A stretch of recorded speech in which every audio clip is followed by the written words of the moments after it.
Boy alive now.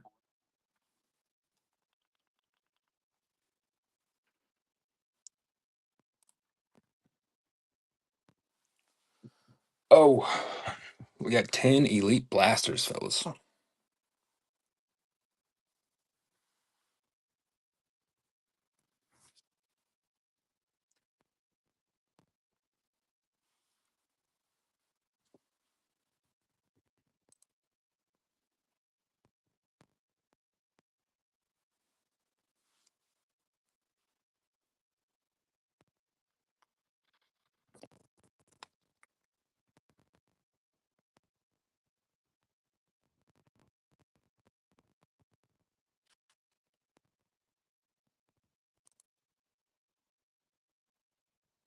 Rope Diddy, what's up, dude?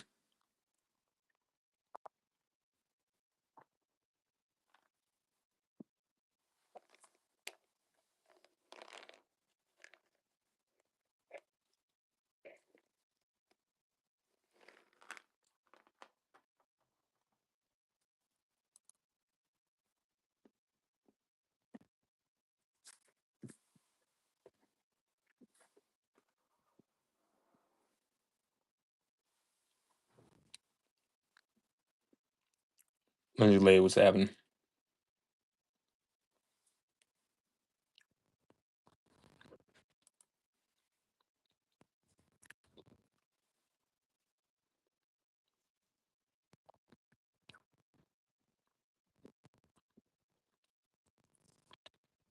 I said, fuck it, let's run our break.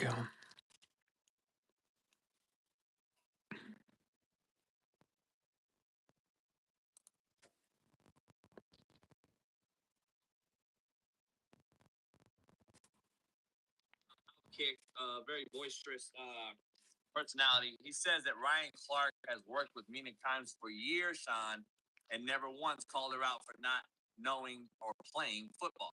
It took a week for him to call out Pete Schrager. Why did this Brooklyn happen? Bella, what's happening? And I want to get your take on it. Schrager's. Oh, what's he from? Either way, but I think it's wrong. Guys, all teams are live. 10 elite blasters. His colleagues like him, and ESPN would be far better if they did not employ him. I think, frankly, Brian Clark is racist. And I think you can go look at his entire history of how he interacts with people. He just said that.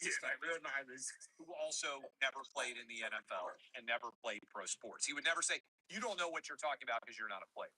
And if you doubt me about the way that he has handled this, has he ever said anything to Mina Kimes at all? I'm gonna be honest. I want to take credit. I think I was the first person to bring it up because I tweeted it first. Yeah. Why haven't you? Started your tweet and then you exactly. Yeah. Like why haven't Freddie, you what's happening, hollered at buddy? me I said it right out the gate. Why haven't you hollered at me time? Anyway, listen, Sean. I think he is racist, but he's definitely a race baiter. We know that. That's what his Oh, biggest fellas, thing we're is. looking for the Marcellus new goes at rooks him for tonight. everything. Marcellus got a major beef. We're on the graveyard shift, Tired of Brian Clark. That's the and only we got thing he 10 does elite is blasters to do it. hot take apology. I don't know. I think he wants to do the pivot more than ESPN. Do you see him being ridded of at ESPN, or is he untouchable? So full disclosure, Ryan Clark is a fraternity brother of mine. So I'm going to attack the bigger issue here. We just hopped on here, fellas. Are predicting, evaluating, or analyzing either a game to come or a game that just completed. At the Northern high Lights, what's up, guys? putting them on that panel with somebody that is not an expert in that sport, but is also very prominent in their space, which is why they're on the panel. There needs to be a modicum of respect towards the actual experts and what their opinion is.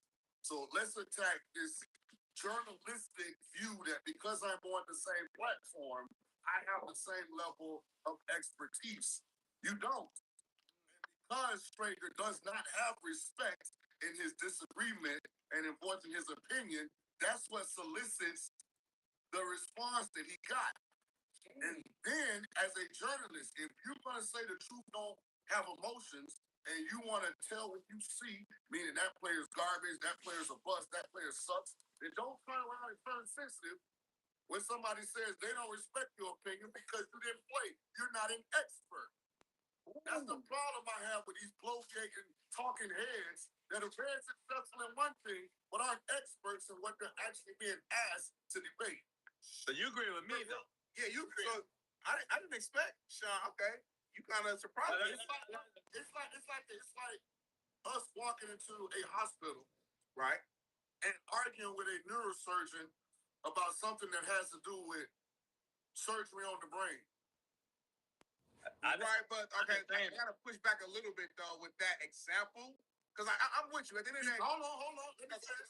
Because I have a whole lot of neurosurgeon doctor friends, and I've heard them talk about brain surgery for years. Now I go into this panel because that's basically what journalists are in certain sports. They've been around the game for a long time. They know a lot of people in the game. They study the game too, though. They're not just around it. Like they study it. That's why I call bullshit. Okay. Most of them don't study the game. Most of them go and regurgitate a tape they've heard somewhere else or an opinion that they feel came from an insider that they value and trust. When you say they've learned the game, that means they get on the goddamn board and draw some X's and O's and talk about what the y'all was showing. I thought someone gonna bring me on with AJ McCarron and talk us through what Brian Flores' thought process is on those disguises and what all he can get to from 10 Elite Blasters, guys. All teams live. We just hopped on here. You can trade two teams for a spin if you like. Looking for those new rooks. I'm totally in agreement with what Ryan said to the guy. But my overall point is, what I want to know is, why hasn't he done it with Mina times? That's the question I have. That fuck all the other shit. I am agreeing with you. I go at Smitty every day on this show. If you didn't play the game, it's not the same. I don't want to hear your fucking opinion. Period. That's just me. And so let me clarify what I'm saying, because I'm not saying if you didn't play the game, I don't value your opinion. My thing is the people that didn't play the game that I value are the ones that actually put the work in and understand the game in totality. Right, okay. You see what I'm saying? And you're saying Peter Schrager, in your opinion, isn't one of those guys? No, absolutely not. None of those guys are, though. He can't get on the board. Clay Travis either. They can't get on the board. None of them. None of them. Maybe when we had first out the topic, you admitted that Schrager's a guy who's respected in the space, been around for a while. Right. Bob's Collectibles. What's up, buddy? I said the same thing. I said the same thing to your point, Smith. I said he's a respected guy. That doesn't mean he knows football. Right. Arch, welcome in. I never said I'm listening to him. The breakdown. You didn't say that. You didn't say that. Dan Orlovsky. Mr. Yummy Time. What's happening? And he played. And we got to get off Mina, because here's the reason Ryan has never clapped back at Mina. Mina's never disrespectful. We got 10 Elite Blasters. Looking for those new rooks. It does matter. Exactly what I said. Hell no. No, it does matter. Because there's no difference between Mina and Schrager, homie. Oh, 100%. What's the difference? Mina's not disrespectful in her presentation. Schrager talks as if he's on the same level as the experts he's on the panel with. There's no modicum of deference. There's no, okay, I hear what you guys are saying. I'm going to lean towards what you guys are saying. But when was Schrager disrespectful? Oh, just the way that they embrace the debate, the way that they attack the topics. Like, you can't argue with an expert that played, coached, did all these things in the sport, and we know you're dead wrong, and you standing over there on business like we stupid, dumb, and don't know what we're talking about. Sean, real quick. Mina never makes the cold person feel like that. And I said the exact same thing. Like the show, like her show, her approach, her brand is completely different. She's a nerd in the sport. She's analytical. There's no debating. There's no right. So that's the point. But real quick, Sean. So I feel everything you're saying. My pushback though, and you know this because you work in ESPN, you work the radio, you've done this. You don't do that shit on air though. That's my pushback. So like, you can feel that way all you want. When we're on TV, when we're on air, in those moments, we supposed to be like teammates. I know guys, you know guys on air who be on the same show and don't fucking like each other. But when the camera and the lights come on, we gotta be a team. That don't mean we agree. Portable breaks. What's up, guys? But you never pull that card out and say, well, the fact that you didn't play, it's like, well, because basically you're completely discrediting him live on air. This is his job. This is what he does. I want you to go and look at Schrager's energy, mannerisms, and decor during that panel. I call cap. I'm calling bullshit, son. I don't agree at all with you. I'm fighting this. Let me give a personal story here. So I get to ESPN. I had a really, really good college career. Pro career, I was solid. Didn't get the chances that some of these guys are getting to go other places and be a starter. But I get to ESPN. So we're in a production meeting, and this is when Trey Wingo thought that he was going to be the guy that replaced whoever was doing Monday Night Football. Like Trey Wingo was high up in the company at the time. We're in a production meeting, and we're ranking our quarterbacks. This is Aaron Rodgers. 10 blasters of Donruss Elite. Good for those new rookies. That was the dumbest thing ever. He couldn't wrap his mind around. And I'm like, first of all card ship. I see some autos at these things, huh? How you gonna tell me about quarterback list? Right. And so where I do sympathize slightly with Ryan Clark here, when we got on air, because of the information I had from the production meeting, I could feel the sarcasm, the dismissiveness in his energy and demeanor on air. And It's Christopher. What's up, boy? With a production meeting, something led up this where Schrager, you know what I'm saying? Because what happens in these things, 100%. You can give the audience, hey, he don't know what he's talking about, without saying he don't know what he's talking about from your energy, your mannerisms, and your decor. And you can tell. I mean, I hate to assume, but that's all that we can do. It felt like this was bigger than that. It felt like they had, I don't know if beef, but they don't really fuck with each other. I'm gonna be real. These things have been planted along the line. Yeah. So much. This is disgusting to hear Sean King talk like this. First of all, hold on before you say this. I love it. I said it started. Ryan Clark is my fraternity brother.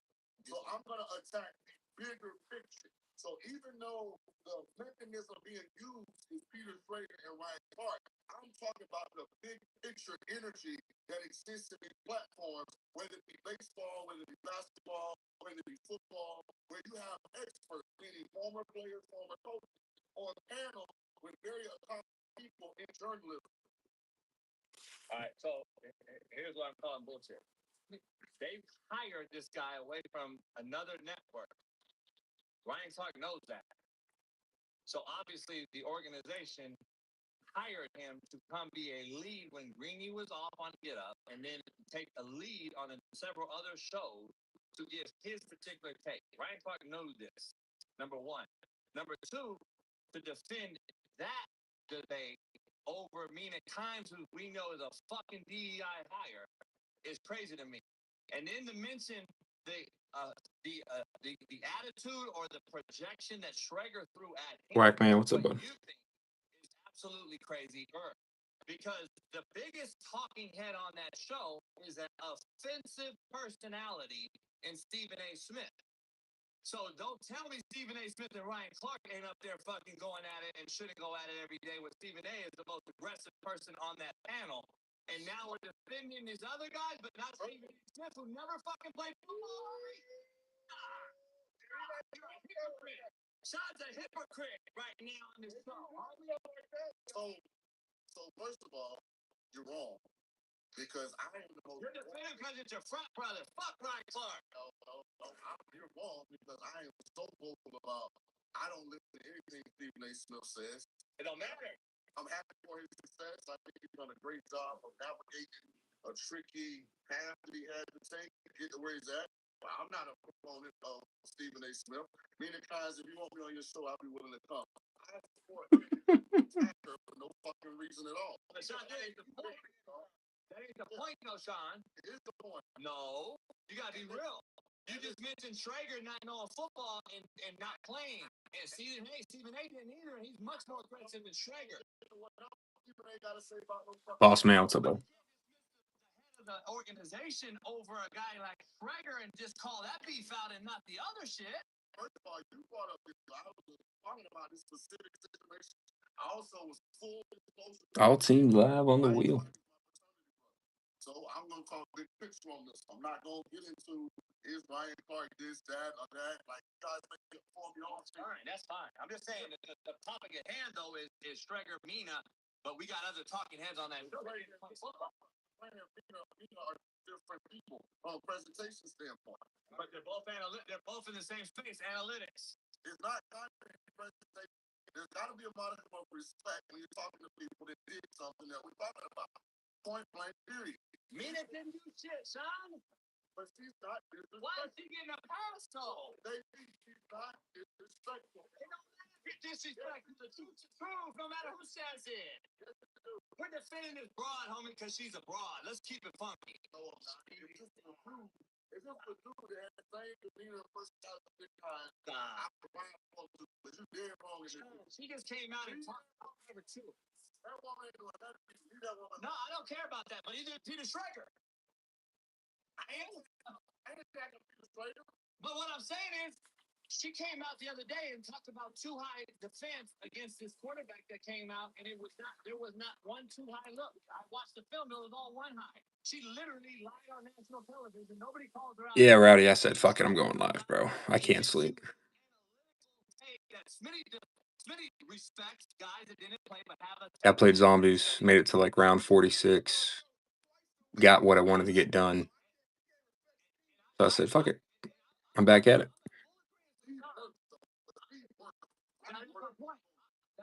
Nick off, what's up, buddy? When it comes to the player aspect versus, you know me, Smitty, I've been on this for the whole time. I don't want to hear you, and I don't want to have a debate with you if you can't get on the board with me. You can't break down football, etc., etc. But at the same time, they hired the guy to do that. To Smitty's point all the time. All right, we hired this guy because he's the guy that knows this space, just like Mina. If Mina's gonna get the pass, there's no way this guy don't get the pass. So real quick, JB, because I said the same thing. The graveyard shift. Content, and like presentation. My sleep schedule's so like opposite now. I'm sleeping all day, up all night. So fuck it. We got 32 teams, 10 boxes to rip. From my understanding, it's not that at all. It's completely numbers. It's like, hey, I watched the Ravens and so in the Bills game, and we had this interesting stat that Lamar's, APR and it's like that. Like there's nothing to really like go at. Like there's nothing for Ryan Clark to be like, you didn't play football, why? Like it doesn't make sense. You know what I'm saying? Like it wouldn't even make sense for Ryan to go at. Like there has been a situation where she said something for Ryan to like get to that level. Like I don't know if I explained this. John Cole woke me up. Peter Schrager happened to be on the panel at the time. Is that the only difference? No, it's not. That's not the difference. Many times speaks out of her ass every day on her show, homie. He ain't called her out one fucking time. Stop defending this fucking broad. I'm so fucking. Boy, JB going crazy. He just had a broad knock down Sean King's former school, South Florida, 2 spots. After they won the game, homie. After they beat Florida. Stop it, man. Yeah. So baby, I'm glad you brought it up because see, this spills over into the issues that come up when you Rob Packers look very good. Jay-Z, what's up, buddy? Austin Eckler tore his Achilles. Boy, done for the season. You know how many people just like her got 80 votes? You know how many people just like her got higher votes? I broke it down. $1 million, what's happening? Guys, 10 Donruss Elite Blasters. You trade 2 teams for a spin if you like. It's so much that it goes on. It's ridiculous. I broke it down.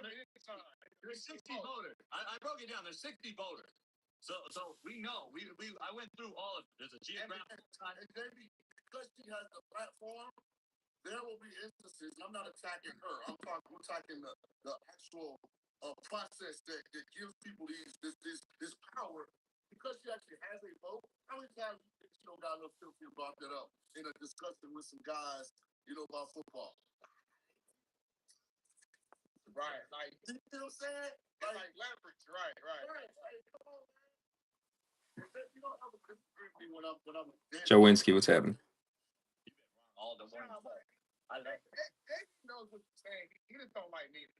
That wheel is wide open.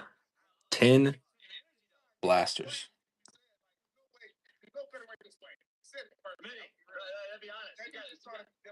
The one thing about me, I'm the same old cuss no matter what. Stop. I don't change up. If we're gonna call it Peter Schrager, we gotta call out these other motherfuckers on that panel that haven't done anything either. If we're gonna call out Peter Schrager, who ESPN brought from another place, then they obviously hold some sort of worth with the guy. He holds some sort of value. So we gotta call out everybody then. It's crazy how 5 of these at 9 moves fast, but then we throw up 10 and it's like. Pointed out very specific people. Dun, dun, dun, dun, dun, dun. And if you don't play, and if you did play, I think they would have got over the hump. A guy like Mike Leach just being in that locker room could have pushed different buttons. That's all my point was. I've been on that same take since the beginning. I always am going to take the guy that played over the guy that didn't, or you speak about it over the guy that didn't. I'm taking Rex Ryan's pay over fucking Schrager. Right. That's cool. I mean, I've always been that guy, though. So, like, I don't understand. Chase Carr just up, dude. Fine. He's not. I don't know. He's not in the past. If Nina came back, Ryan Clark like, hey Ryan, no, you're fucking wrong. That's not what he was there. I think Ryan would go. He's playing. I think low down, low. He got other things to me. Then he got no ass. Then he got no ass. I mean, no body. I can't fuck Nina. Shane T, what's up, bro?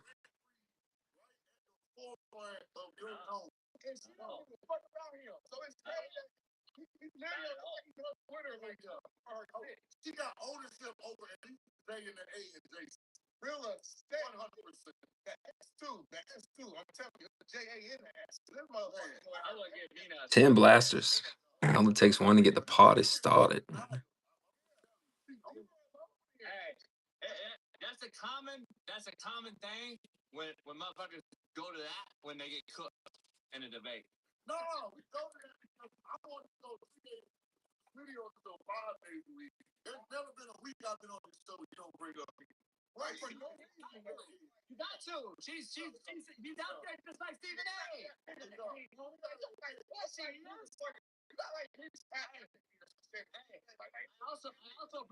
also bring up the ball broad. I also bring up the other motherfucker that don't know football. What's your name? The one with the ass? Yeah, exactly. Because I know she's the only one that sticks out. Come on. No, hold on. You don't bring up. You barely bring up Stephen A. You barely bring him up. I don't watch ESPN no more. Homie. I don't watch it. I get sent her tweets. Homie. She's older than you right now, dog. Yeah, bro. It's kind of horrible. She's all in your algorithm. Hey, you can't go.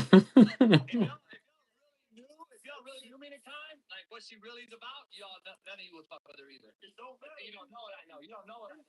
We not saying we say we don't say nothing. You leave it alone.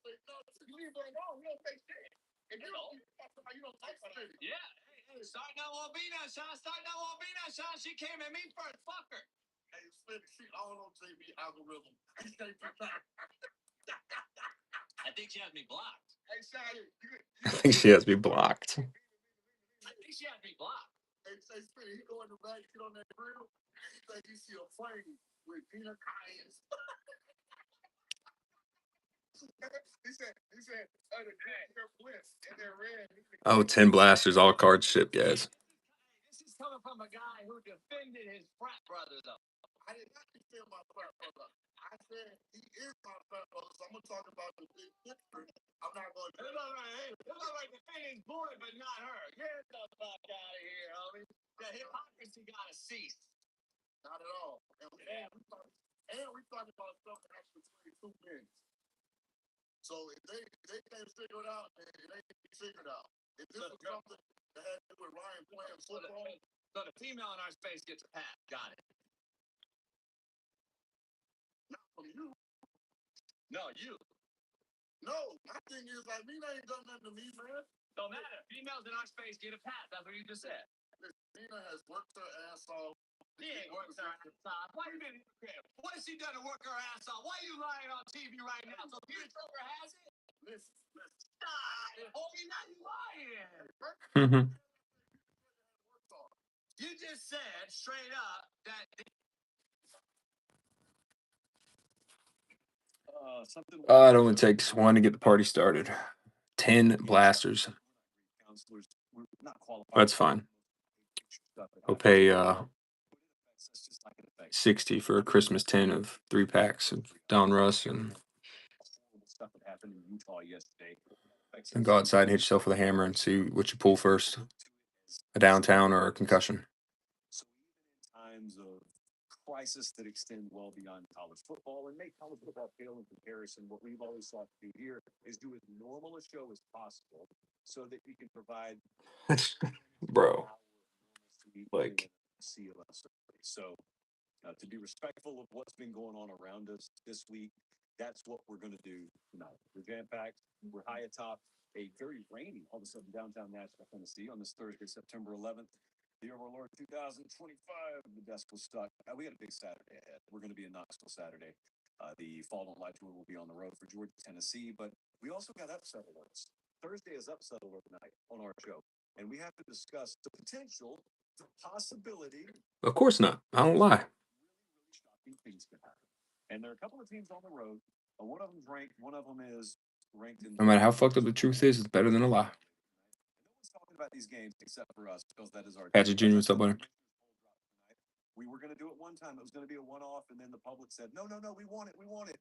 We're doing it. I'm giving you my rankings every Thursday night. We'll have Cole Kublik on the show. All confirmed, and we got a lot to talk about. He's going to be in the cockpit Saturday night. You know, Kublik in the cockpit, which of course, in layman's terms, means Cole Kublik's going to be on the call as Vanderbilt takes on South Carolina in Williams-Brice Stadium. So we'll discuss that with him, amongst several other things. Fort Worth, Texas tuned in. Augustine, Florida. Beaverton, Oregon. Lowell, Massachusetts. You know it's going to be a big weekend. We got Friday Night Lions coming up. We got a game in Knoxville. We'll be on the sidelines for that. I will be giving you all kinds of behind-the-scenes odds and ends at Josh Pates. And one more here, burping like crazy. Every week in the fall, if you're not following on Instagram, you're not completing the entire Pate State experience here. Because there's so much that we give you there that we don't really have time to give you anywhere else. So follow. You don't even need to pay a dime. Just follow. All right, let's go. Upset alert concern meter. I've got mild to moderate to, in some cases, severe concern for some of you this weekend.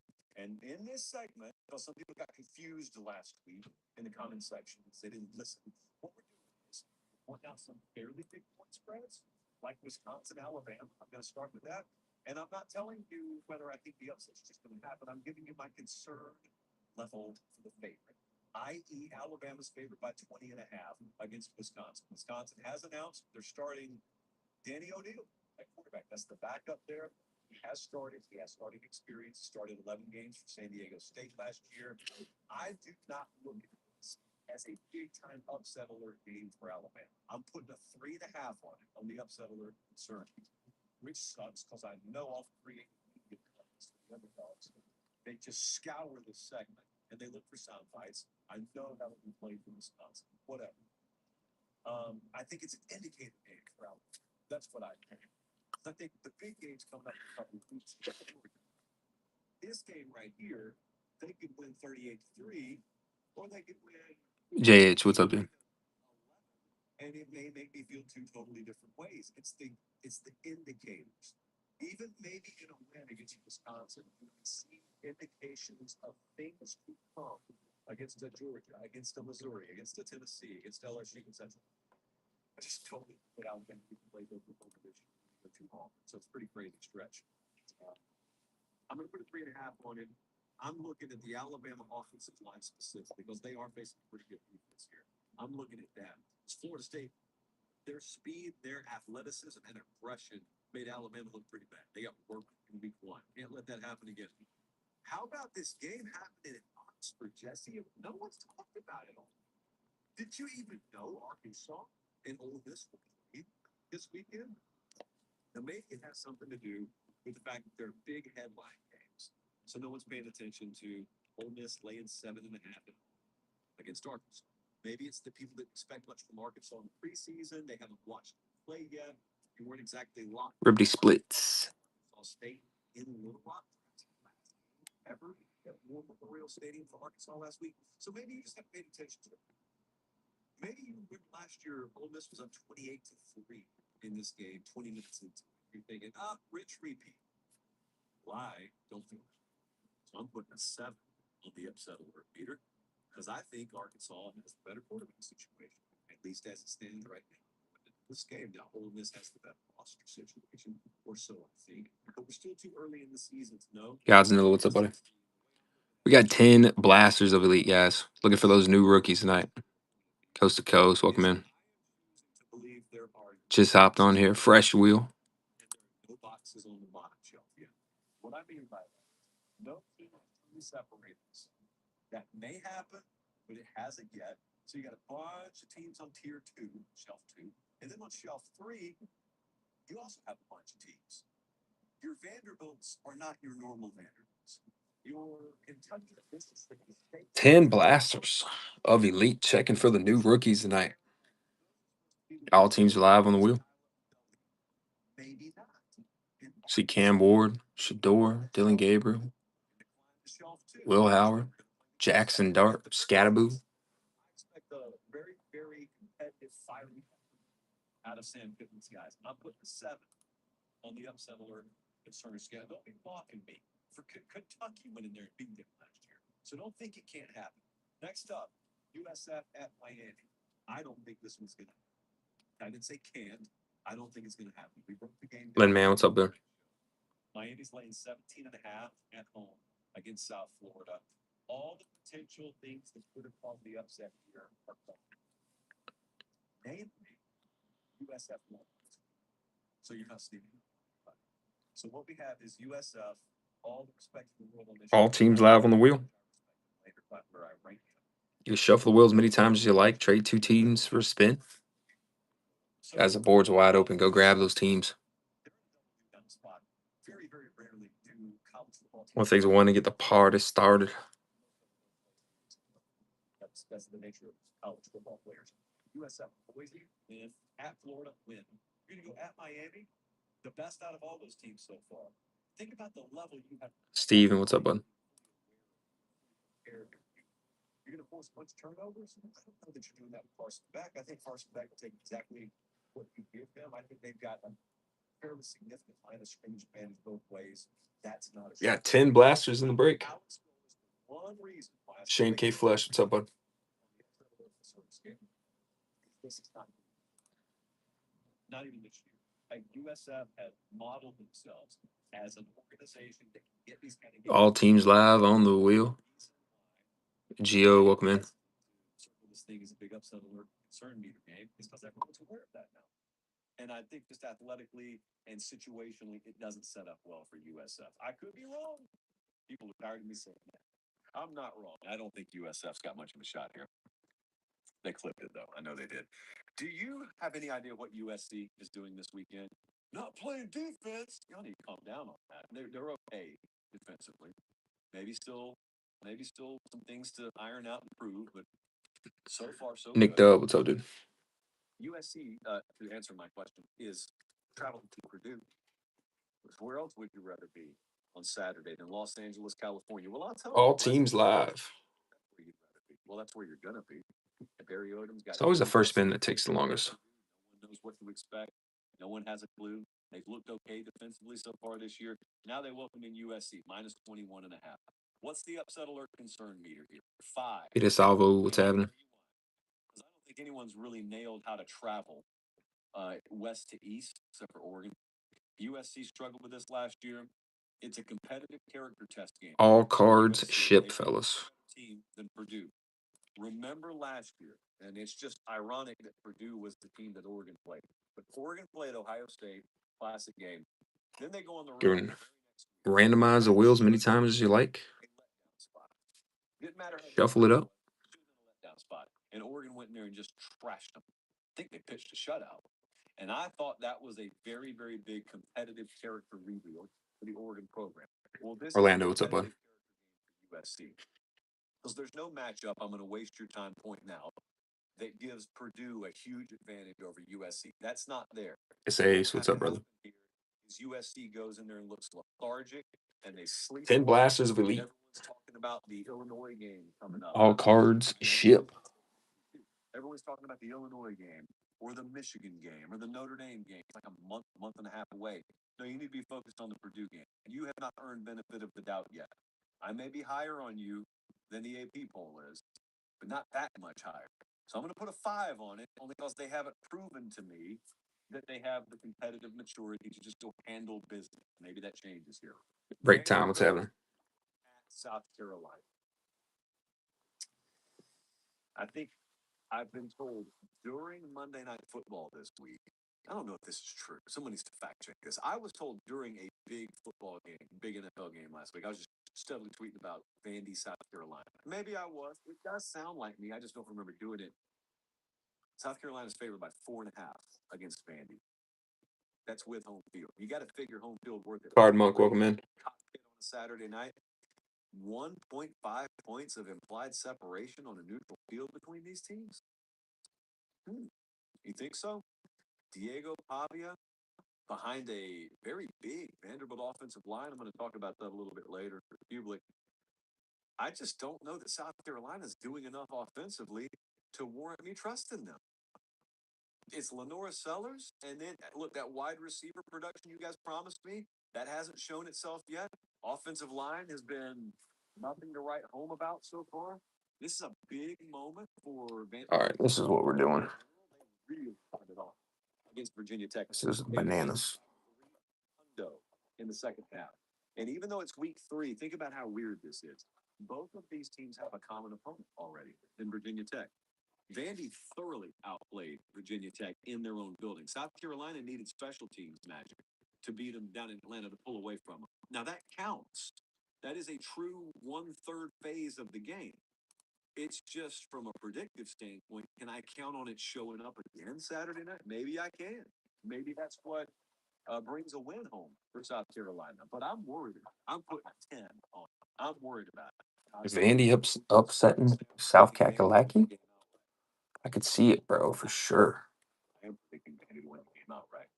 Not a ton of conviction. I'm not betting it. But I am worried about South Carolina. Vanderbilt's got a damn good quarterback, bro. This one's a grievous. You're going to think it's a typo. You're going to think Bradley has screwed up. There it is. Okay, look at the screen. If you listen on podcast, what Bradley has just done is he has wiped to a lower third that features the Oklahoma Sooners logo and the Temple Owls logo. What is this, you might ask? A college football game that's happening this Saturday. And then the follow-up question is, okay, yeah, maybe they scheduled it. Everyone schedules these sorts of games. But why does it say Oklahoma at Temple? Surely that's a typo, right, Bradley? Bradley says no, it is not. Oklahoma is going on the road to Temple. So we watch big time NFL games happen in Lincoln Financial Field all the time. We're going to watch John Mateer in Lincoln Financial Field. Now, maybe we'll say that for years to come. I don't know where he's going to get drafted. I just never really thought that I would see him or them play in this venue in college. But here we are. They're favored by 21.5. It's a very weird travel spot, obviously. There is some OU grad that lives in Westchester up there that never thought his team would come to him. He'd always have to go to his team. And now, here we are. Here we are. Just drive down to the link and take in an Oklahoma football game. So you're coming off the Michigan game, letdown spot. You've got Auburn on deck, look ahead spot, which is the dreaded letdown look ahead sandwich spot, which sounds like 1996 candy. We're out of boost numbers. I'm sorry. I'm on do not disturb. Boost numbers are fucking. This number's only 21.5 though. Temple did run for 300 last week. They put 560 up, I think, against Howard. Yeah. You may not have met him before, but he played Temple last week. Look, this is a 3.5 for me. It's all about schedule dynamics. If Oklahoma's okay there, they'll be okay. But there's a reason it's enough. We are proudly fueled by Quick Trip. Do you know that? We are proudly going to hop in our car after softball tomorrow night, weather permitting, and we are going to motor our way on over to Knoxville. And you may think to yourself, look at all these other people taking private jets here and there. Not us. Not us this week. We are driving and we are fueling ourselves with Quick Trip gasoline, cold brew, raisinless trail mix. Lately, I've been having to pick the raisins out myself, but that's okay. I will roll up my sleeves gladly for the cause. And we are going to stand on the sideline at Neyland Stadium Saturday. What a blessing. And we're going to watch Georgia versus Tennessee. Now, we had a little false fall situation down here in the South where it was in the upper 60s to low 70s for a week. Dude, it felt fucking amazing today when I went outside. This is mid 80s. Amazing. Maybe a little bit lower humidity, but hydrate, people, hydrate. This is going to be, I think, a classic. We broke the game down earlier this week. If you want to see the breakdown, it's on the channel. But Quick Trip making it all possible. Just a fantastic partner. I cannot have been more happy that we committed to Quick Trip a little over a year and a half ago. It's been phenomenal. We're not hitting the portal, I can tell you that. Tell you what we will do, though. What we will do on this show. In fact, Bradley, here's a good endpoint for you. I'm giving you my rankings every week. Sweet. What's up, I'm buddy? giving you my rankings every week. I did it last week. I thought it was going to be done in 5 blasts a a Donruss and then everyone Elite. said, $9 we spins, really guys. like this more than the JP poll. Slander, by the way. But nevertheless, since you asked for it, I will give it to you. I will deliver my rankings. These are rankings. These are not power ratings. This is not neutral field. This is not who would be favored. This is exactly what the AP claims they do, but they lie to you every week about it. This is exactly what the playoff committee is supposed to do, but they change their criteria depending on who they actually want to put in. No, the commissioner's poll right here, it's fresh off the presses. The paper is still lukewarm. I'm telling you where teams should be ranked based on body of work. I explained to you last week the way I look at rankings is it should just be that body of work. Now, in week one, I'm not going to fly off the handle. So in week one, I'm like 90% your resume, which is one game so far, 10% what I thought of you in the preseason. By week two, I shave it down to 5% of what I thought of you in the preseason and 95% your resume. So let's just randomly start picking teams out of the grab bag here, Bradley. Oklahoma. We didn't have Oklahoma ranked last week. And I said, don't worry. You're playing Michigan this week. Come through and you'll vault up there because I don't care. I'll move teams 30 spots. We kind of did here. Oklahoma is 10th. We went from having them not ranked to 10th. The AP has them 13th. I mean, Oklahoma, the body of work now is they got the Illinois State win, and that was a tune up for the Michigan win. They win by double digits, and they won despite special teams issues, losing the turnover battle. So it could even get better and better for Oklahoma. Georgia Tech, the AP has them not ranked, which is pathetic. We've got Georgia Tech at 20th. They are hosting Clemson this Saturday. Personally, I think what the AP folks do, if they bother to watch the games, is they predict with their rankings. They say, well, I don't think Georgia Tech's going to beat Clemson Saturday. So I'll go ahead and rank them where they would be if they lost the game. Well, how about rank them based on body of work and stop worrying about predicting games? Nico, what's up, An buddy? idea. The commissioner's poll could never be the commissioner's poll. Florida State has vaulted into our top 5. Florida State is number 4 now. Florida State beat Alabama. Then they just smoked East Texas A&M last week. And you may think to yourself, they were 7th last week. Why did they bump up? Well, they did exactly what they were supposed to do, emphatically. And also, there's a lot to be gained from just doing what you're supposed to do. Because I'll tell you, I put Florida State this week above a couple of teams, and I'm going to show you them in a little while, that will the AP will clearly have them ranked above Florida State. Because you know what? They haven't done as much. So Florida State belongs up here to me. AP's got them 10th. Again, pathetic. USF has gone from being 25th last week for us, and then they went and beat Florida. I've got them at 5th right now. You know why? Because I'm judging them based off resume. Only about 5% of my preseason idea about USF is still baked into my ranking. That's what keeps them from being number 1, by the way. So I've got them at number 5. The AP has them 18th.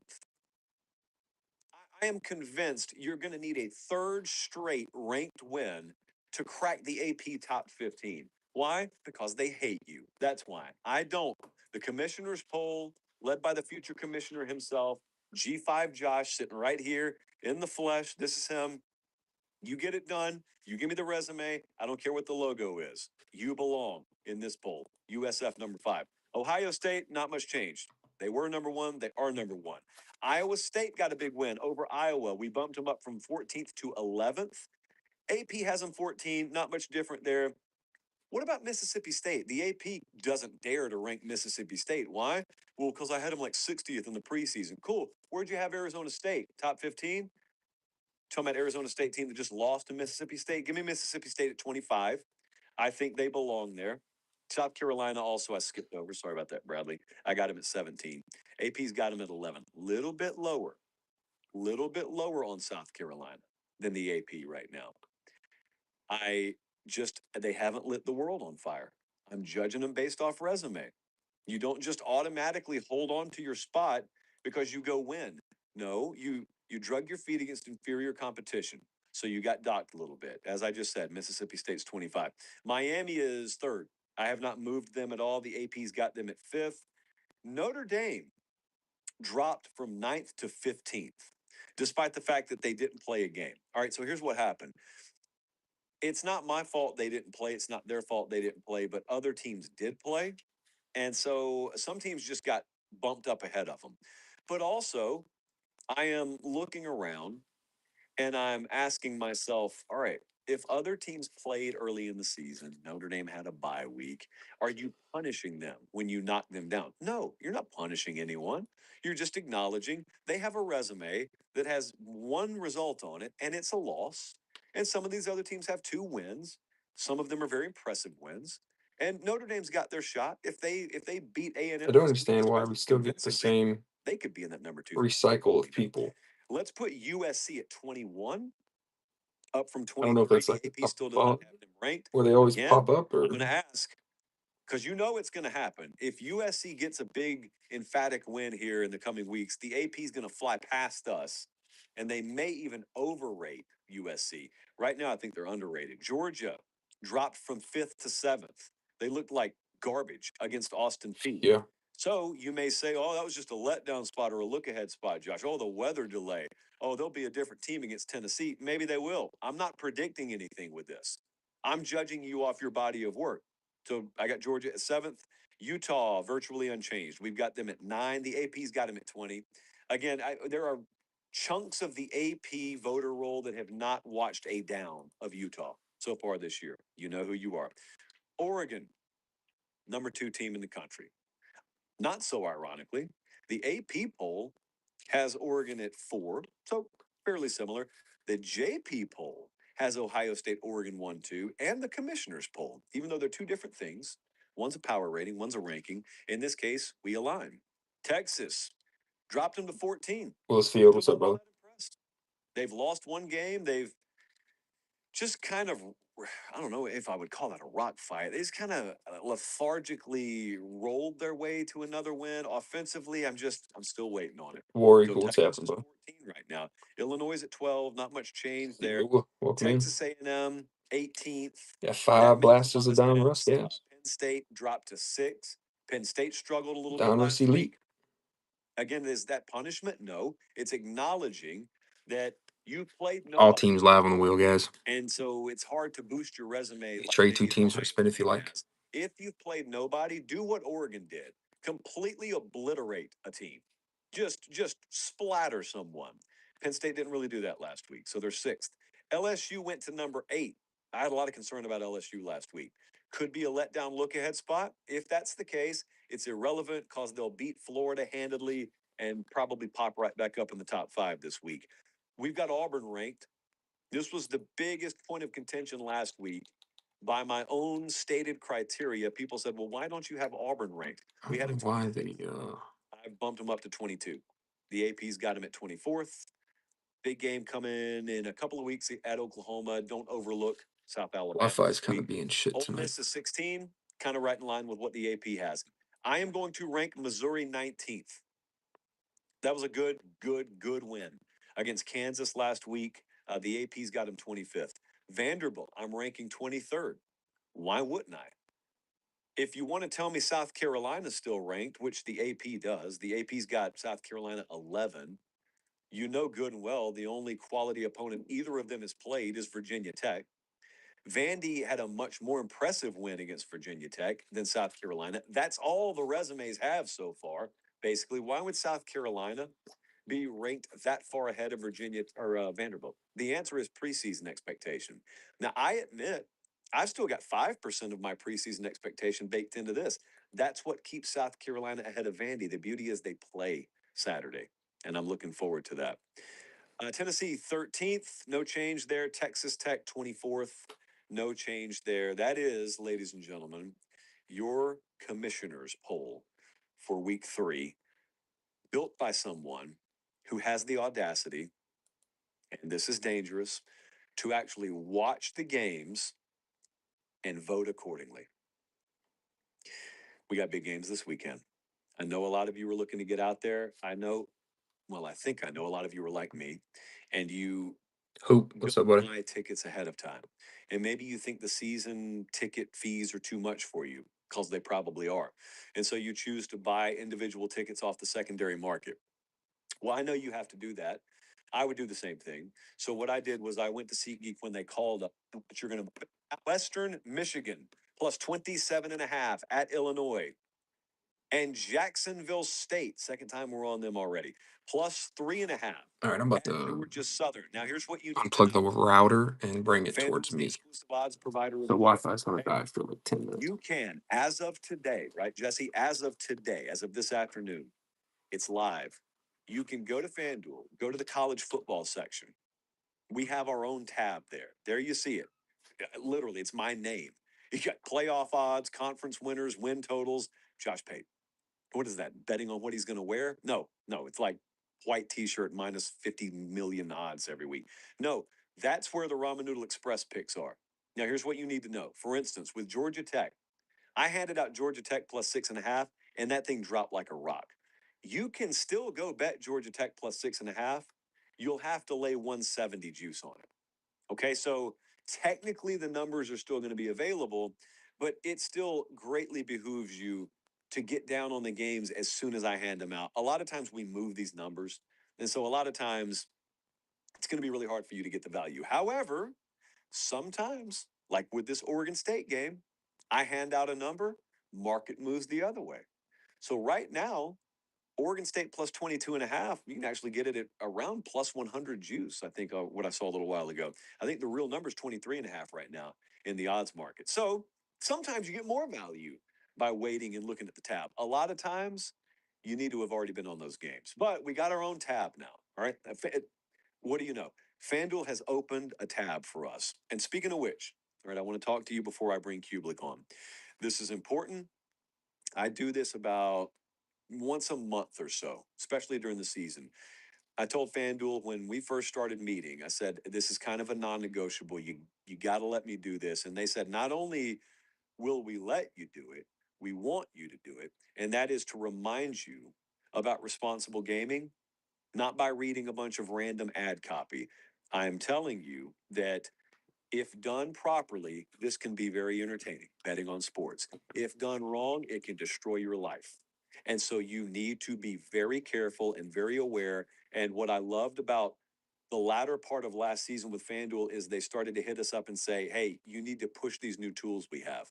There's the My Spin tool, which is basically like tracking your bank account, and it lets you know trends. It lets you know deposit, spend, but there is a deposit limit that you can put on yourself. There's a loss limit. I heavily advise you guys use these. There's a wager limit. There's a time limit, timeouts, self exclusions, just building in a lot of fail safes.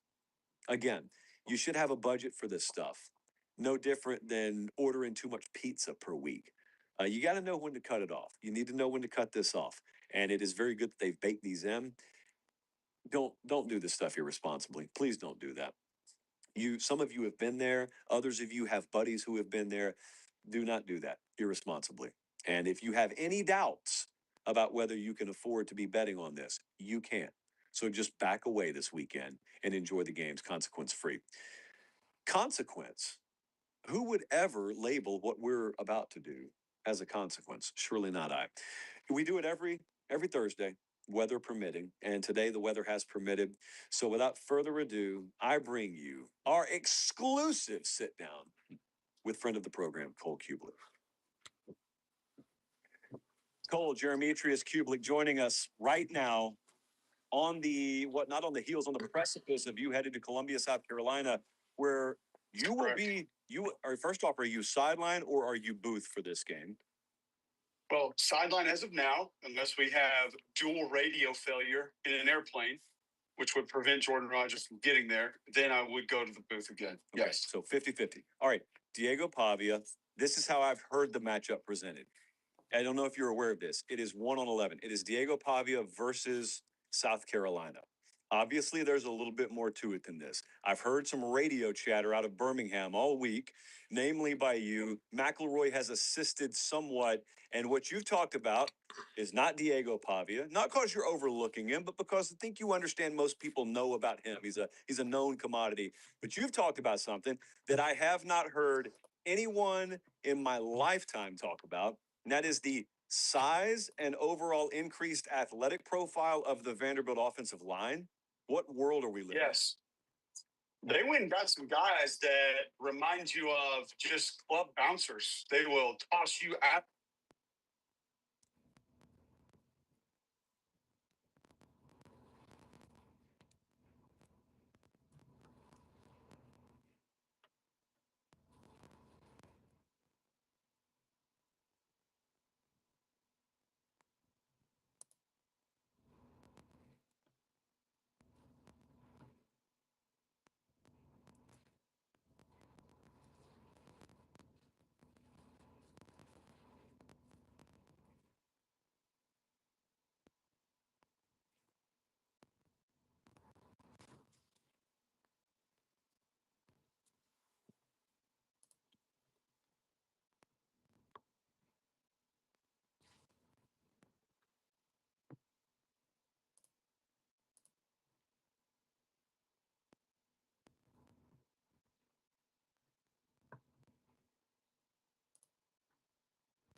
They're in a hurry. Now, I'm not going to sit here and pretend like the technique, the fundamentals, the footwork, the hand placement is pretty or coach clinic tape worthy, but they're big. They look like traditional SEC offensive linemen.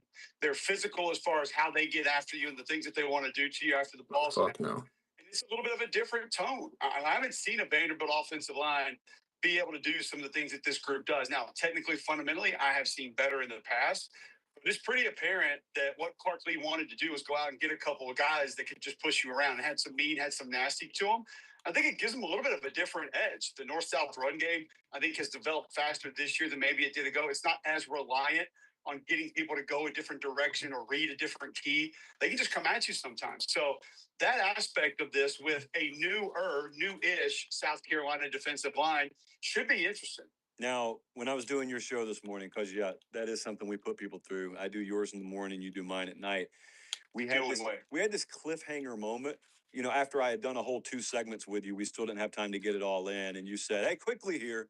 You know, because in radio land, you actually have what we call hard outs. Here, we just do a telethon all night if we want to. You said, "Give me a brief something on Vandy, South Carolina. Then I'll come on your show tonight." I hadn't even invited you yet. "Then I'll come on your show tonight, and I'll tell you what I think the big key of this game is." So everyone's waited all day. They sat at their desk nervously waiting for 5 o'clock so they could drive home, so they could hear you present this hidden key that's going to unlock the vision of how Vanderbilt, South Carolina will play out. The floor is yours. Go ahead. Yeah, first off, no one's waiting for that because they didn't care what I think and what I say, but I'm going to give it to you anyway. I think there are a lot of things that people will look at. We mentioned that new Vanderbilt offensive line, Dylan Stewart, Brian Thomas, that South Carolina defensive line, the veteran secondary that South Carolina brings to the table. A couple of new players defensively for Vanderbilt that like to attack, come to the line of scrimmage. How are they going to play some of the read game? Lenore Sellers, Nick Harbor. We can go a lot of different directions. I'm going to tell you what's going to decide this game, Josh, right now. There will be 3 to 5 what the F plays from Diego Pavia in this game. Now, that could be what the F he scored or what the F they got the ball they're going to score. Because Diego Pavia, through 2 games this year, has still proven that those plays are inside of him. Now, I believe that his brain tells him, I can make these plays. That's why I'm going to attempt this. When a defender's trying to tackle me and I literally look backwards and pitch the ball over my shoulder, we'll see if that works. And then his player either catches it or doesn't. He fade away off the back foot, throwing the ball 50 yards down the field, double coverage, thinks he's going to complete that. Against Alabama, that was a touchdown. Against Virginia Tech, should have been an interception. Penalty negated that. Those are the plays where he's running out trying to block somebody on the option. I love to see it, but there are certain ways that he manages and handles the ball sometimes that the only way to truly react to him is, what in the expletive are you doing? And then it's usually no, no, no, no, yes, or no, no, no, no, hell to the no. So I think there'll be 3 to 5 of those. And if they go Vanderbilt's way, they win the game. If they don't, and they go South Carolina's game and it gives them a short field or it gives them points, South Carolina will win that football game. You're going to use that kind of language on air? If you're using it here, using it on this show, you're just going to drop it there on the sideline Saturday? I thought this was the internet. No, it is. Yeah, I just got to snap my fingers. We'll put a TVMA up there. We're fine. By the way, if I was Clark, I would take credit. I would just say, that's our offense. You guys don't think that's designed. It looks improv. That's the beauty of the play design. Speaking of which, last week, USF beats Florida. We will slowly transition to Florida LSU. Did you happen to watch Golish's post-game news conference, which was almost entirely Zoom based? And somebody asked him about the play where they heave it up. I think Florida safety pulled up because he got there so early. He's terrified that he's about to decapitate a guy because of the new rules discouraging that sort of thing. Where are we as a society? And ball's caught. They move it down inside the 20. It ends up setting up for a game-winning field goal. And someone asks him, I mean, it's like a 2.5-minute question. And the dude's just teeing him up to brag about their offensive system. What did you see? What kind of checks were made at the line of scrimmage? And Golish went, yeah, we drew him offside. Rob Hoosier, what's up, bro? I mean, we just coached him to throw it up. He had a shot. He had a shot. He could have flexed, and half the folks wouldn't have even known the difference. Shame on him. In this case, $5 Donruss a week, guys. $9 spins. If someone's stupid enough to think you're smart, do not correct them. Okay. But it is smart because you have that in your back pocket of why a team shouldn't jump offside. So it is planned to sit there and say, don't move. The center's the only one that can move on the play. If you see that defender offside, you snap the ball. Some teams will just spike it or throw it out of bounds. But what we used to do is we would have one route and the receiver would just go and you throw it up, because what's the worst that can happen there? We got picks it off and then the penalty negates it. You take your 5 yards. So you hope that you can go up and grab one, then you decline the penalty like you're talking about with South Florida, and end up being a touchdown, field position, whatever it is. So it's still a smart play. It's just he didn't want to take all the credit for how the play actually turned out. So it's a funny path those two teams from that game took last week. USF's going to go down to Miami. Keep this lower third up because that's the game we're going to talk about. But USF is going to go down to Miami. They're like a 17.5-point dog. Everyone's looking at that saying, wow, is that too many points? And I actually don't think so. I think Miami will have a good day Saturday. This game right here, you and I talked about it this morning.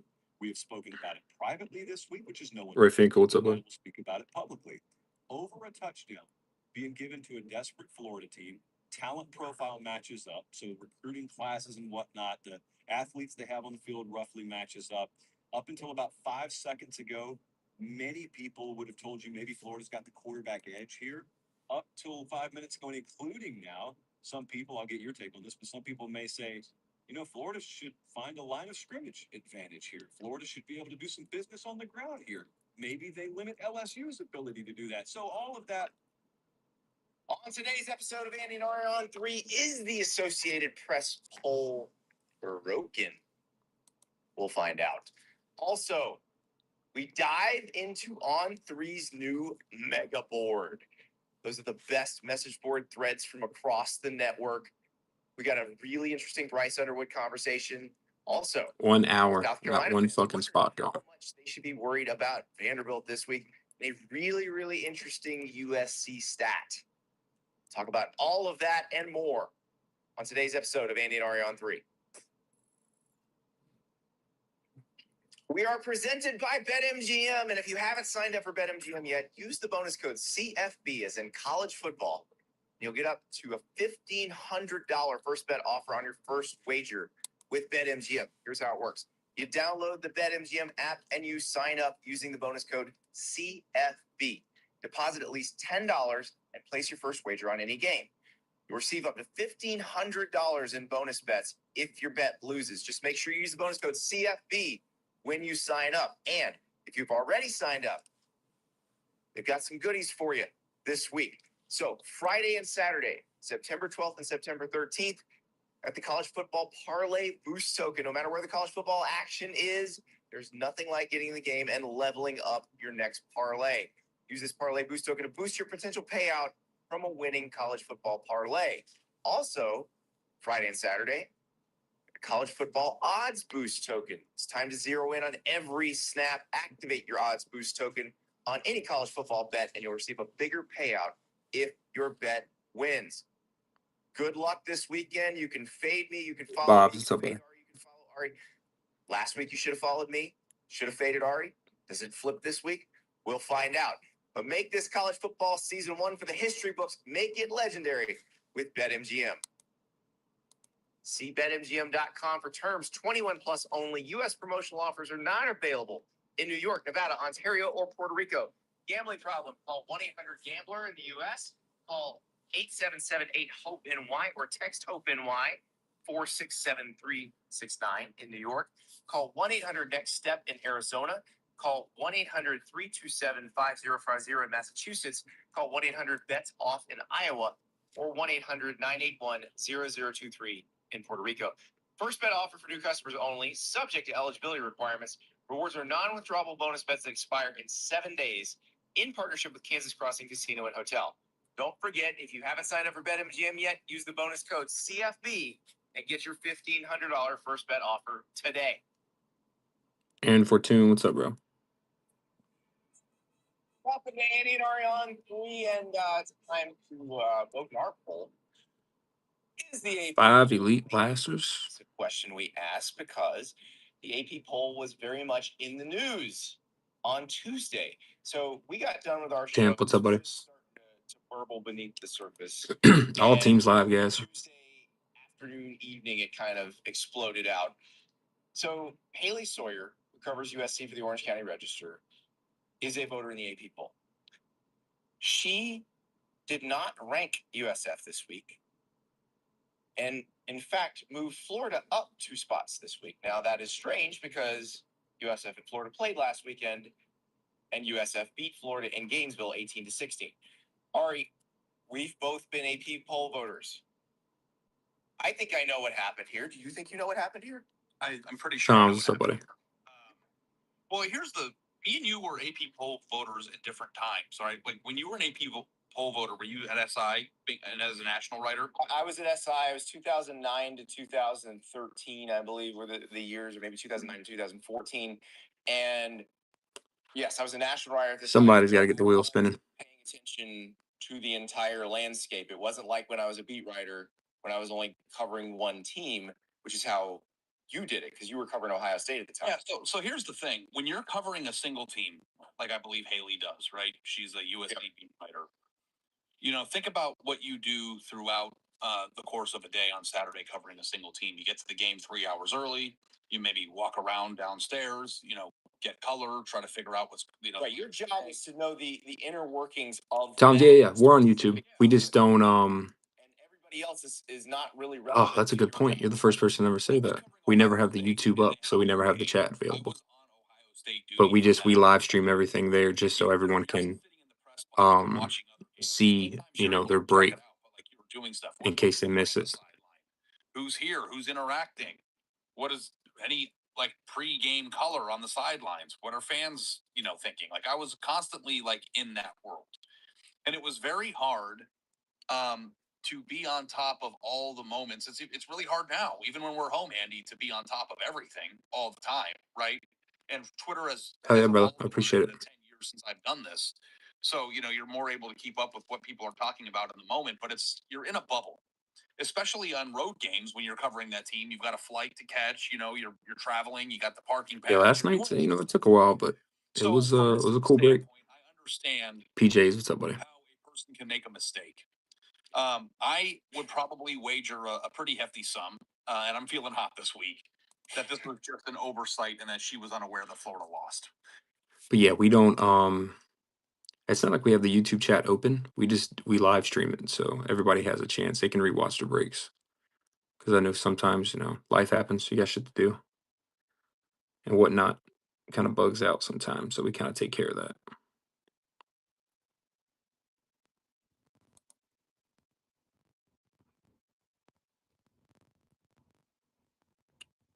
We want that full transparency for everybody.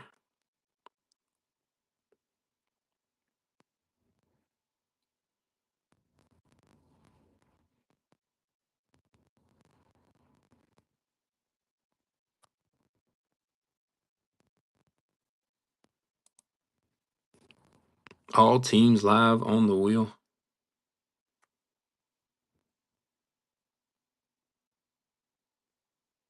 Oh, sounds good, brother. Trust me, there's never, ever a pressure to hop in our breaks, man. We appreciate the chat just as much.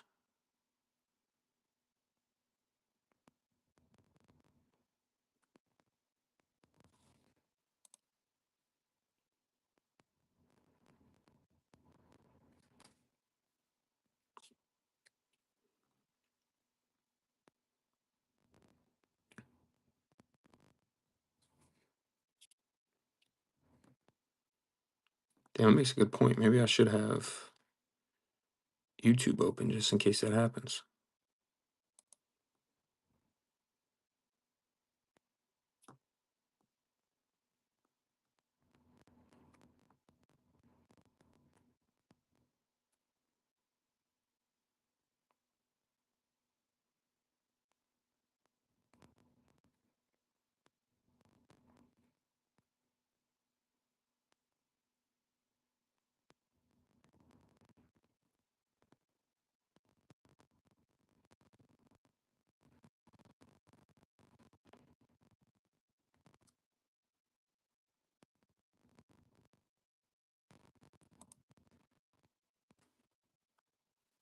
All right, what's up, bud?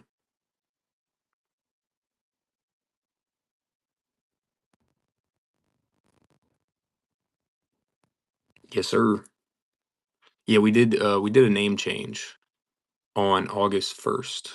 We kind of switched over to Sect. We just wanted to kind of give more of a professional appearance. Oh, dude, I'm so sorry. But yes, that's us. I promise. I just don't have the YouTube chat up.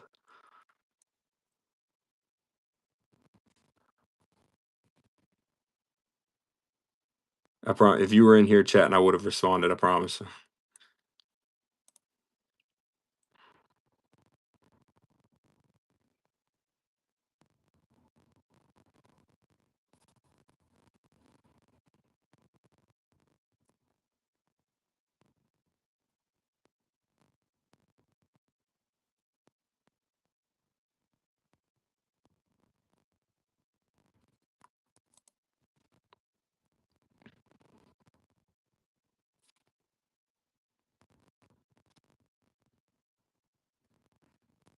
Oh, it's a slow night.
I'm getting absolutely cooked right now in this mini golf game. It's pissing me off.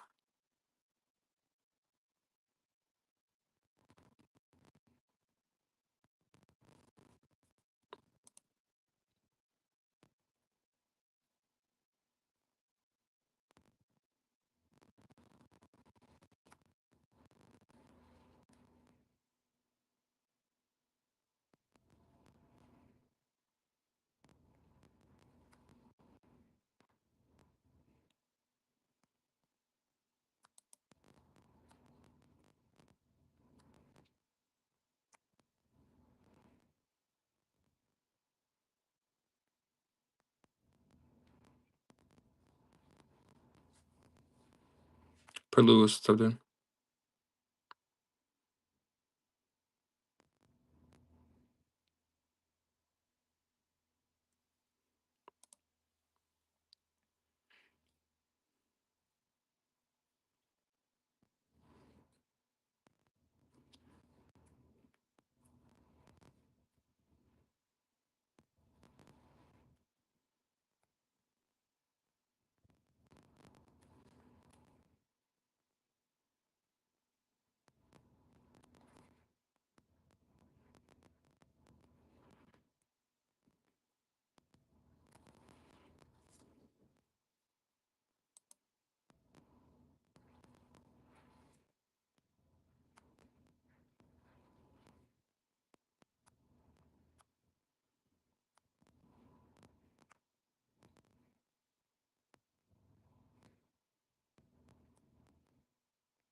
Hmm.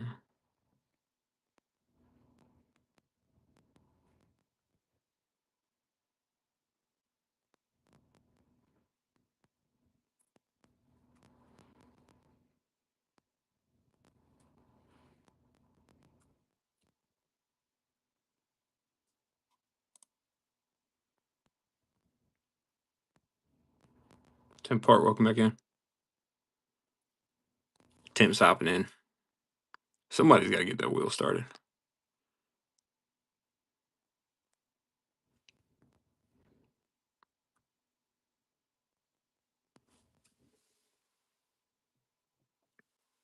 First purchase. Welcome to the community, buddy.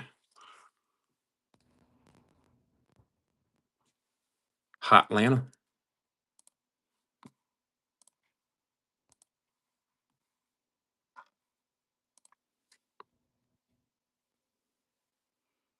We've been pulling a lot of Bijan lately, too. Albert, welcome in. First team off the wheel, the Falcons. Maybe see a little Penix.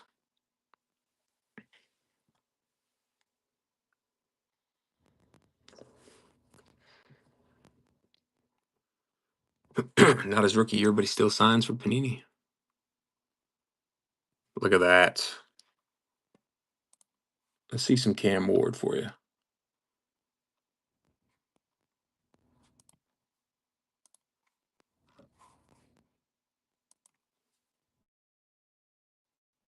I can't believe it.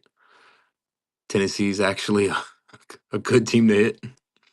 Temp, we appreciate you, buddy.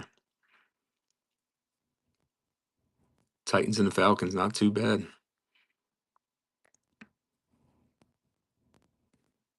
You're a Browns guy. Gotcha.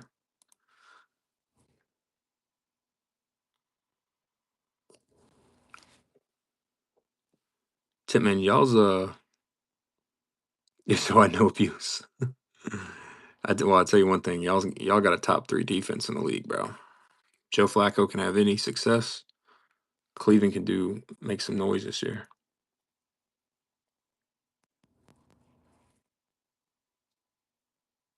Because that defense is crazy.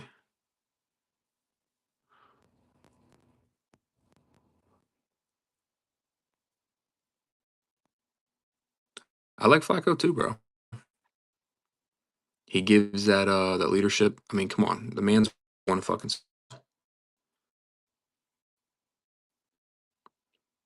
card Second, bud.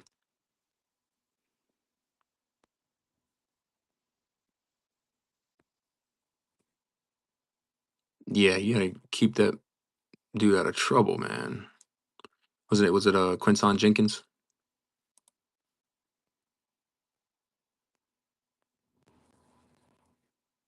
Yeah. As hell, he was a baller. As long as his ass stays out of the news and stays on the field, he'll be a key addition.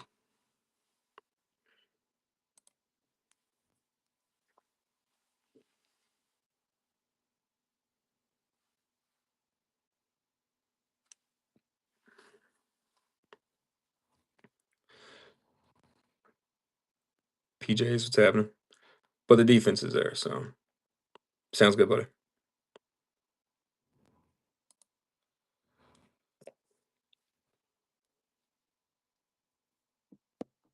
Falcons and the Titans off the wheel.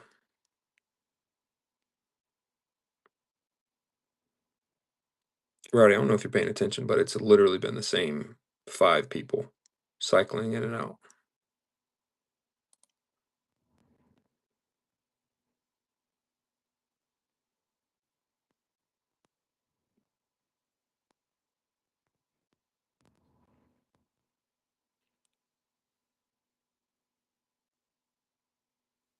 What is it saying for breaks right now?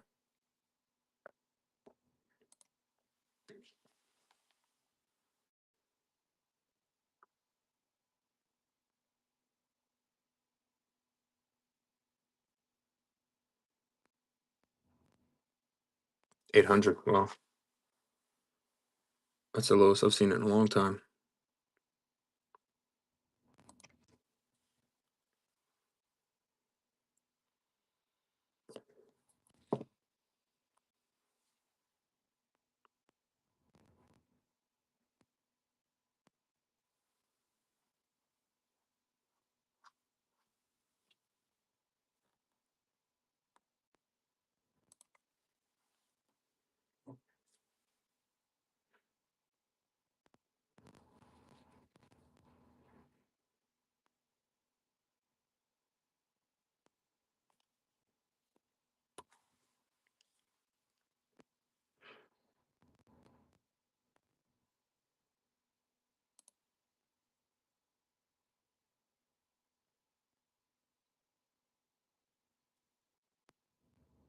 Rip that shit.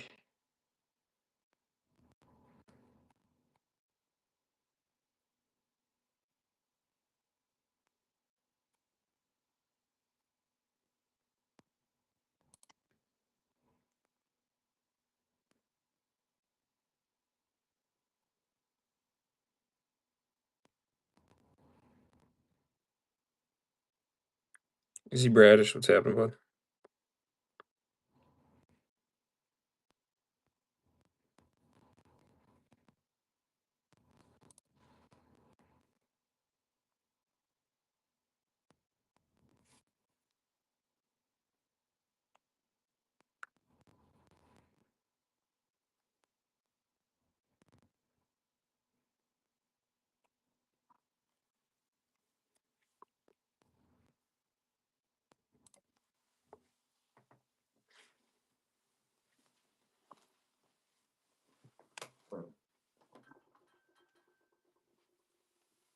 No way.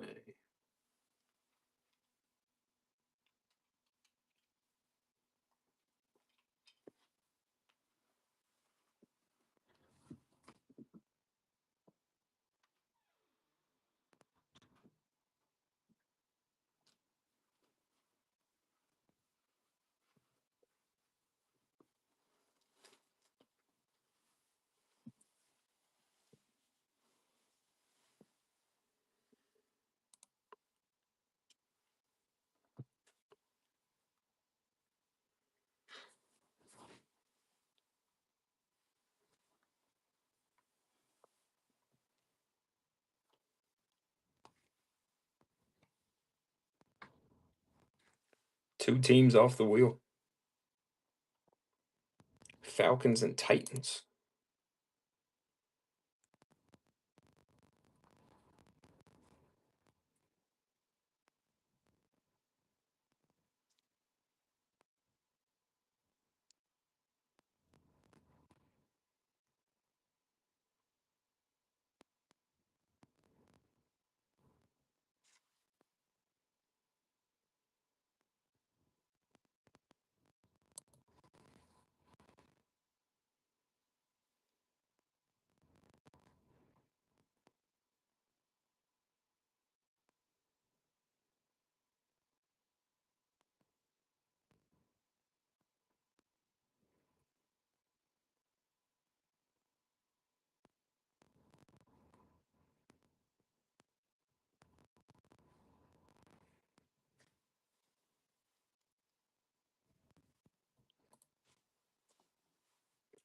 30 teams left. Falcons, Titans off the wheel.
I don't know, like an hour and 20 minutes. Big shot, Bob. What's happening, buddy? It's a graveyard shift, so they're usually slower.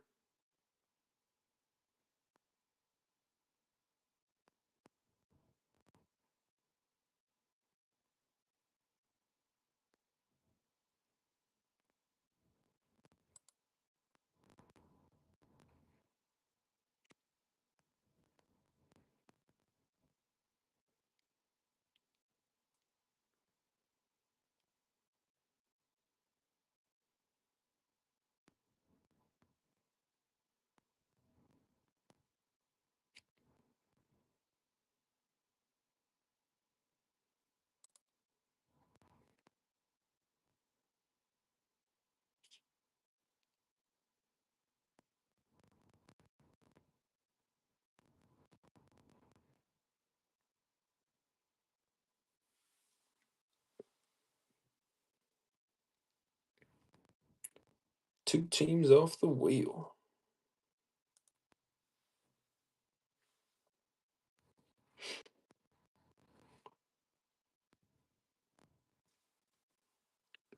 Shane K Flash, Corey C. What's up, guys?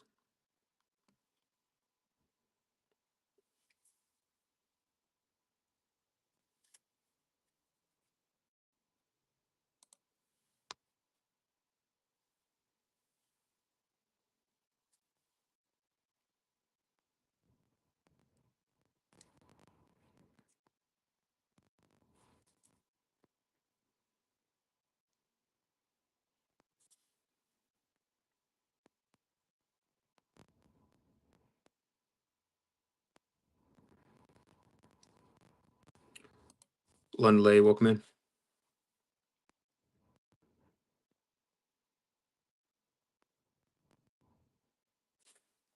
Falcons and the Titans, first two teams off the wheel.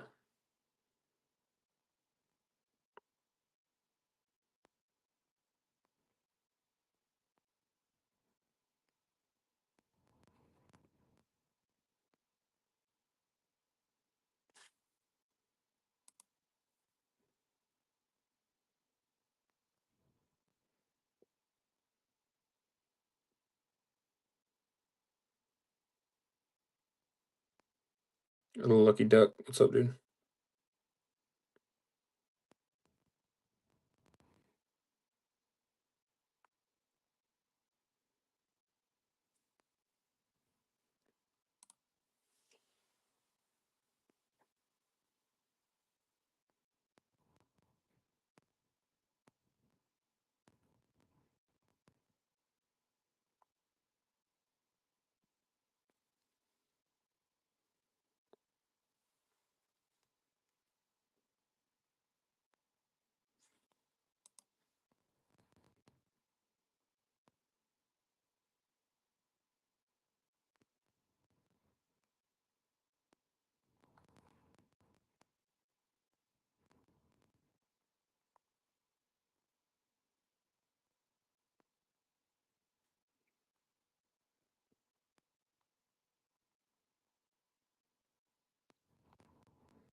30 teams left.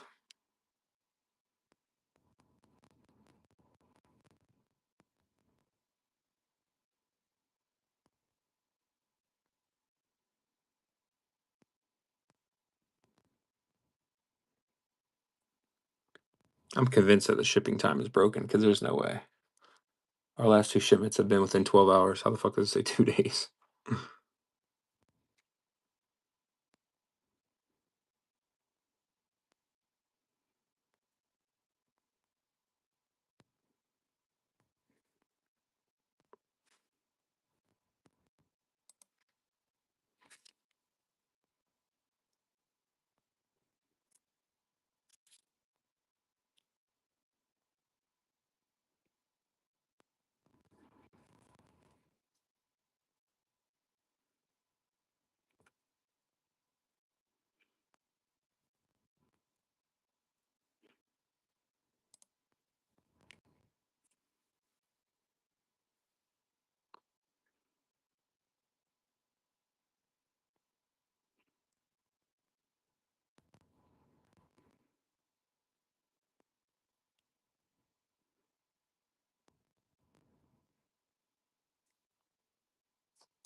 Falcons Titans off the wheel. 5 Elite Blasters, $9 spins.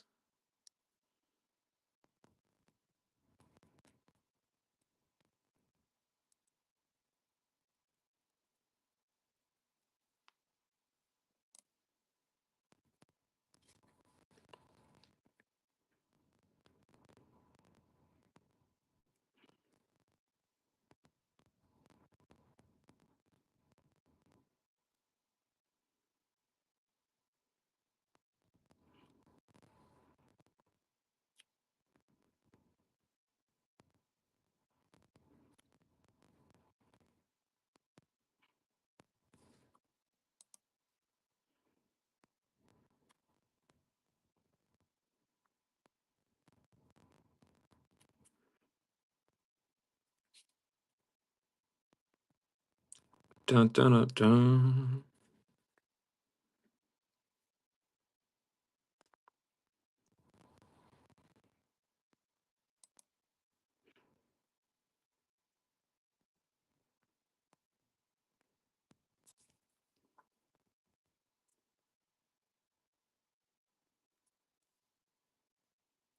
Looking for those new rookies.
W Tran, what's up, dude?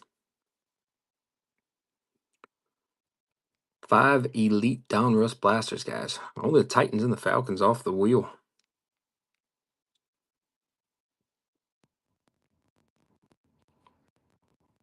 All card ship.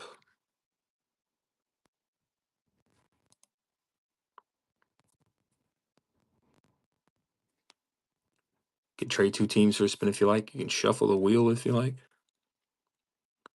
Every single break is live streamed to YouTube.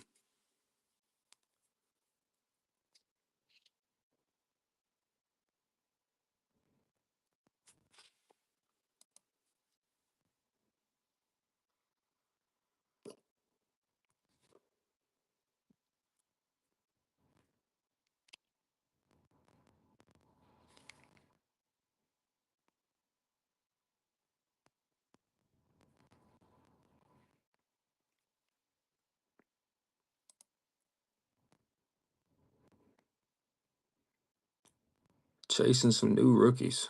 I want to see an auto come out of one of these things.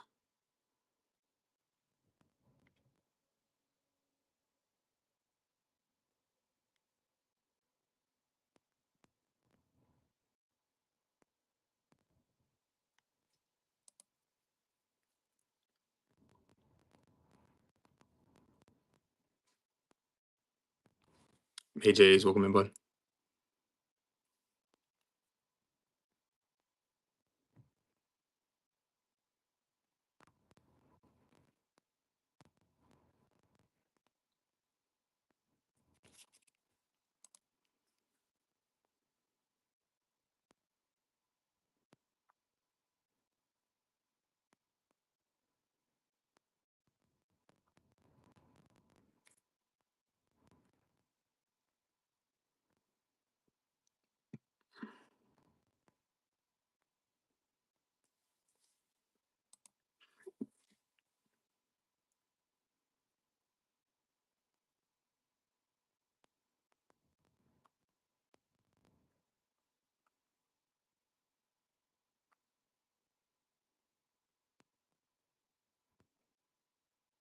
A little bit of a slow night, fellas.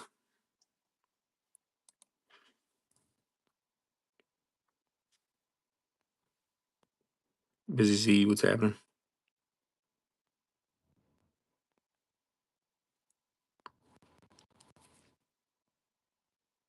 Two teams off the wheel.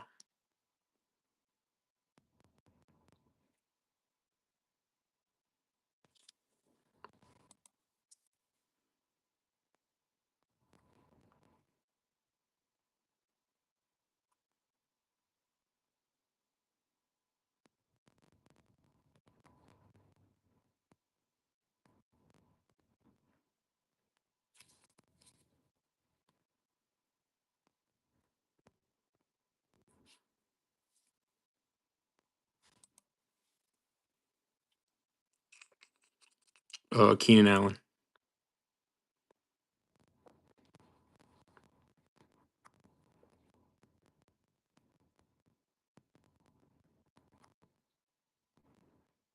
My boy Herbert looked pretty good.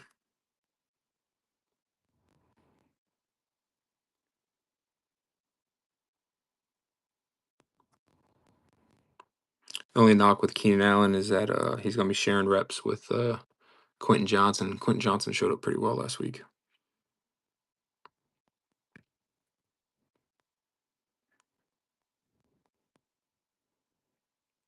But yeah, I would take Keenan Allen over. Yep, that motherfucker still can't catch. Hey, he caught some touchdowns though. He learned a little bit at least.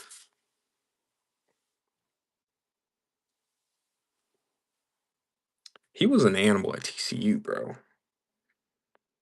I don't know what the fuck happened.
Ooh, that's a good point.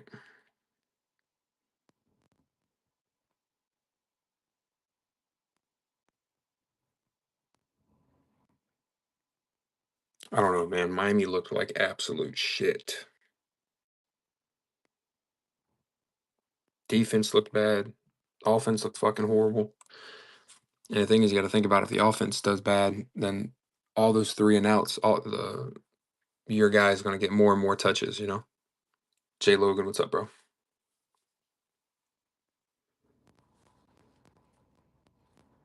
Yeah, I benched DJ Moore for Michael Pittman this week.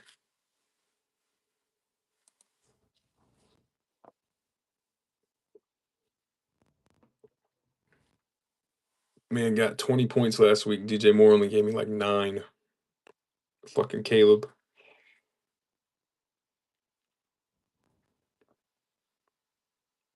Yeah. Yeah, Pags had Josh Jacobs play tonight. I think he only got like 10.5 points, something like that. So my starting running backs now are Bucky, CMC, James Cook as the flex.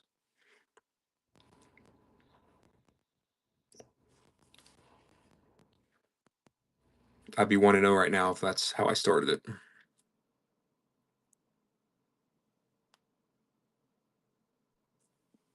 Route, I don't know, man. Joey B usually catches fire later on in the season. You might want to start Herbert, dude. They're rolling. Herbert is fucking rolling. I mean, it was only week 1, but do that against KC and gonna have a pretty good season. See Madsen, what's up, buddy?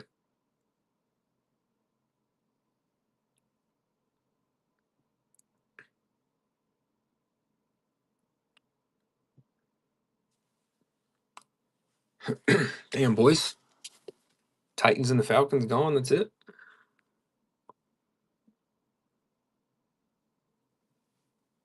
Yeah, gonna be a tough one for sure. But after week 1 performance, I mean, fuck, bro. Why not start Justin Herbert? You know what I mean? Justin Will, what's up, dude?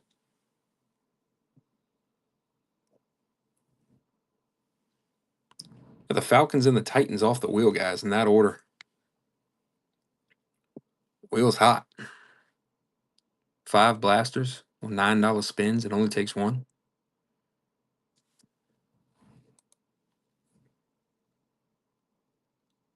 Two teams going, trying to get this baby moving.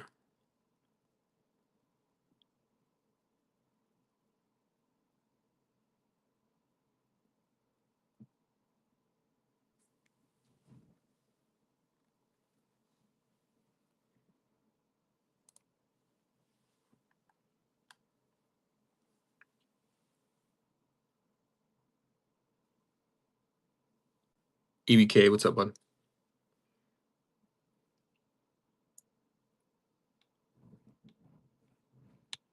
Could trade 2 teams for a spin if you like.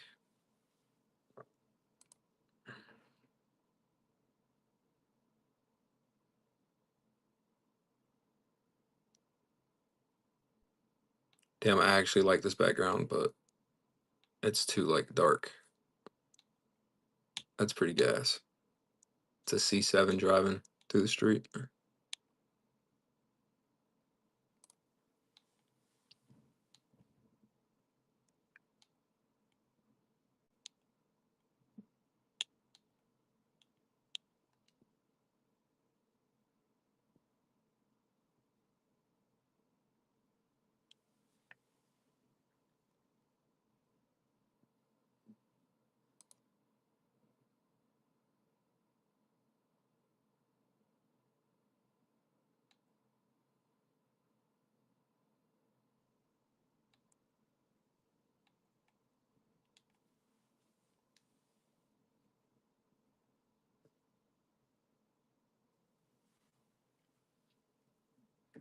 The focus of the camera like darkens the boxes whenever I got bright backgrounds up. This shit's funny.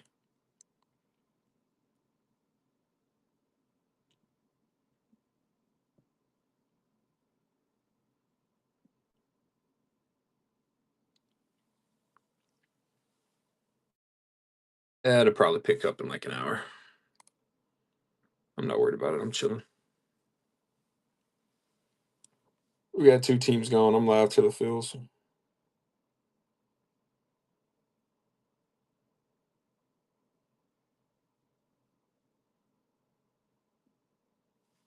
Here, I'll make the wheel a little bit bigger too.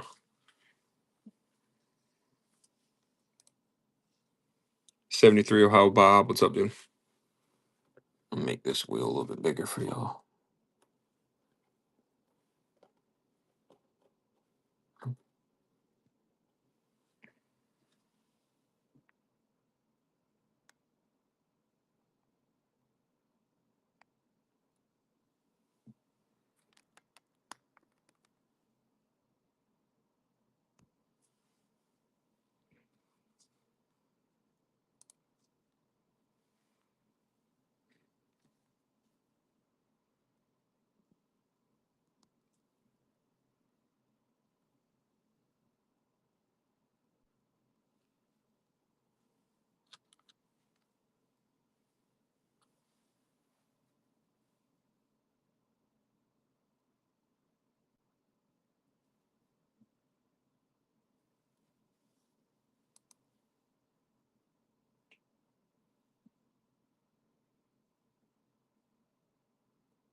Jay Britt, what's up, buddy?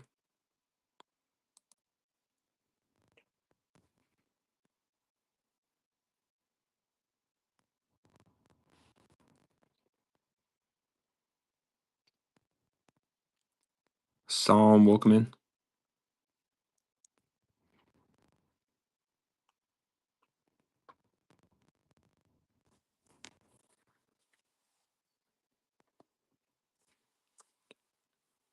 The Titans and the Falcons off the wheel, guys.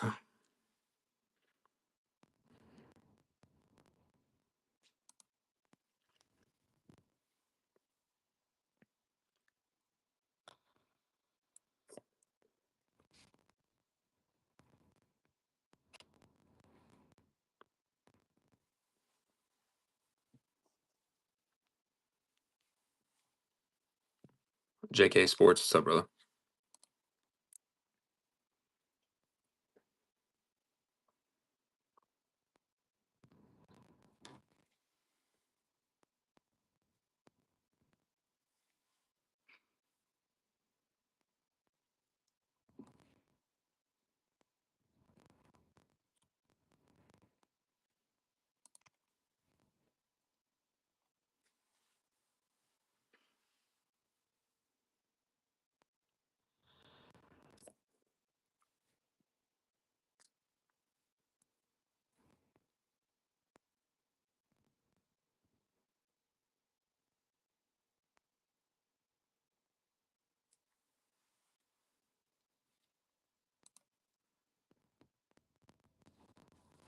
Jay Stein, welcome in.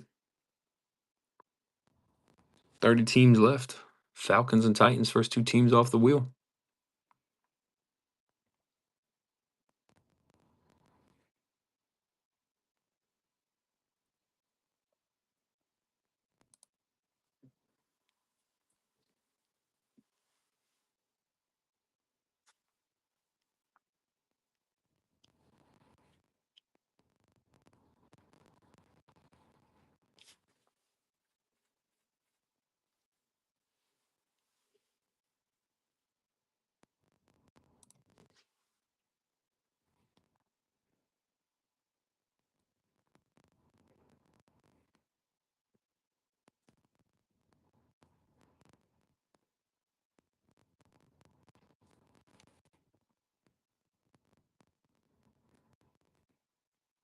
Oh, we got 5 blaster boxes. Guys, we get this finished, I can run it right back. That morning crowd should be waking up pretty soon.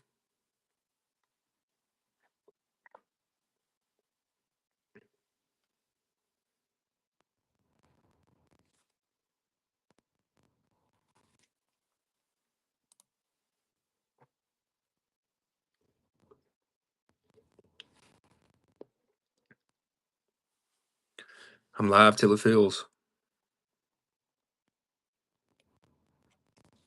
I'm live until it feels.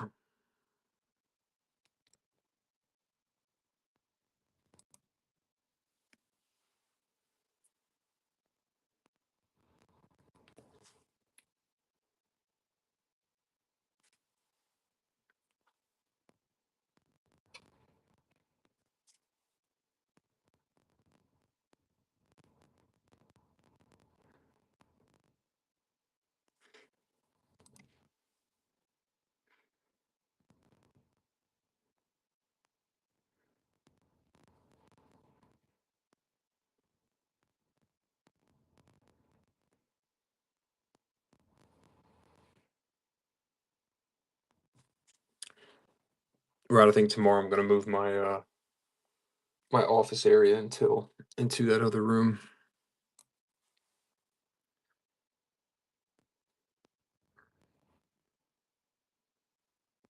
Try to get all set up in there.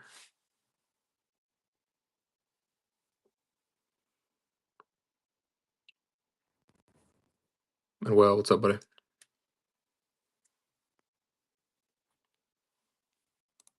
Yeah, because then I can still be a little bit like louder and shit. ZSK Conan, what's up, bud? Come in here and eat this wheel up, guys. It's a slow night. Got 2 teams off the wheel.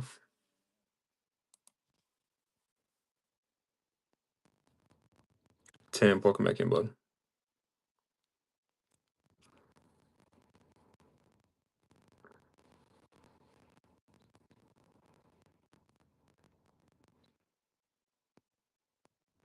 $30 teams remaining.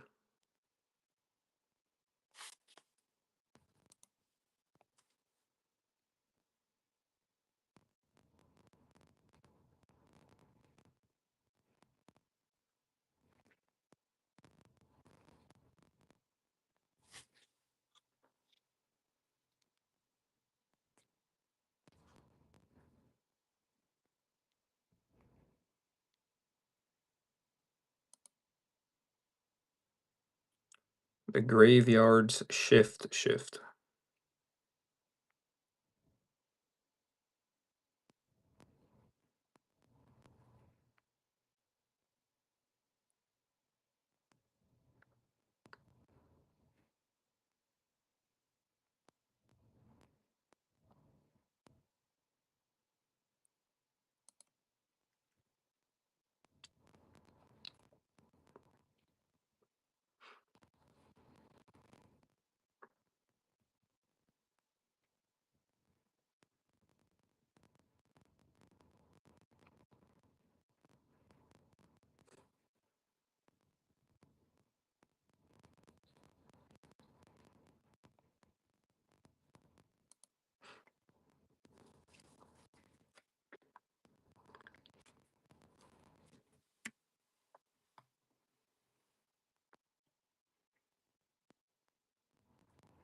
Smokey Jess, what's happening? Oh, guys, we got 30 teams left.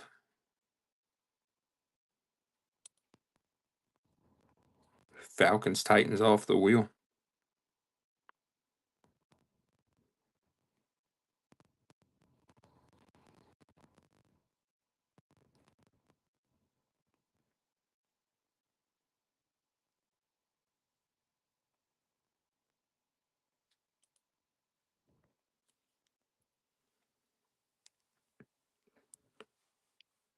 Five blasters of that elite.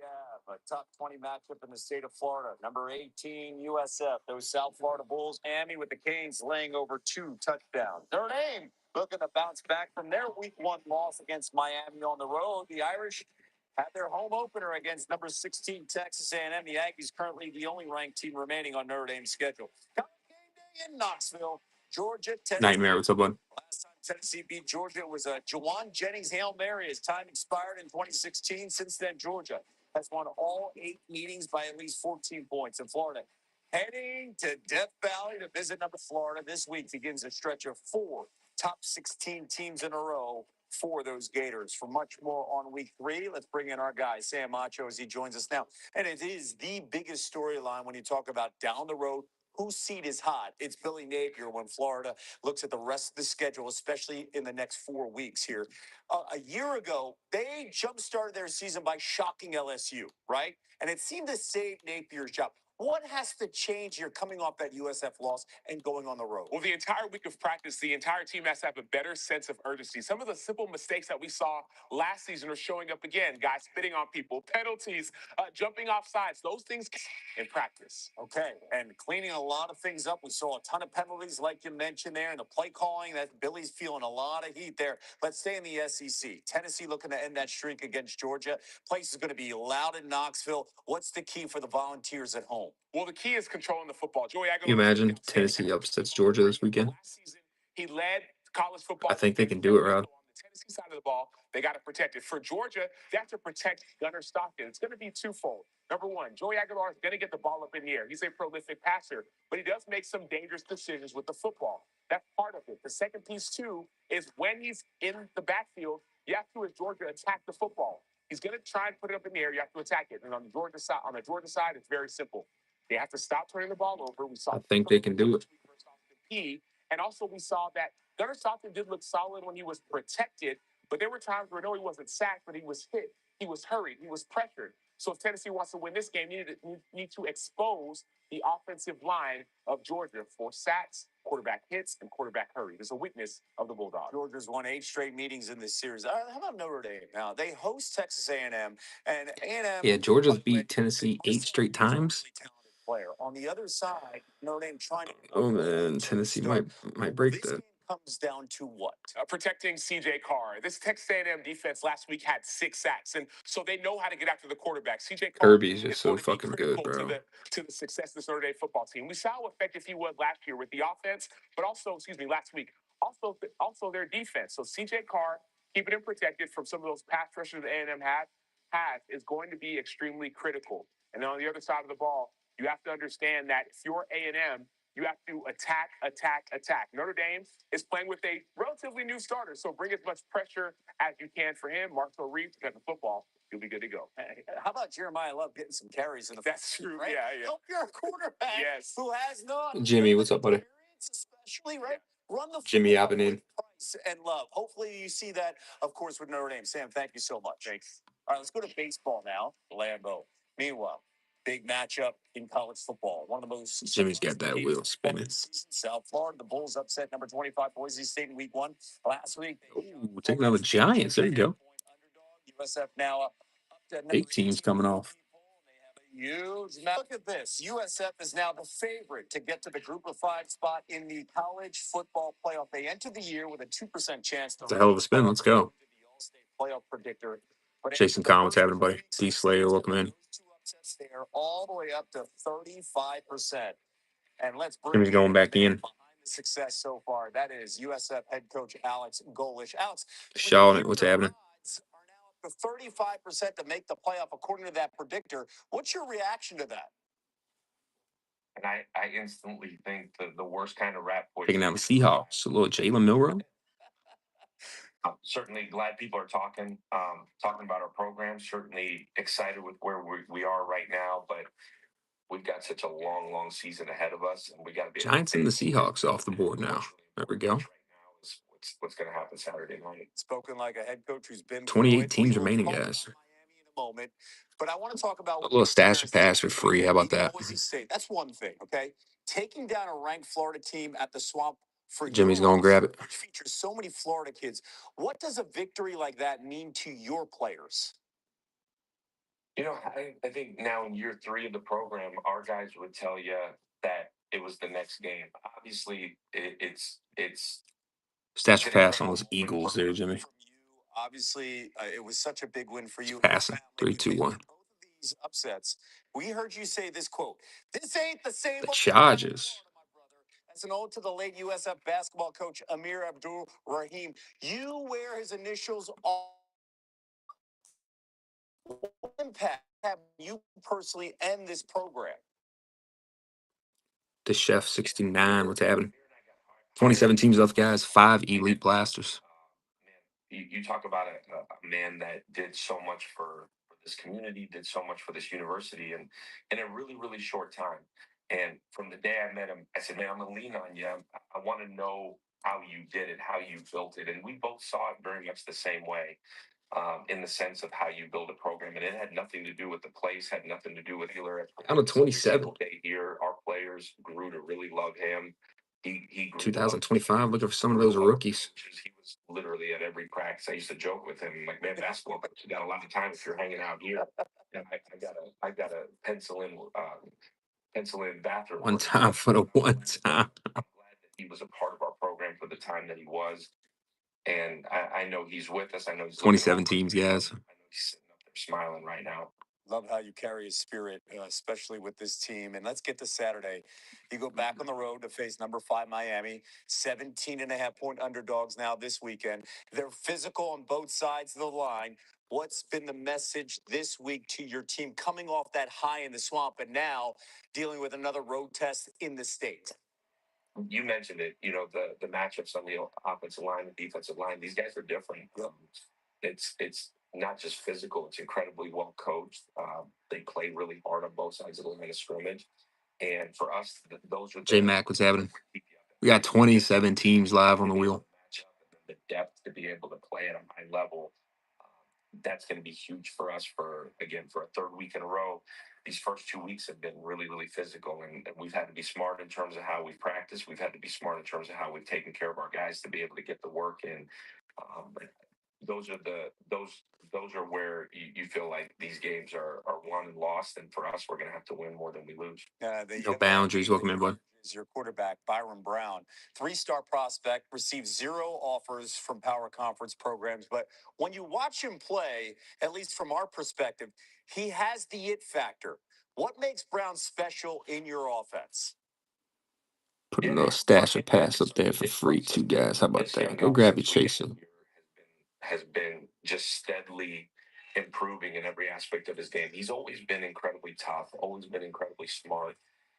But I think when your quarterback can be not just the hardest worker, that's the whole thermostat for the entire program. Well, Alex, you guys have been fantastic the last 2 weeks. Wish you the best of luck this weekend on the road against Miami. And most importantly, stay healthy the rest of the season. I appreciate it. Thanks for having me on. Go Bulls.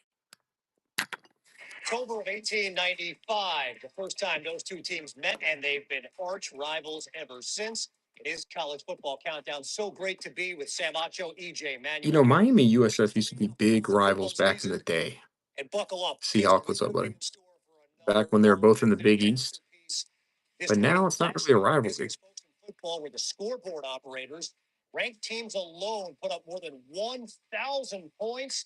We will give perspective to the near record-setting day. It's Bulls on parade at USF. 2 games, 2 wins against ranked teams. Wait till you hear what Sam says about just how much stock we should put into this. Pass for free gas. Teams collide in Knoxville when Georgia invades Tennessee. The Dogs have won the last 8 head-to-head, but 117 points in 2 games. No one has been as prolific as the Dinosaur 304. What's happening, buddy? Down to 27 teams. Stash or pass for free. Well, the atmosphere, second to none. Anywhere you play in the country, it'll probably never match the excitement of Georgia, Tennessee in Neyland Stadium. I know that place is going to be crazy on Saturday.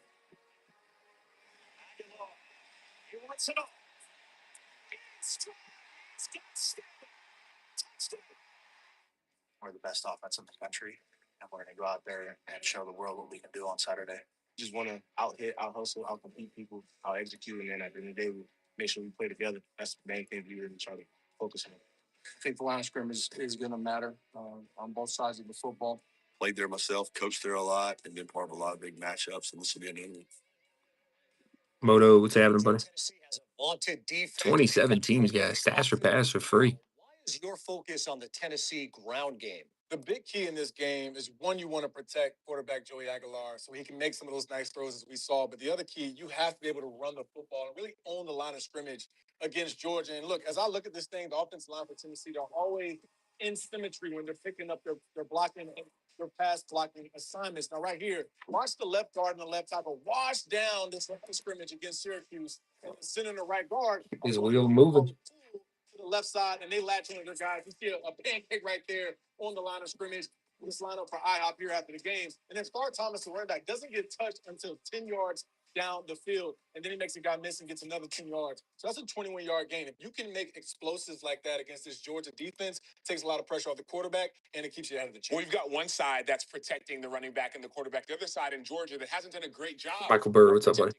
There wasn't a lot of sacks last week, but man, Gunnar Stockton versus Austin P was pressured, he was hit, he was hurried. So that Georgia team, if they want to continue their streak versus Tennessee, they need to protect Gunnar Stockton and protect the football. That was one of 2 fumbles that happened last week versus Austin P. I understand that Georgia has a history of winning championships, but if they keep on putting the ball on the ground, whether intentionally or not, it's going to be a problem. So what shows up on tape for Georgia, yes, they are wins, but it's the pressure on the QB and it's the football and not protecting it. That could cause an issue for the Dogs. Does this feel like the same Georgia type team that we've seen here in recent years? Yes and no. I say no because the quarterback isn't as prolific as we saw, at least at times, with Carson Beck last year or even going back, even years back. But what I will say is this, there's a mentality and a mindset when you're at Georgia playing a team like Tennessee, a team you've beat pretty much for the last decade. You haven't lost to since I believe it was 2016. There does come a mindset where you might play up to the competition. I think the Georgia defense is in line with being some of those regular Georgia defenses. But the offense, I agree with you, Sam. And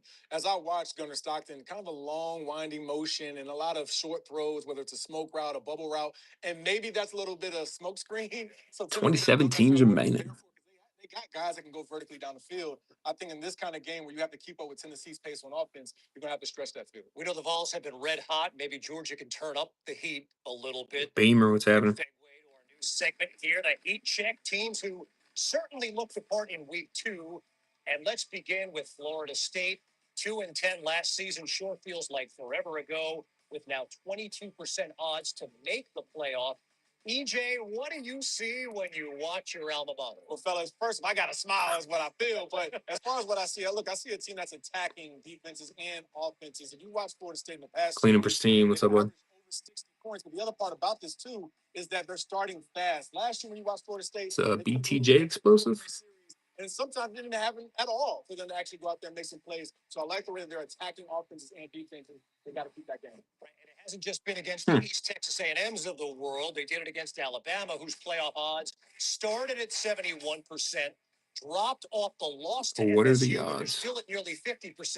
Sam, who exactly are the Tide? Well, they are somewhere in between what we saw, the embarrassment of week one and the domination of week two. This Alabama Crimson Tide team has a chance to be able to define who they're going to be. There's a new quarterback.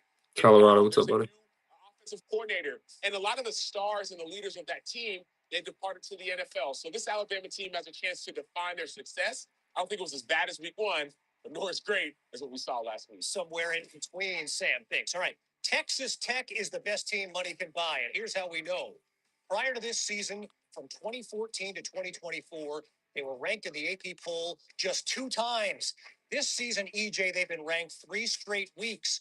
Where do the Red Raiders fit among the big boys of the sport? You know what? I think they fit right up there with the top teams in the Big 12, but we still got to wait and see because they haven't played really tough opponents to this point in the season. You're supposed to beat Arkansas Pine Bluff. No disrespect. You're supposed to be some of these lesser ranked teams. So I want to see as they get in the Big 12 play, can you keep that high octane offense going? And it's led by their quarterback, Baylor Moore. Who's been outstanding so far. And then, fellas, there's USF, who's had better wins than Boise and Florida in consecutive weeks.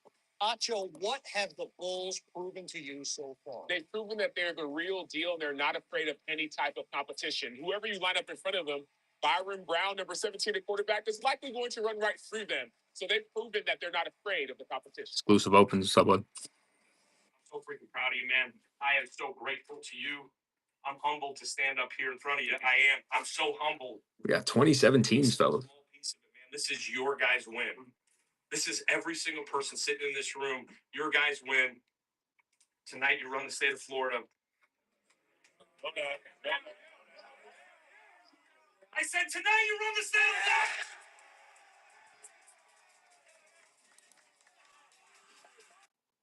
Got a chance to really run the state of Florida this week when they go to Miami. But win or lose, they have put themselves squarely in the playoff conversation.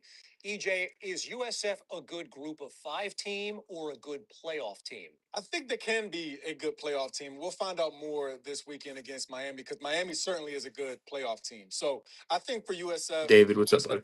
they took advantage of the miscues from Florida. They at times Florida didn't tackle out on the perimeter, and Byron Brown, the quarterback, like you showed, was able to get another 10 or 15 yards. When it came to the crunch times in the game, USF had guys that could make plays on offense and defense. And even when early in that game, USF kind of bent their back a little bit, gave them some big plays defensively, they didn't give up touchdowns. They got field goals, which is how they were able to stay in that football game. But I'm excited to see USF when they're challenged. Boise State was a top-ranked team, but without Ashton Genty. Florida has been up and down under Billy Napier. This Miami team is the real deal on defense as well. I mean, think about guys like Bain on the defense side of the ball. They were dominant. Yes, Carson Beck is an elite level quarterback, but when Byron Brown is when all 11 eyes are going to be on him, that's what I'm excited to see with a talented group like Miami. That's that's going to tell the story. We know this.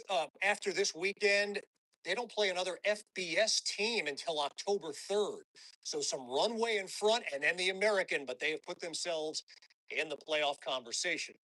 We are counting you down, and well done by all those in Winston. GA card, what's up, buddy? Sam, let's make the tough pivot back to football and talk about this matchup here tonight. You got a chance to see NC State last week. They got a big-time quarterback there, 6'6" and CJ Bailey. What stands out about his growth as a quarterback? Well, it's everything. Before he was just a pocket passer. Now he's using his legs. And why do I know that? Well, 1, we called his game, but 2, he's put on weight. He put on about 15 to 20 pounds of muscle. So now there's more designed quarterback run that they're not afraid to put him in the pocket and let him accept some hits. But also it's the passing game. We're going to see him make a great decision to Noah Rodgers in the middle of the field so we can see it as well. So it's just the passing game, the running game, but also the defense. That's Kean Sloan, a transfer from Utah State, who made that game-sealing interception. So it's NC State offensively. 2017's on the wheel. They've been known to have.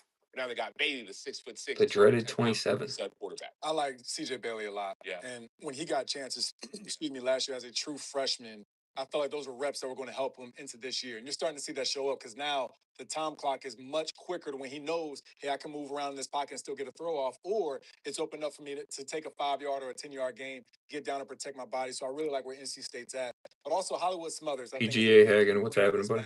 we're going to talk about Wake Forest running back too, but I think Smothers is a guy that's able to open up those play action passing windows because he's such a good back in between the tackles and also has home run hitting speed. And to your point, EJ, he's a good back, but they consistently want to lean on their running game. Last week, he had 140 rushing yards, and many of those came in the second half. And so it's not just the fact that you have a back named Hollywood, but it's the fact that the offense isn't afraid to give the ball to their running back and not put so much pressure on a 19-year-old second-year starter. One of the best names in college football. Awesome name. That's why I laughed. That's a great name. Hollywood Smothers. By the way, 3 ACC teams in the top 25 this week. Although relatively Peyton Manning, what's up, buddy? compared to the SEC and they're 11, it's a little bit of a different story. 2 of them will collide in Baton Rouge Saturday. Florida off the stunning home loss to USF in Death Valley to face the 3rd-ranked LSU Tigers. Got $9 spins, Gabs. 5 blasters. You know, we're in Tiger Stadium, and so we need to be Death Valley.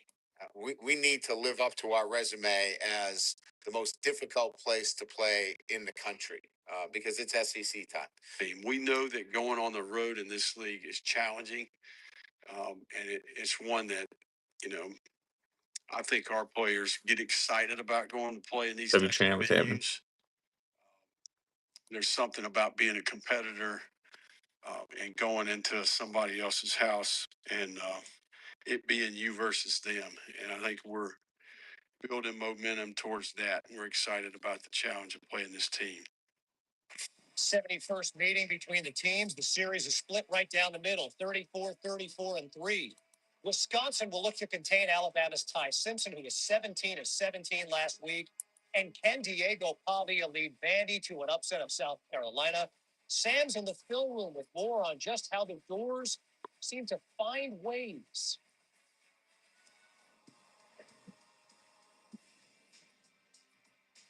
Vanderbilt isn't knocking off these top teams by accident. They didn't beat Alabama last year or Virginia Tech last year by accident. It's their confidence, it's their cockiness, and also they're consistently making the right play. Let's start with last week versus Virginia Tech in a win, the confidence. You're going to see Diego Pavia, who's receiver, Trey Richardson, the 5'10" sophomore from Topeka, Kansas. This is cockiness and confidence in one.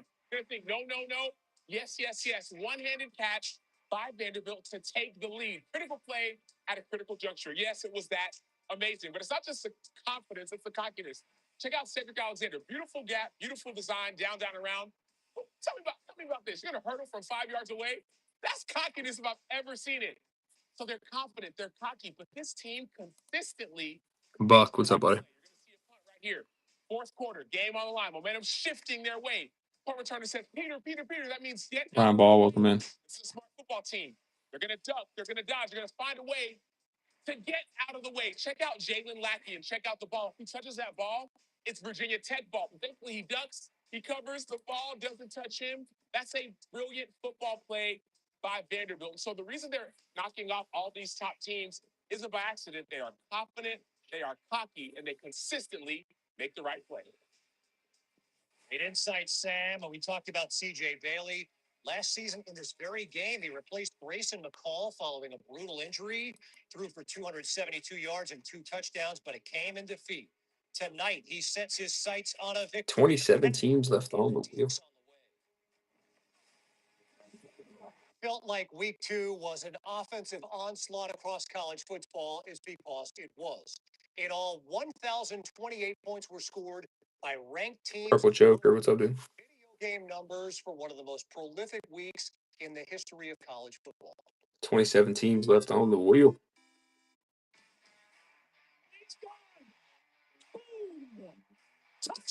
Touchdown. Stop them if you can. The run continues. A bonanza of scoring in week 2 showed the big boys not only have an appetite for cupcakes, but also an ability to devour defenses. 20 FBS teams scored at least 50 points in week 2, nearly twice as many as a season ago. 11 scored 60 or more, 5 hung at least 70 on the board. Dang. Most of a single week since 1936. Was the over 89? Baylor and SMU combined for 93 points Saturday, most by 2 FBS teams this season. Texas Tech hung 62 on Kent State, and its scoring average dropped. Florida State's 74-point win included 11 touchdowns, most in program history. I've got a 70-burger to the scoreboard. While Alabama's annihilation of ULM was the Tide's biggest shutout win in nearly 75 years. He breaks away. Foot of the gas. The yardage was dizzying too. 4 teams Casper, what's up, buddy? 700 Saturday. USC 755, more than 53 Dash pass is free, guys. through 2 games. And those numbers bode well for these. According to ESPN Analytics, 3 of the teams with the top 5 offenses have seen their playoff hopes skyrocket. Offenses that sputtered out of the gate, albeit with losses, have seen their playoff odds drop by as much as 32%. Stop them if you can, because with 12 of the top 25 teams favored by at least 20 points this week, we might be looking at another scoreboard Saturday.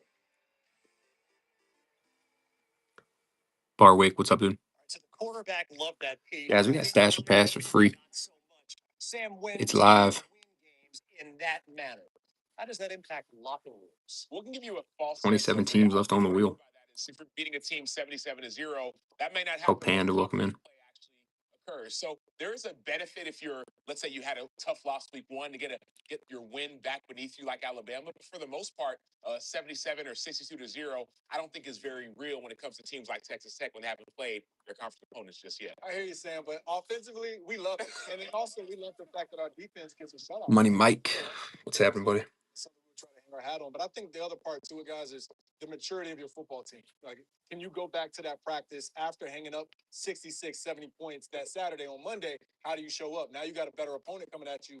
Are you going to go into that game sleepwalking, thinking, hey, I don't got to dot my I's, cross my T's because we just scored at will? It's not going to be like that every week. So I think offensively, we hang our hat on that one. Like, I got confidence the rest of the season. We can put up 60 points on anybody. But then you get to the next week, you play a real But I opponent. might put all on, of a sudden that I might put confidence- 30. I might put up 30. That That's a big deal. We can win a game like that. That confidence starts to dwindle. I'm telling you, you put up 60 points, 70 points, and you're at 18 years old or 19 years old, you may not approach the week the same way. It's human nature to kind of relax and rest on your laurels. So I get it. I'm with you from an offensive perspective, from defensive.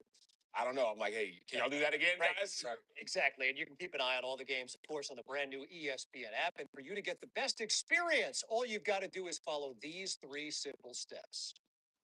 First, you'll need the ESPN app on your connected TV or favorite device. If you have it, open it up. If you don't, download it now. Next, click on the live event or ESPN show you want to watch. Then choose your TV provider and log in. You're all set. It's all of ESPN, all in one place. Go to support.espn.com to learn more. Hey, bring the app with you and watch Hollywood Smothers tonight, second in the ACC in rushing yards per game, through 2 games and 108 per.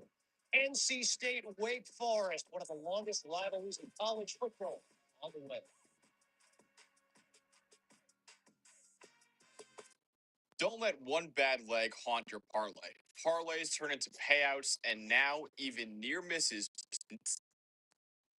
They started their year off by dominating number 25 Boise State 34-7, a school that made the college football playoff quarterfinals last year and was the clear favorite to represent the group of 5 in the playoff once again. 27. Boise State was both of our picks to make the playoff right now. USF dominated them, wiped the floor with them in week 1. So that game, we came out of it and say, okay, USF is at least a contender to be the group of 5 playoff team this year. Week 2 showed, no, they're the outright favorite to be the group of 5 playoff team this year because they went on the road and beat number 13 Florida 18-16, despite entering that game on the road as 17.5-point underdogs. Now Tiny boy USF's gonna make some noise. in 7 They already years, have. and they can skyrocket up even higher than number 18 if they could beat a top 5 team in Miami on the road. USF right now, the only team in America with 2 ranked wins already on their schedule. They're looking for a 3rd one in as many games this week as Miami. And you know my theory on this, I've been saying. Shake K Flash, what's happening? If it was me and they had found a way to win this game, I'd make them number 1 in the country. Yeah, you could absolutely do that. Resume wise, I would do it. Clear up. I mean, you beat Florida at Florida, Miami at Miami. You dominate Boise, who made the playoff last year in week one, who, you know what, still might be a pretty good team. We'll see how they bounce back in Mountain West play, but maybe Boise, and the better that Boise is, the better it is for USF and their resume because they're going to win that tiebreaker, right? Yep. So I think as far as USF, it's an incredible story the first couple weeks of the season. Alex Golesh has them playing such hard-nosed football, especially on defense. Todd Orlando. 27 teams on the wheel. At any point in the last couple of years, and that's something that's going to be a premium in this game, having to keep it. Just keep yourselves in it. Give yourself a chance. You get to that last 5 to 8 minutes, and you just have a chance. It's a one. Travis Hunter, Ashton Genty. You never know. It only takes one mistake, one big penalty, is swinging momentum like that. You never know. So I think that's going to be the theme again here with USF is they're going to try to play really good defense and keep themselves in it for as long as possible. But it's a tough test this week. The toughest test of the year so far for USF against a top 5 team in Miami. Dalton, you have that Miami offense with Carson Beck there, and that Miami offensive line was kicking ass in that week 1 game against Notre Dame. So really, how will USF do trying to get some pressure on Carson Beck? So here's what happened last week with USF. I think they did, for their standard, against a really explosive Gator team, they did a great job in coverage, preventing the deep ball, right? So DJ Lagway, I think, did not complete a deep ball in that game. They did. That's a big thing. Now, a little bit different style here with Carson Beck. 2, they did stop the run pretty well. Jaden Baugh had his moments, but they only gave up 4.5 yards to carry across 30 carries. That's a good result for the Bulls also. I think in run defense, they could do a nice job in this game. Miami does not. They've got a good offensive line, but it's not the most creative run game. I think they can get physical with it. To me, the question is, Ryan Barr, what's up, dude? Any more pressure against another elite offensive line on Carson Beck than they did on DJ Lagway? They only pressured Lagway was only pressured on 3 dropbacks last week. It was the highest Florida pass blocking grade we've ever seen in a game. And none of those 3 pressures were defensive linemen.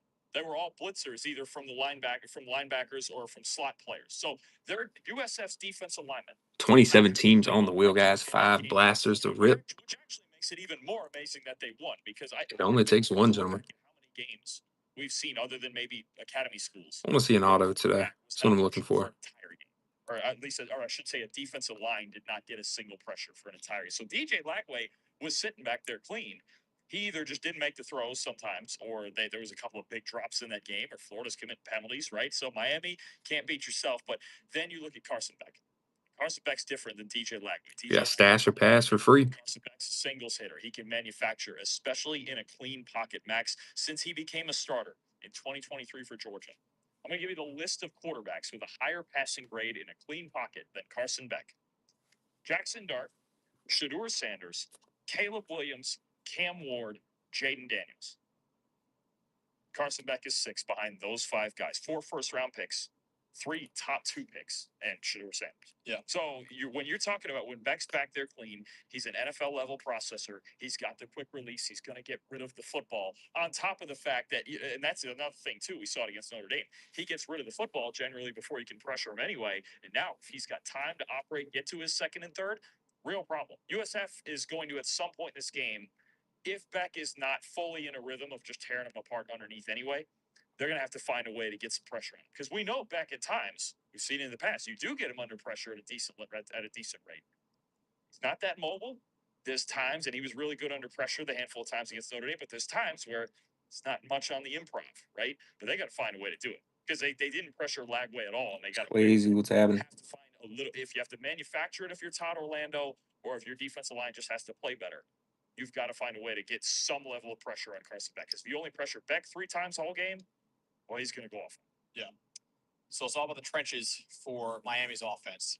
And it's all about the trenches for USF's offense, too. My match to watch is $9 spins against Miami's defensive line. Because mentioned before, Miami's offensive line was great against Notre Dame.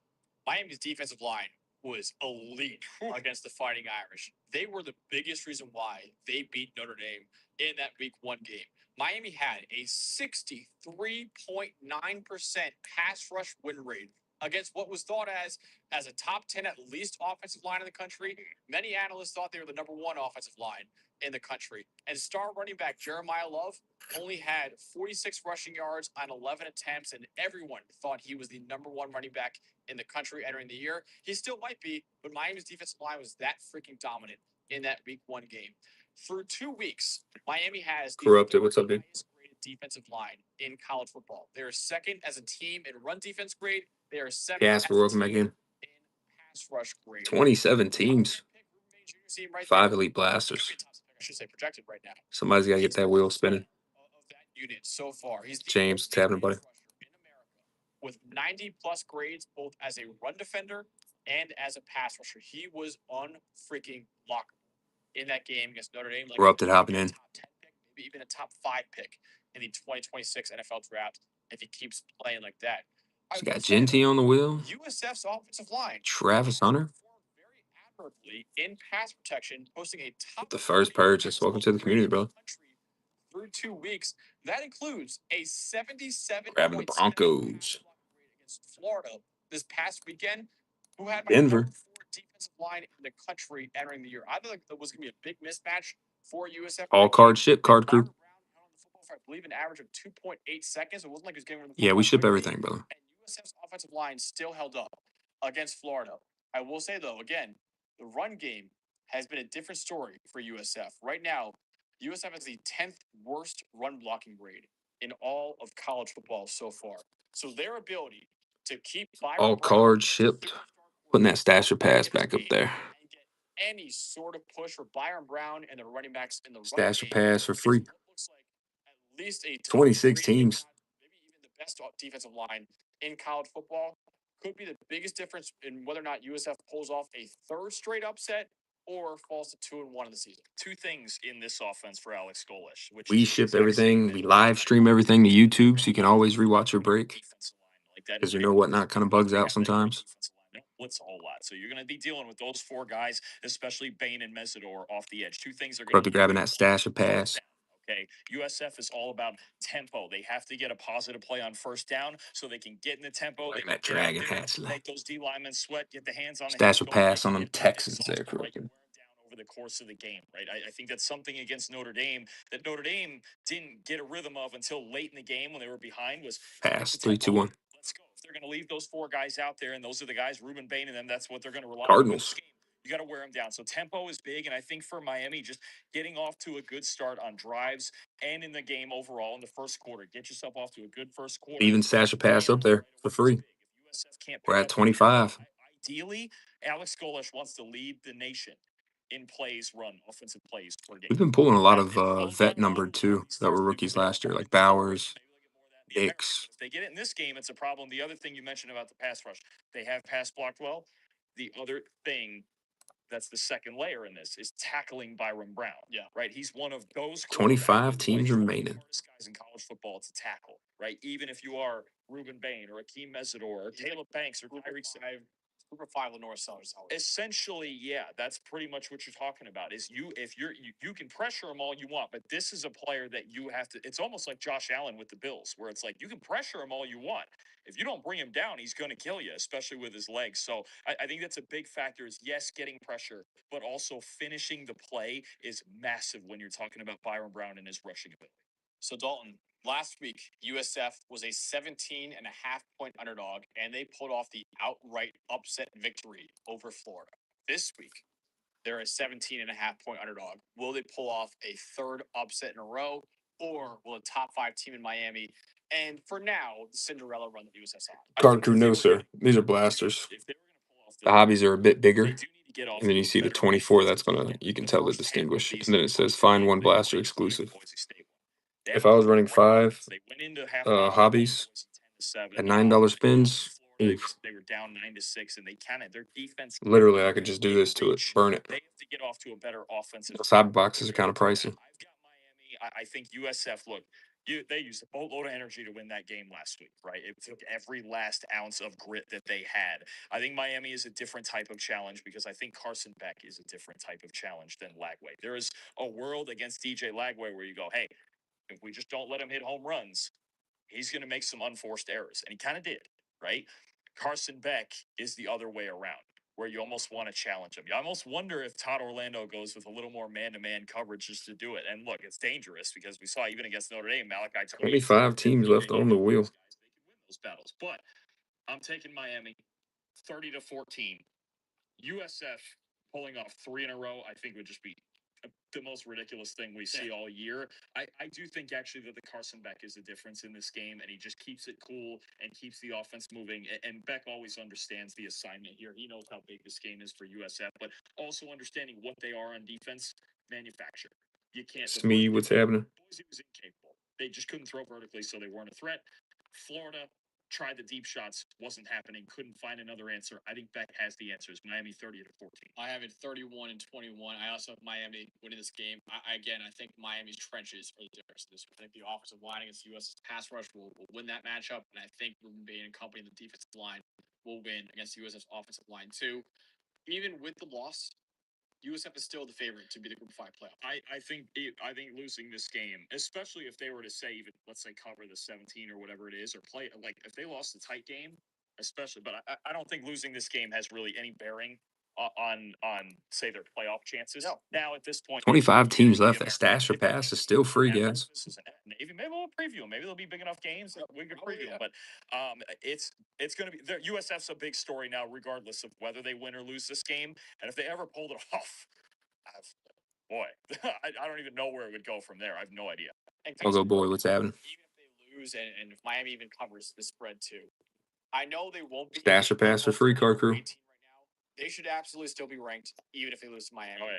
By however many. Kyle, what's happening? This is still a team that should be. So basically, if you don't know what it is, it's if you hit the first team and you don't like it, you can pass on that team and then you respin it.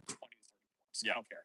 They should still be ranked for what they did in first. They've earned it. Yeah, they've absolutely earned it, and they've earned it. Car Crew hopping in. Going into play in the American, and they've got a runway before some of their tougher games. I think this could be win or lose this game, and it's a tough one. Obviously, it's another tough one going the other way down I-75 this time. Raiders stash or pass. Potentially special season in front of them, considering what they've already done. They just won. They have to stay healthy. Byron Brown has to be healthy this time, and then they just once they smart. I like it. Against some of those teams, then they get scary because this. I would have told you. Are you sure you want to pass on that? if they do lose, I doubt the AP poll will have taking down the Raiders. Top 25 is the one you should be looking at right now because they should be ranked after, even if they lose to Miami. But we'll see. Very humble plug, right? Good spin, bro. If they pull it off, though, I may have to. If they pull it off, you make them number one. Absolutely. If they actually pulled this off, you make them number one. I would not come on the show Sunday. Yeah, we ship everything. We don't. Some people don't want the base. By all means, we'll hold on to it. But other than that, expect it in your mail. We're gonna ship it. I think if they win this game, I'm telling you, I've said it since Sunday. I'd make them number one. If LSU wins against Florida, then they'll also beat Florida like USF did. So they'll do LSU 1 and USF 2. That might be right. I know you hate me for it. It'd be tough. I'll guarantee you top 3. I'll guarantee you top 3. We'll see what happens. Well, I hate your style. I hate your style of negotiating. 24 teams remaining. Well, that would be one of the biggest upsets of the week if USF can pull it off again after being 17.5-point underdogs. Still got Shadori, Mecca Ibuka live. Car Crew, appreciate that share, buddy.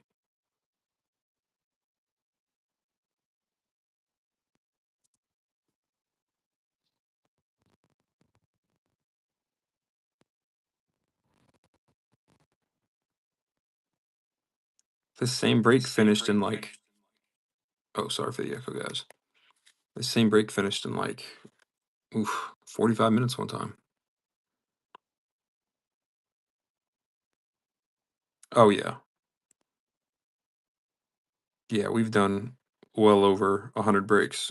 We've seen them fly. Phew, and then we've done one. Oh, dude, I've done a 21-hour break. So, yeah, I know. Slice Fire, what's up, bro? It's the name of the game.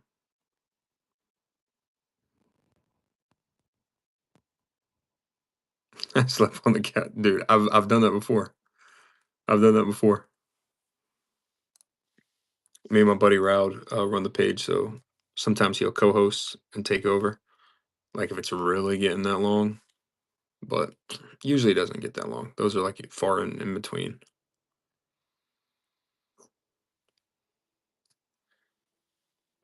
We actually like to talk to the chat and not reference them as chat, so our breaks tend to take a little bit longer. And then complain about the wheel not spinning. Like, the break fills when it fills. Corrupted, welcome back in, bud. Guys, we do live stream everything to YouTube as well. You can always rewatch your breaks with us. All you gotta do is look up Southeastern Card Trading. You'll see that we're live. Couple of reasons. I'm not trying to be big on YouTube or anything. Just so you always got that transparency, you know, you can watch your break. Make sure your package is all accurate.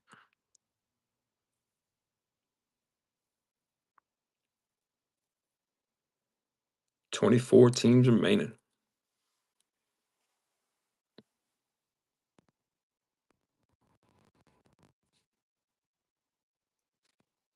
Fresh Fast, what's happening? Stash or pass is free. Corrupted hopping back in. We can get this thing filled out fast enough, guys. I'm gonna run it back.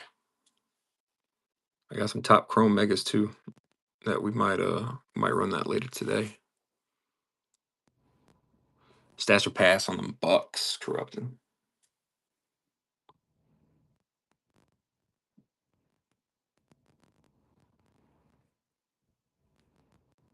Pass. You sure?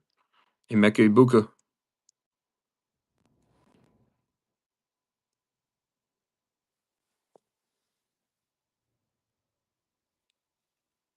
Gotcha. 3, 2, 1. Grabbing the Texans.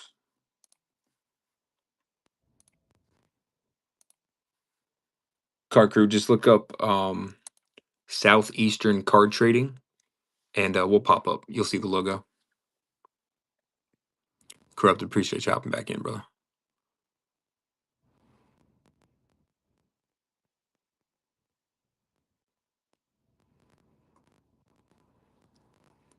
Yeah, every single break we live stream there. We know Whatnot kind of bugs out, and people weren't able to watch the breaks, so we make sure everything is live streamed to that, so you always have a chance to rewatch it.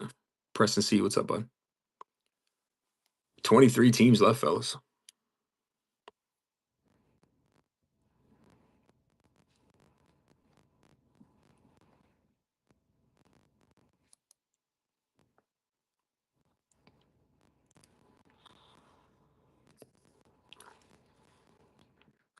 Noisy boys, welcome in.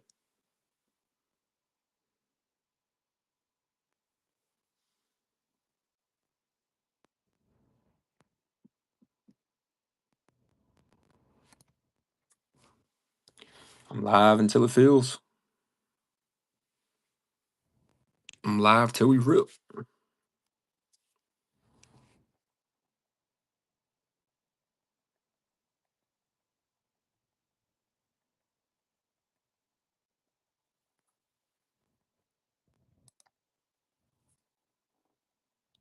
"23 teams remaining."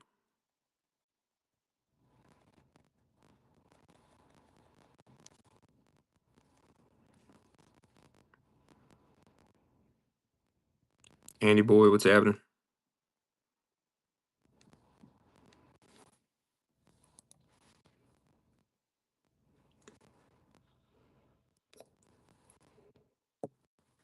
That stash or pass is still free, guys.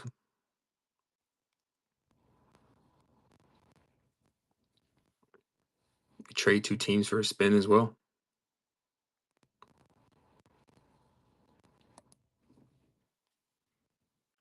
You know, we've tried TikTok. We've never tried doing breaks on there though. But that's kind of how I started, was out on TikTok just trying to do singles. But then back when I first started, I realized you couldn't sell singles on TikTok. So that's why I migrated over here to Whatnot, and then we eventually got into breaks.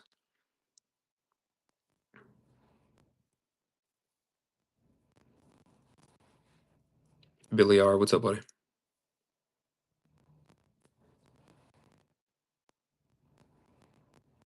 No, you can sell singles and Whatnot. I'm talking about on TikTok. I wasn't able to sell like just list actual. Yeah, I wasn't able to list like actual singles on TikTok for some reason. Everything had to be sealed. I think they kind of changed that now. I'm not too sure, but Whatnot's just been our exclusive like streaming platform.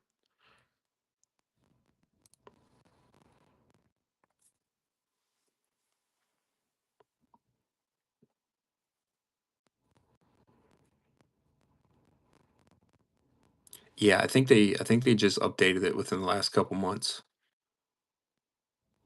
Like now, on TikTok, you used to not be able to bid. Like it was always like buy it now spots. They just added that. I want to say like 2 months ago, maybe a month and a half.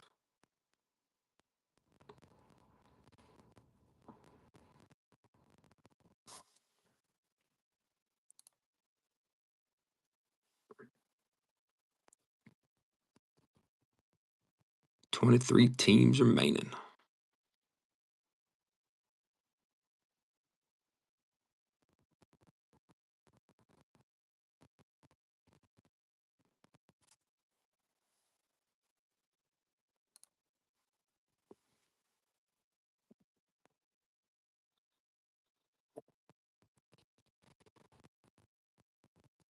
Oh, that's dope.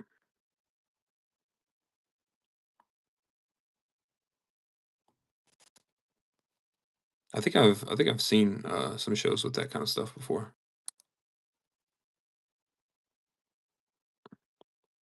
We actually started out in Pokemon doing like rip and chips, at least on Whatnot. And then I don't know. One day, bam, we did a football break, and the rest is history.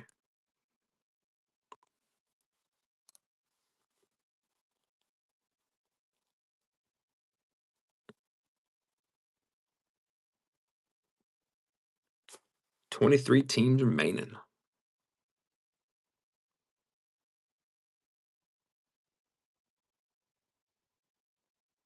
Oh, that's gas.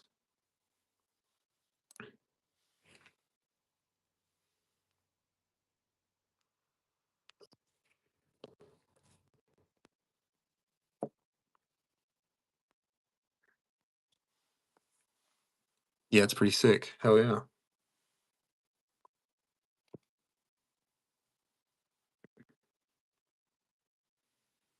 We're Bucks fans on this channel.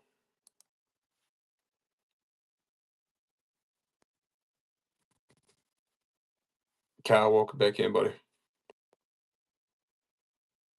23 teams gas, stash, or pass is free.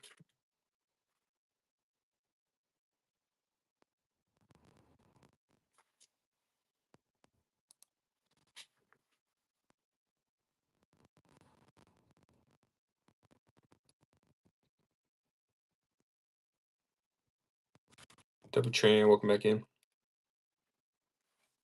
We're down to 23.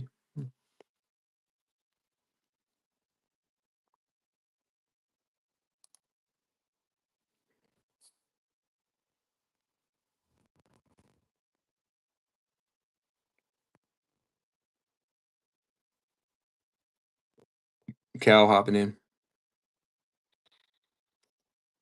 Jimmy, we're moving, brother. A stash or pass is live on the wheel.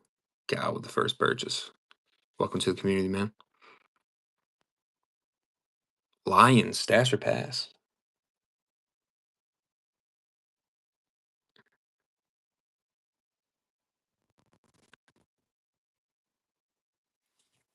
He's passing on them.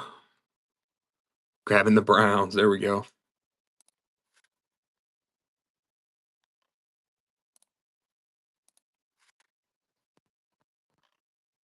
It is so crazy saying that the Browns are a chaser this year.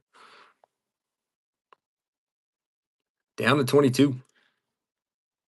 We've been pulling some low numbered vets too out of this.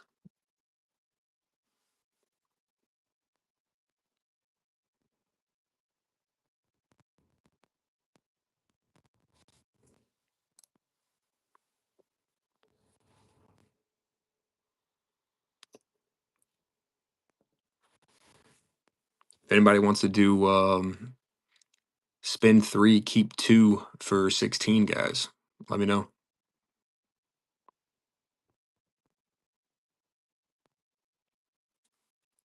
Basically, knock $1 off each spin.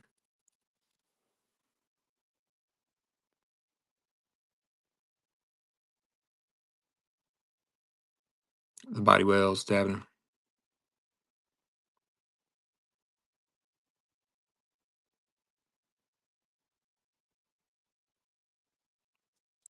The Silent Night, welcome in. Yeah, so spin 3, pick 2 for 16. It'd basically be like you're getting 2 spins for 8.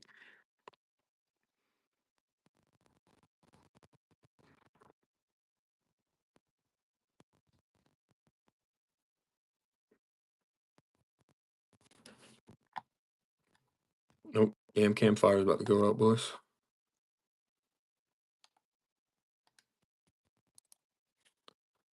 If you want me to run it for you, let me know.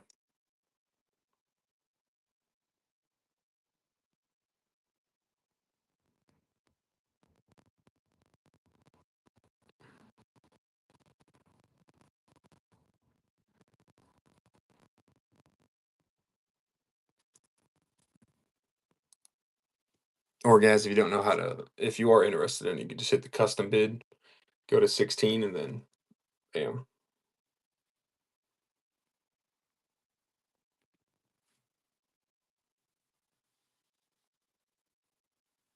Well, with this product, there's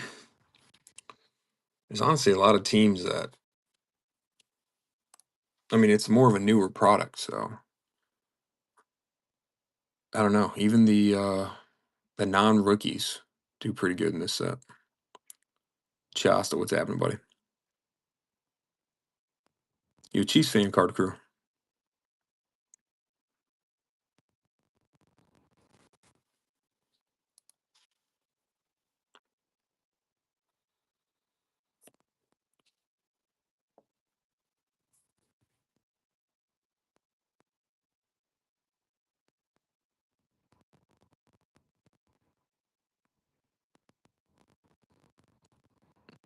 Dope, sounds good. I'll check it as soon as we get done filling and ripping.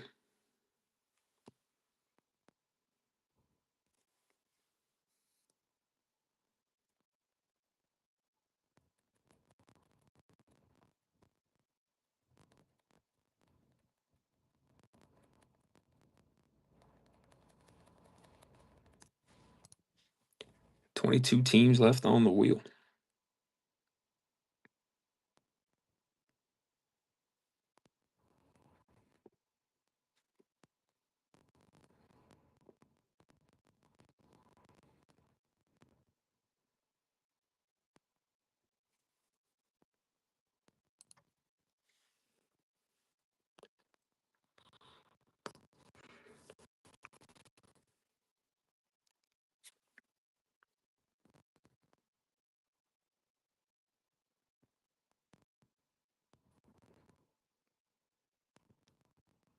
Guys, by the way, if you see, because I get asked this question a lot, if you see your shipping go up, it's because it's upgrading you to a bubble mailer.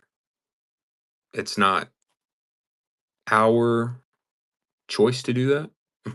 It's just what Whatnot does to upgrade you to a bubble mailer and makes it either priority or ground. So if you go in and then you want to go in again, but you see your shipping go up, it's because it upgrades you to a bubble mailer instead of just like an envelope.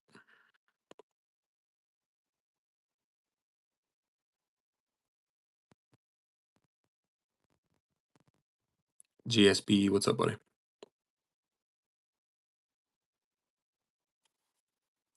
We got 22 teams left, guys. GSB, good morning, my dude.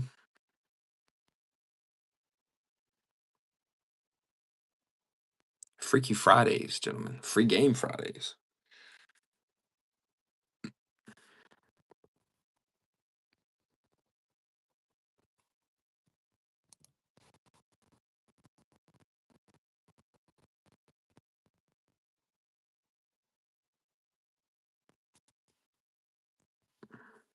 10 teams off the wheel. 5 blasters of that elite.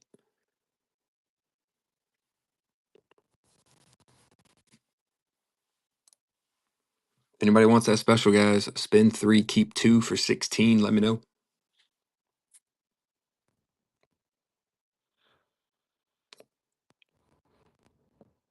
Tim J, welcome in.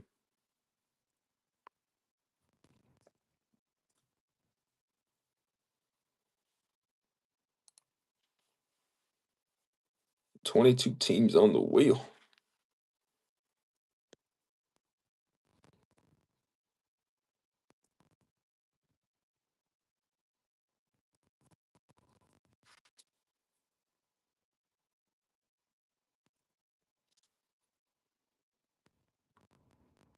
GSB, yes, sir.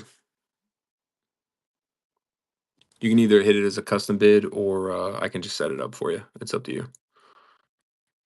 There you go. You got it.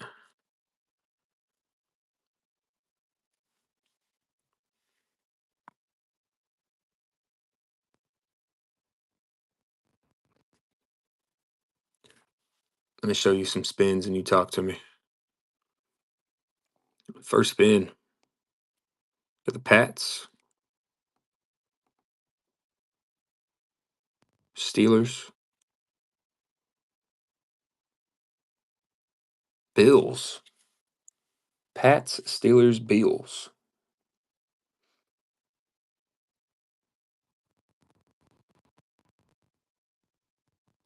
Steelers and the Bills. I like it.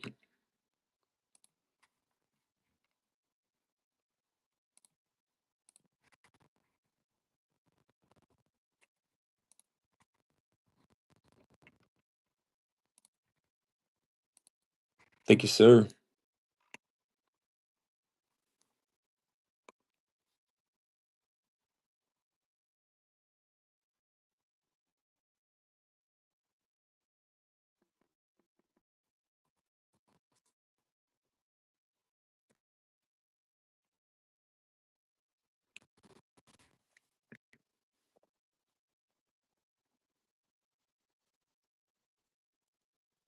$20 teams left.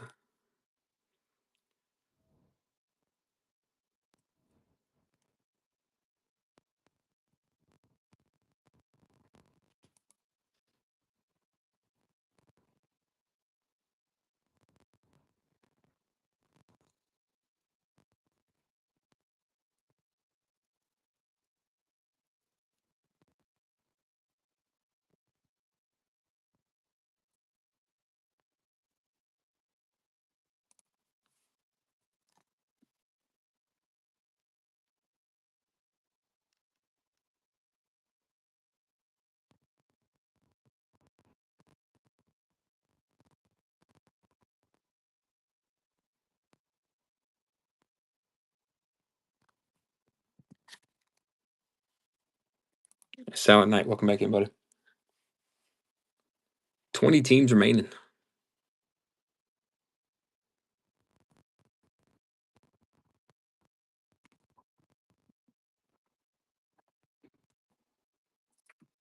The reserve room, welcome back in.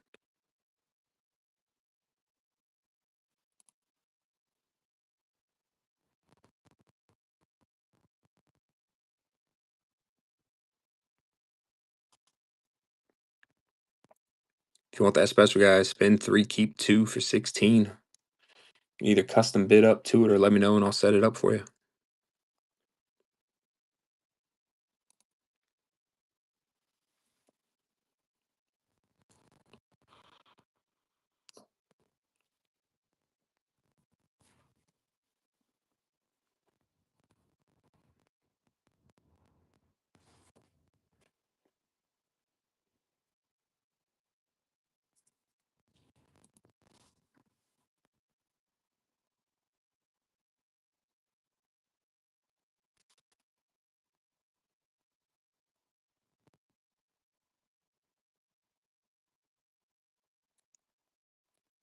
$12 teams gone.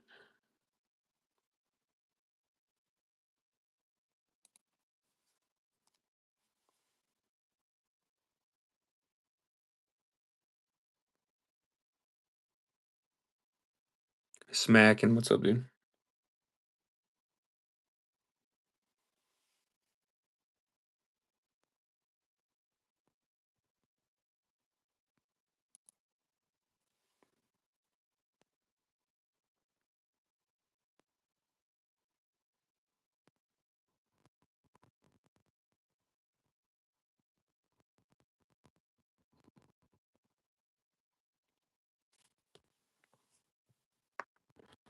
Bookmark our show for later tonight, guys. That's gonna be a banger.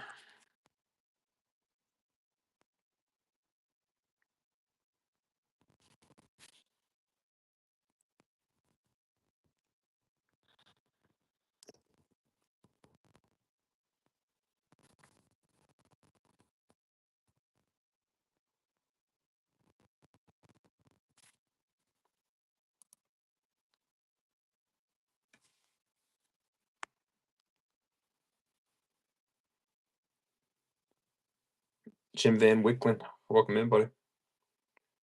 Use that stash of pass. There we go.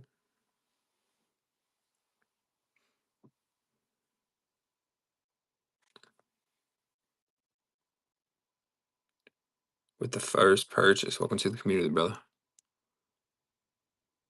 Stash of pass on those Ravens.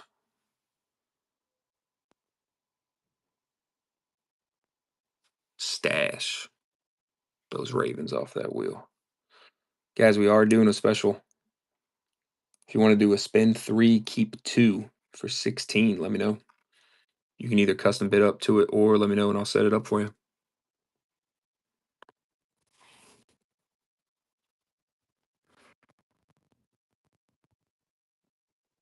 If not, stash or pass is free.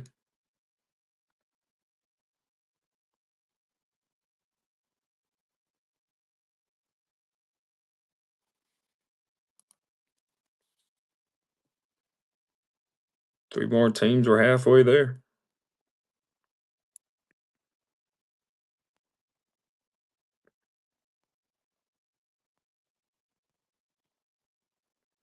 Guys, remember if your shipping does go up after the first purchase, it is upgrading you to a bubble mailer. That is the difference. That's something that Whatnot does. It's nothing that I can control on it. Hey, Trip, what's happening?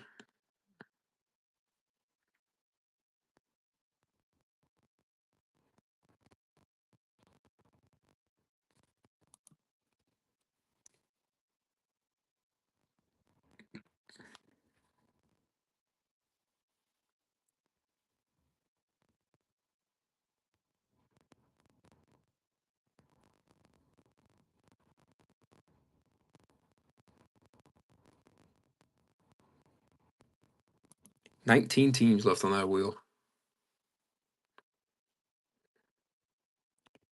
Kevin Sullivan, welcome in, buddy. Blue Branch, what's happening?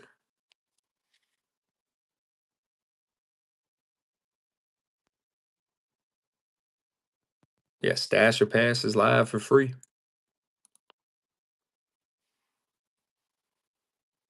Jim Van Wicklen hopping back in.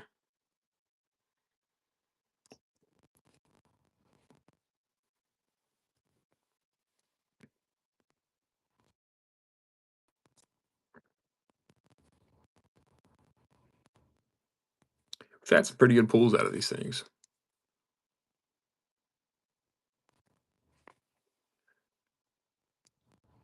Stash or Pass on those Niners. Yeah, Carter Crew, we can do another one. He's passing 3, 2, 1. Grabbing the Colts. Little Riley Leonard.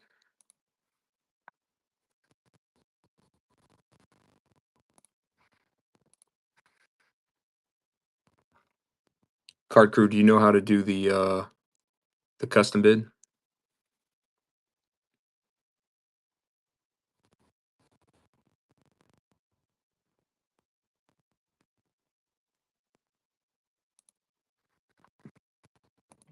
Here, I'll set it up just in case. Guys, this is for a spend 3, keep 2.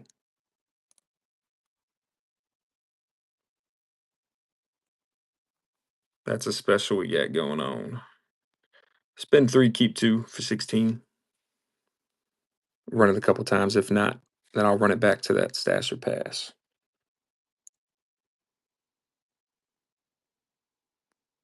Oh, okay. I got you. No, yeah, you're good.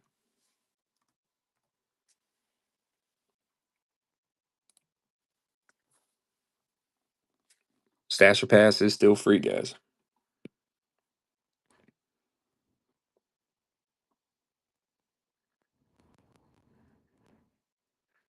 It's got Travis Hunter on the wheel, Mekhi, Buka.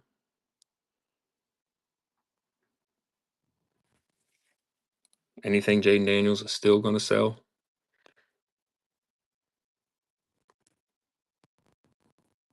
You got Tate out of Carolina.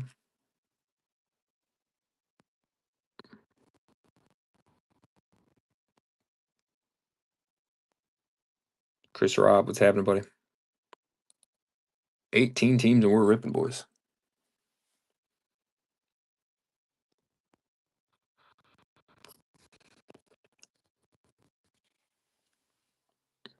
Stash or pass is free.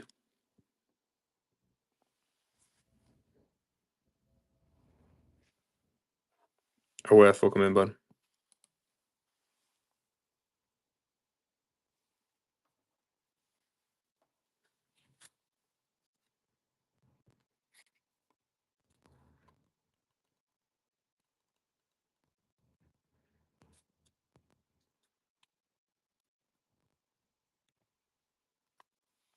Here, fellas, I'll even do one better. How about this?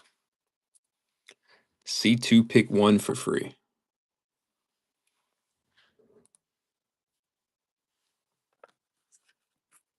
C2 pick pick 1 for free on the wheel. We're at 18.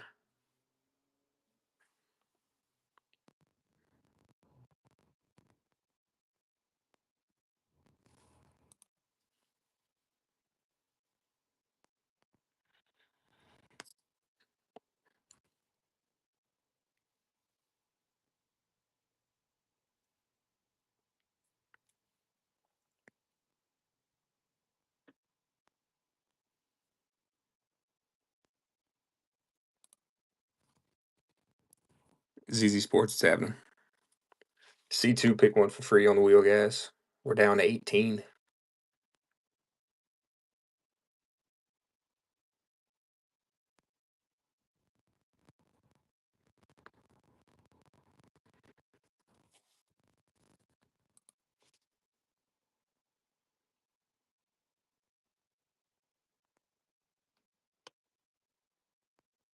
ED, what's happening?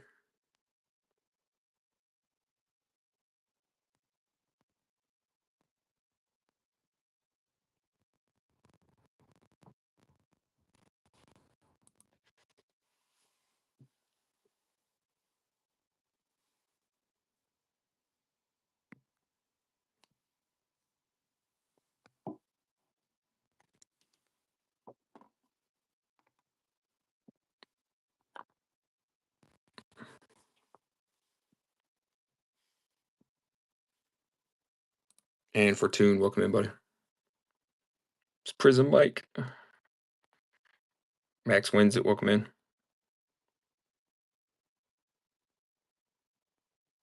C2 pick 1 free. 18 teams remaining. Or if you want to do spend 3, keep 2 for 16, guys. Either custom bid it or drop it in the chat and I'll set it up for you. Save you $1 off each spin.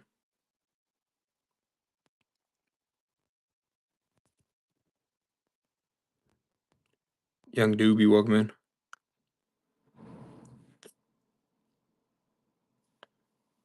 Herb, what's happening? Fellas, good morning.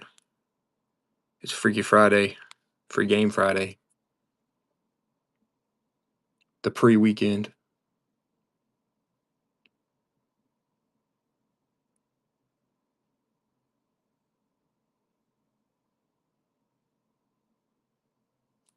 You got C2 pick 1 for free on the wheel.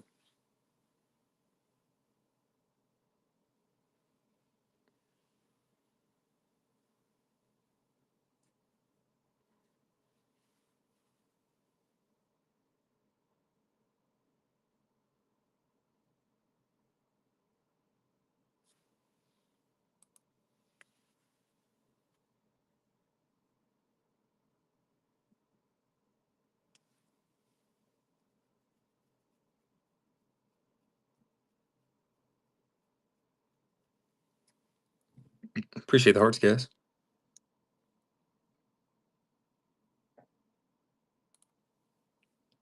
Go Tigers.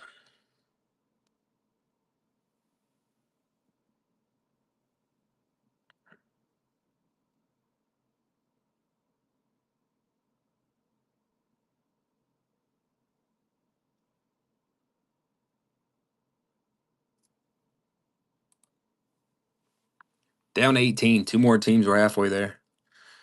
You guys want to do a spin 3, keep 2 for 16? Let me know. It'll save you $1 off each spin.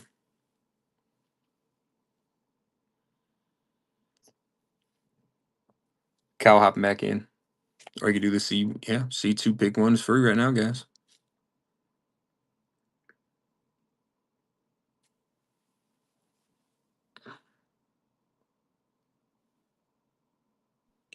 Cal looking at Dragon Hatchley. We got Lions or the Saints.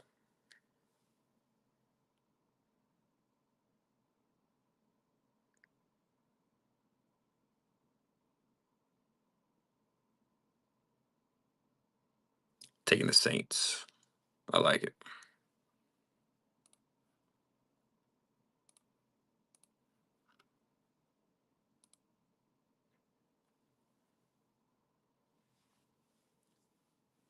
$17 teams remaining. C2 pick 1 is still live on the wheel for free, fellas.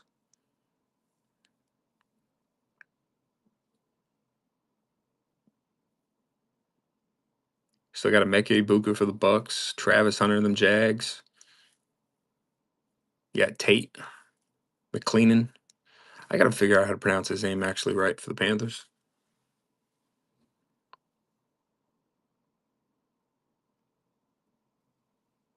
Cal's got the wheels spinning.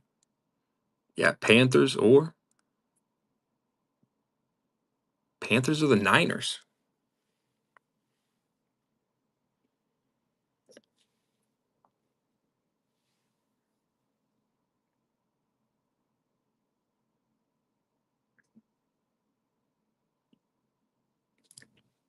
Down goes Carolina.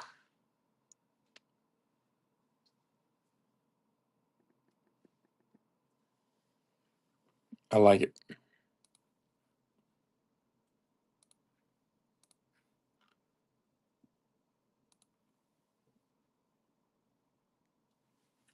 Halfway there, 16 teams remaining. McLovin it. Welcome in. C2 pick 1 is live on the wheel. Corrupted hopping back in. It's the George. Remember, boys, if y'all want to do a spin 3, keep 2 for 16, let me know.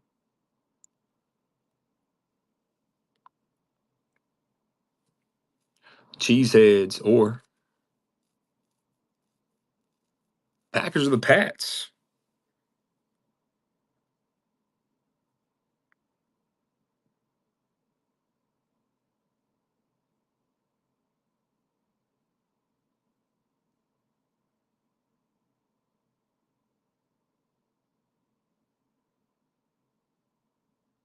Packers or the Patriots.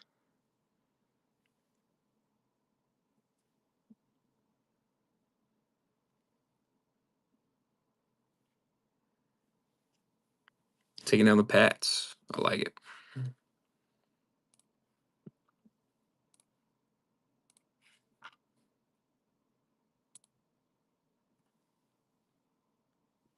$15 teams remaining.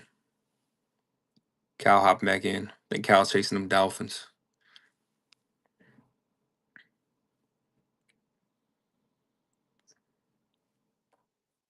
I like some of the old school cats they put in this product this year, too.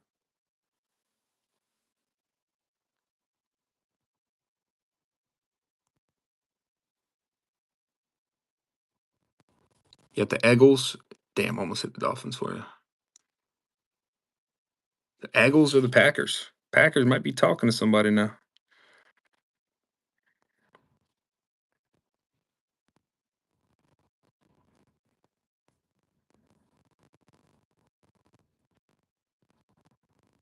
Taking down the Cheeseheads.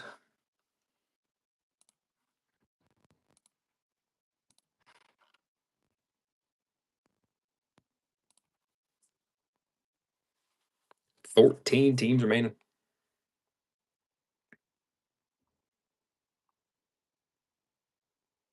Yeah, 4 more chances to use that C2 pick 1, guys. Once we hit 10 teams, we do single spins from there.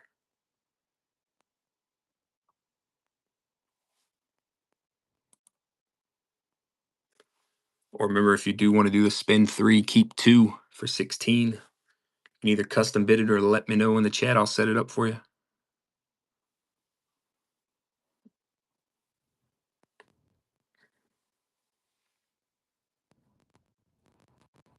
Crazy K, what's happening?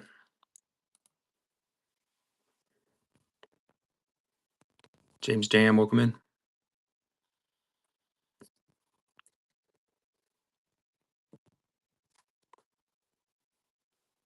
Card Crew, yes, sir.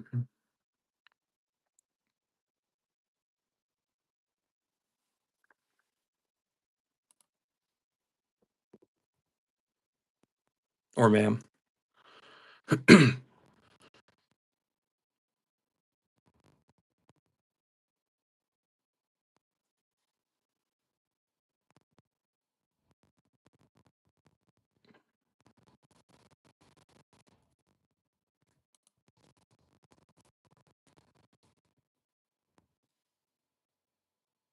Yeah, we got C2 pick 1 for free, or you can do the C3 pick 2 for 16.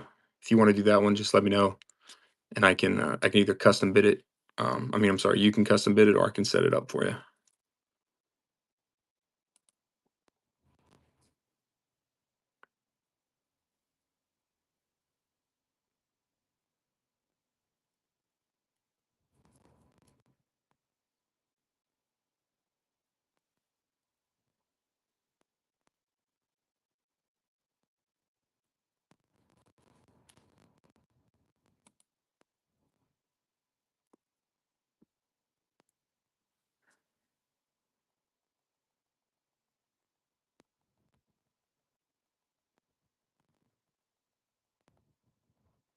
As soon as we get done with this one, guys, I'm hop off for about 10 minutes, and we're running it back.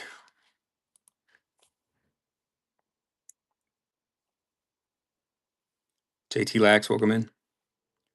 We got C2 pick 1 for free, guys. Or you can do a spin 3, keep 2 for 16. Let me know.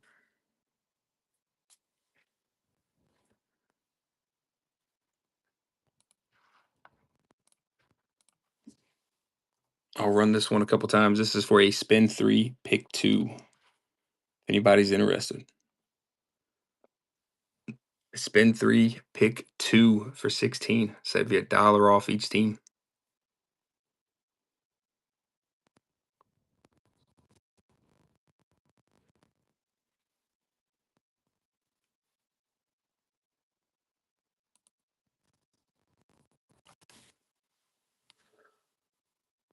That'll get us 2 teams closer to ripping.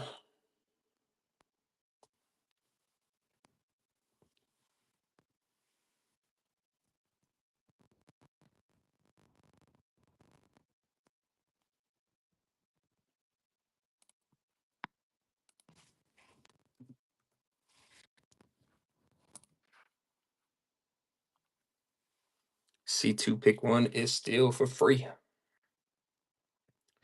Mecca Ibuka, Travis Hunter.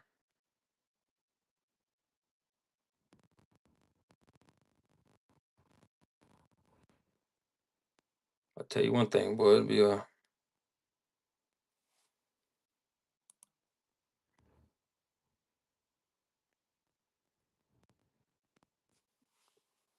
yeah, we can consolidate trades, by the way, guys. If y'all want to trade amongst yourselves, let me know.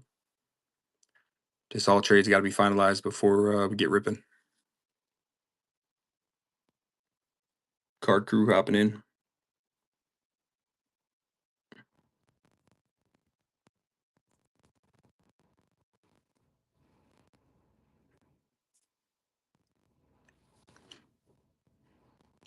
Card Crew, I got you with the spin 3. Keep 2, brother. Don't even worry about it. I'm going to show you 3 spins. Jags. the Bengals. Can't hit the Jags again. So Jags, Bengals, Bears.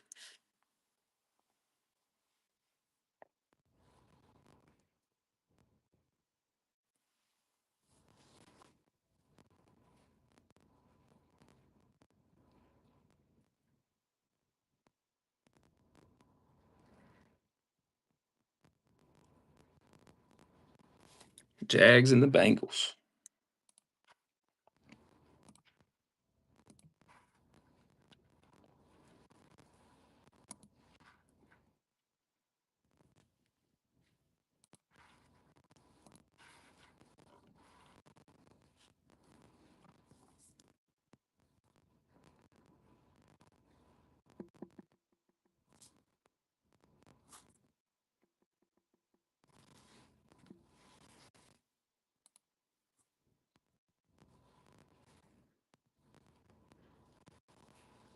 Just go ahead and add the Chiefs.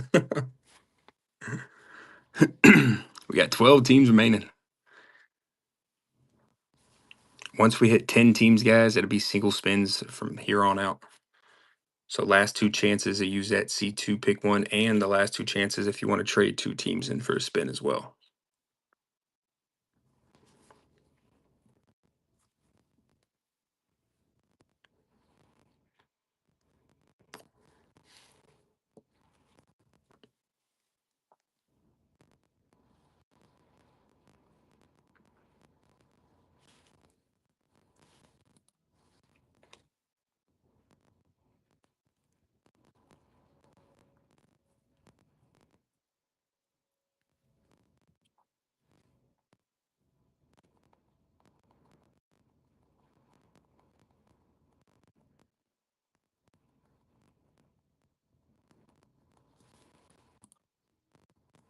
T-Town, Chase, Melcon, what's happening?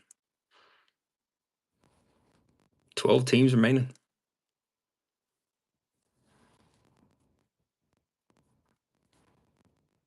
JT Lax, welcome in.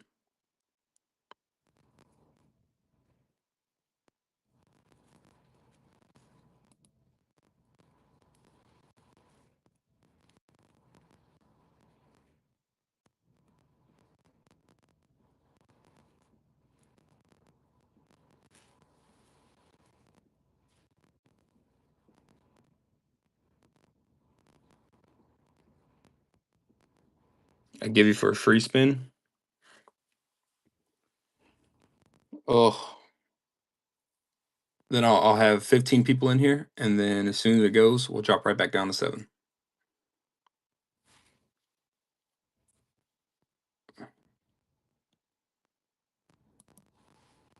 We got to hire Spider-Man to keep away the goblins.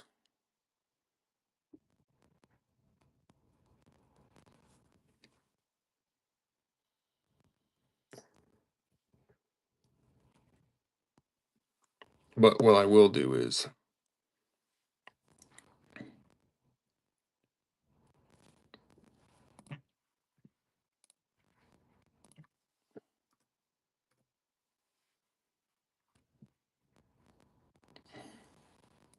I'm gonna knock $2 off the spin price, guys. We're at $7. C2 pick one is still free. $7 spins.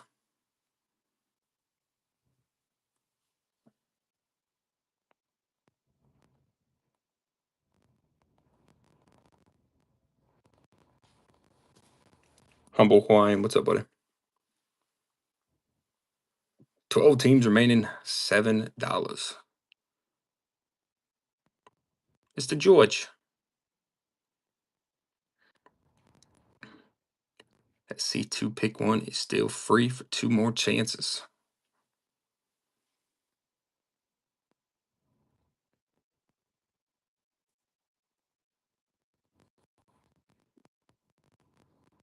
Got the Commies or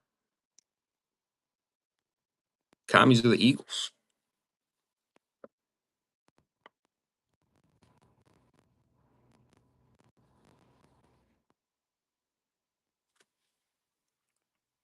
Down go Jaden Daniels.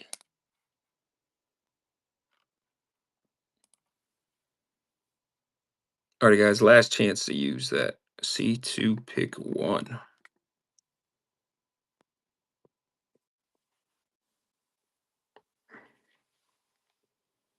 Card crew, I'm gonna do 10.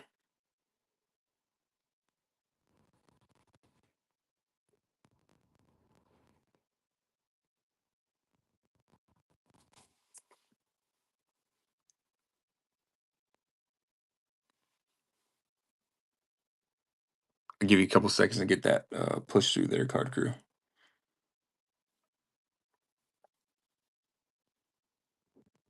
It's early mornings. I know how the banks are.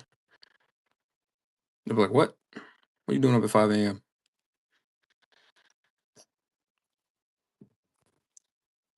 On my side, it's saying it didn't. My man still says that it's pending.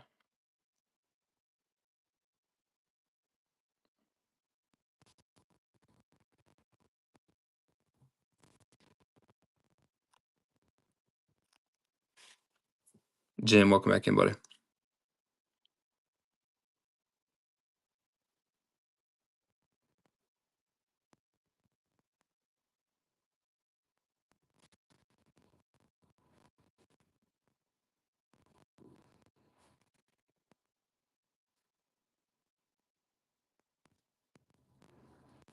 I mean, I can show you if you if you want to see that it's still pending.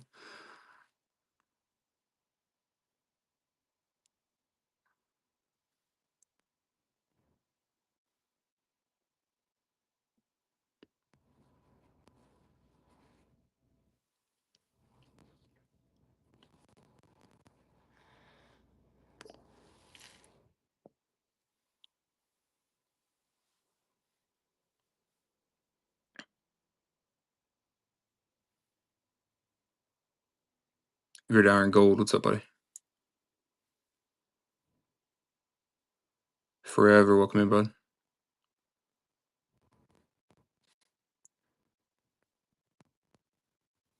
I give you about 2 more minutes there, card crew. If not, then it's all good. I'll keep the wheel spinning, and I'll just rerun the auction.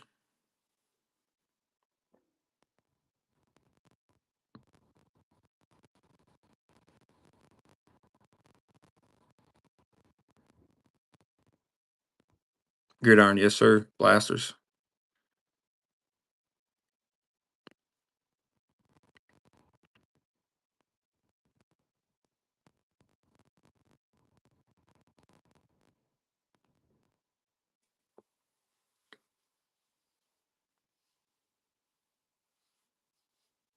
Alrighty, car crew. I'm gonna just move forward.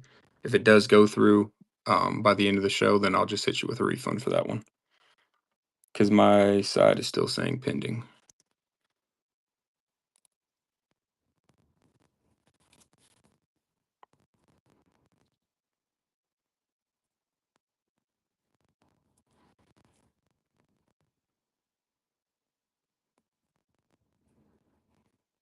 We got 11 teams left.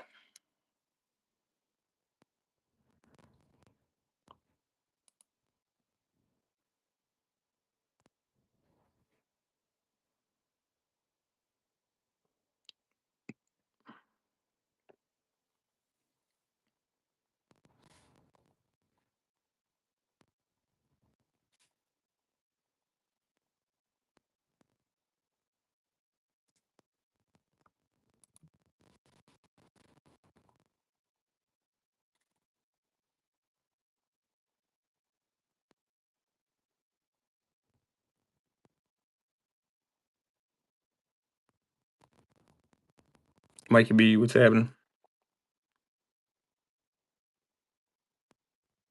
At Browse Sharp, welcome in, guys. $7 spins.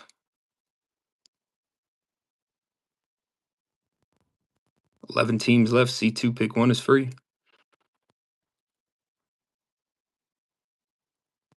Card Crew 88's happening. Last chance to use that C2 pick 1, guys.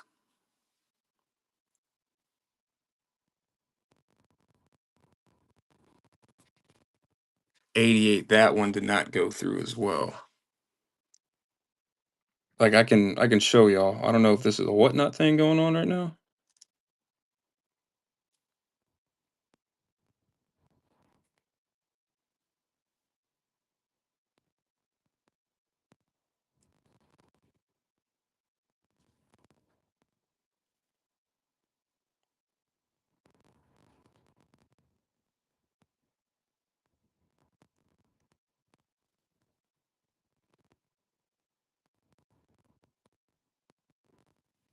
Give you a minute or two so you can get that one pushed through. That's weird that both of them did not go through back to back.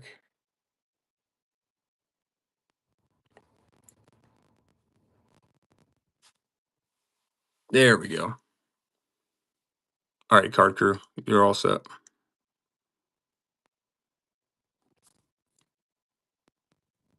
You got the Jets or the Chiefs? 88, talk to me. No, you're good. Don't worry about it. Chiefs, there we go.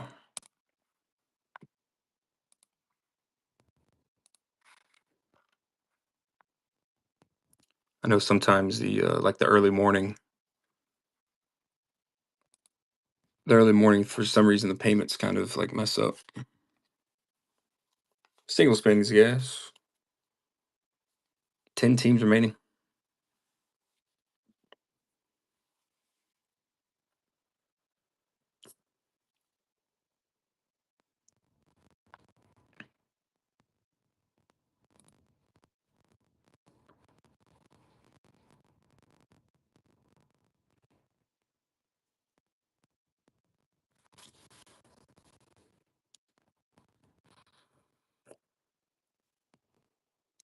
So got Emeka Ibuka on the wheel.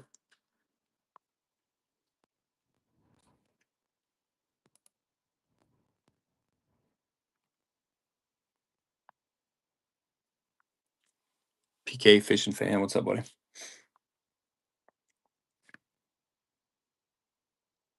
Tampa Bay.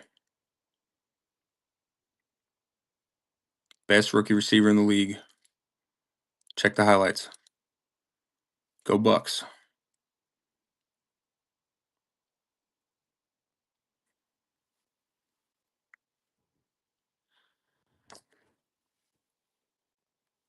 Matt's hopping in.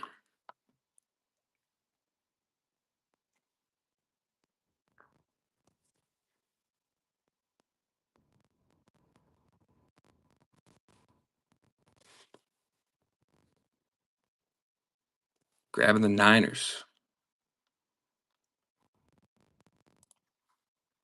San Francisco.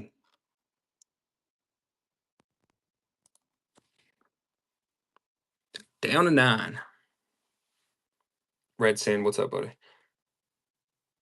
Bears, Bucks, Cowboys, Dolphins, Eagles, Jets, Lions, Rams, and the Vikes. What's good, Red Sand?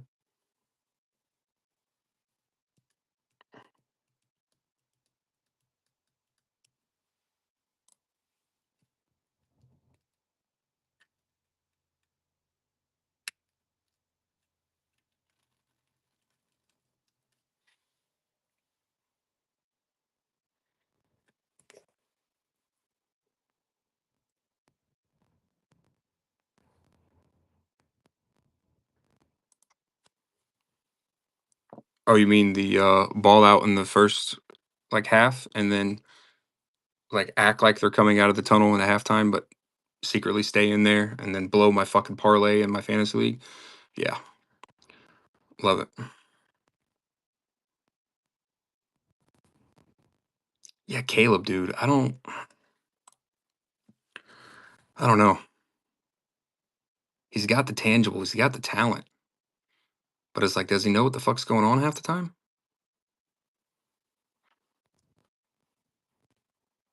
His O line isn't helping him out either, so it's not all him, but still.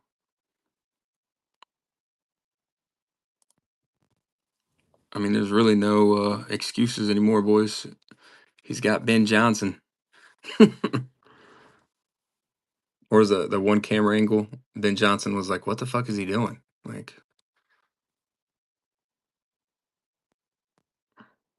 Matt's hopping back in. I tell you one thing though, he's got some fucking talent, bro. The way he runs away from those defenders, if he can somehow piece it together, the Bears can be nasty, but they're gonna go as far as he takes them.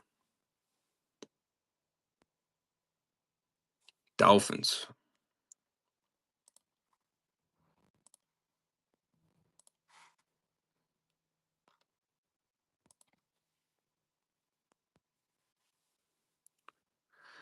Yeah, I mean it's week one.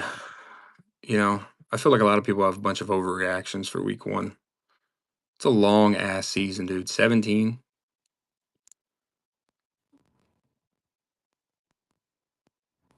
Yeah, ESPN and NFL Network need something to talk about, right?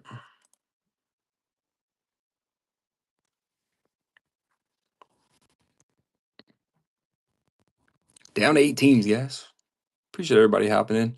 Guys, if you are new to the channel, we live stream every single break to YouTube, guys. Every single one of them. You can always rewatch our breaks. All you got to do is look up Southeastern Card Trading. If you look us up on YouTube right now, you'll see we're live. We do that strictly for the fact that you can always rewatch your breaks with us. Make sure your packages are accurate. Make sure you get everything. We want that full transparency for you.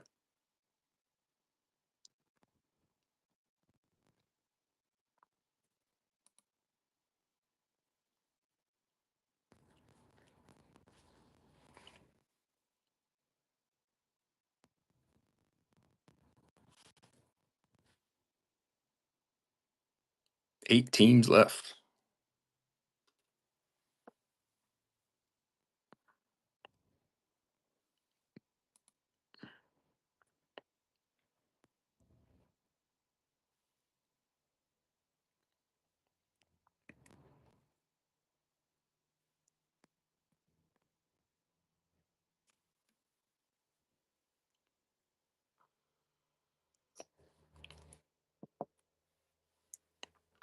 Matt, let me check your teams real quick. Dolphins, Niners. Dolphins, you're gonna be looking for like Quinn Ewers, who's a Tua concussion away from starting, and he actually looked really good in the season. I mean, in the preseason. With the Niners,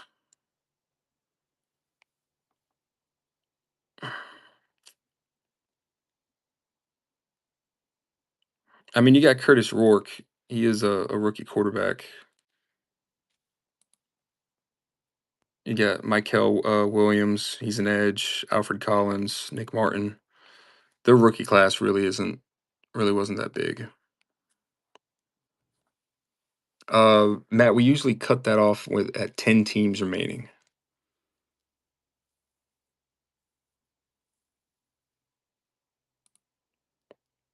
Yeah, I do appreciate the question, though, brother. Nate K, what's happening?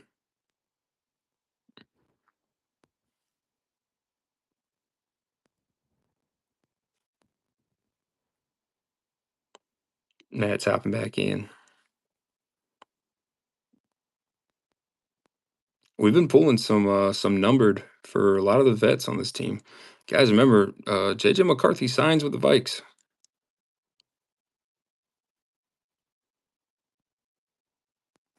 Taking down the Lions. That's a team that needs to put this shit together. Oh my god. But they got 2 new coordinators, so they'll be all right. Brady Vick, what's happening? Oh, Matt, don't worry. I mean, you got the same luck, buddy.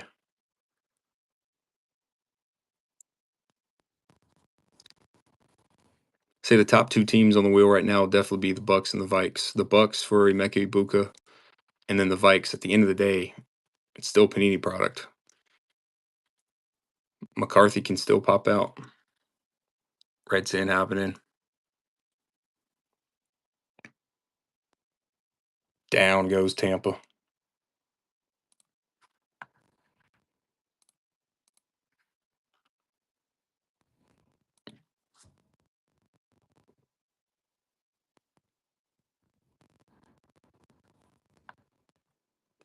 George said he'd trade the commies for the Bucks.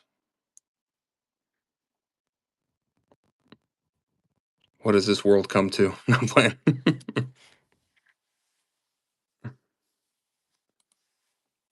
Guys, if you don't know which teams you got, all you got to do is check the shop, look under break, and you'll see all the lists of team names. 6 teams remaining. We're ripping.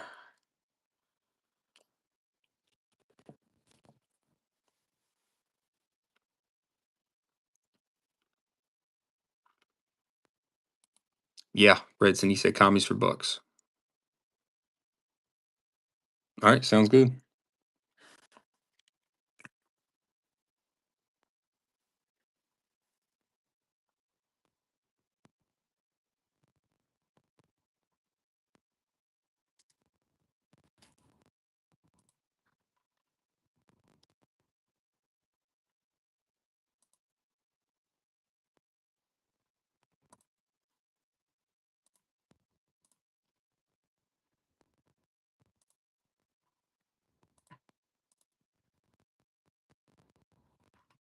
All right, y'all are all set. I got y'all's trades in.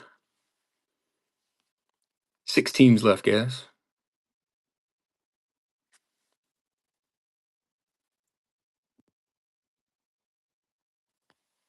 Let's see. Let me see if I can put together a deal real quick.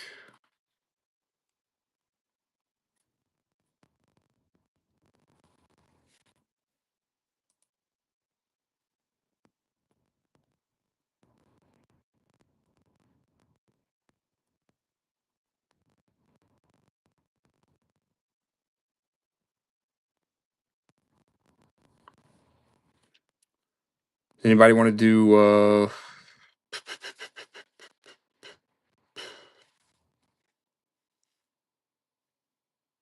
here, I'll tell you what. We'll do 2 for 10. Well, here, no, fuck that. We'll just drop it down to 5.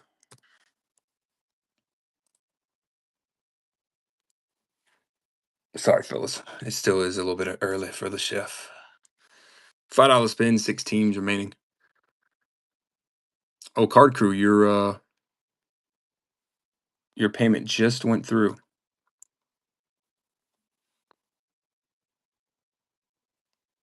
So as soon as I get done with Matt, Card Crew, I got you with a spin, brother.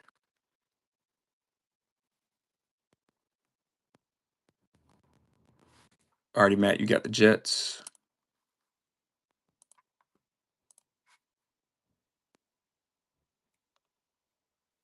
And then Card Crew 22, you get a spin right now because your payment went through, bud.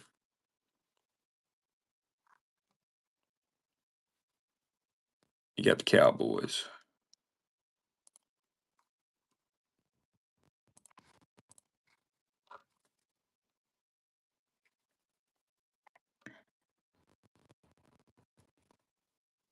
Yeah, if you want to do 2 for 10, that's fine.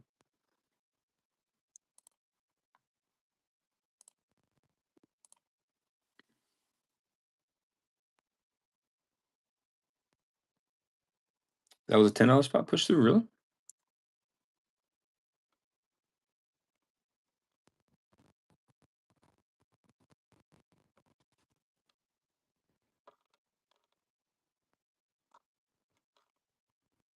Ah, okay. No, I'm sorry. You're right. So, he gets another spin, right, Rel?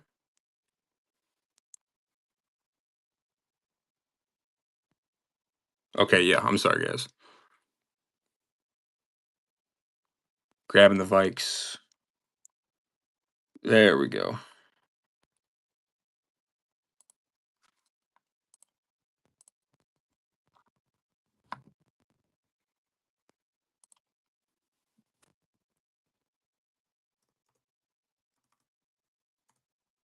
Alrighty, guys. I tell you what. This is what I'm gonna do. Bears, Rams, Eagles. Let's have some fun, huh? All 3. I'm gonna start it at 10 for the closeout. You get all 3 teams: the Bears, the Eagles, and the Rams. Oh, Carter, I appreciate that tip, brother. You didn't have to do that. This is a closeout. This is for the last 3 teams. The Bears, the Eagles, and the Rams.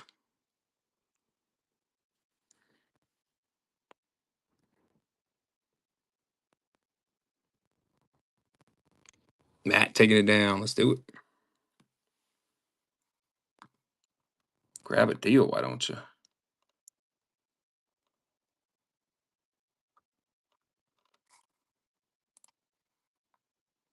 Oh, I can't believe it. All right, guys, let me get all set up. Remember, if you don't remember what teams you got, just check the shop, look under the breaks, you'll be able to see it. Let me get Matt assigned these 3 teams, and we're rolling.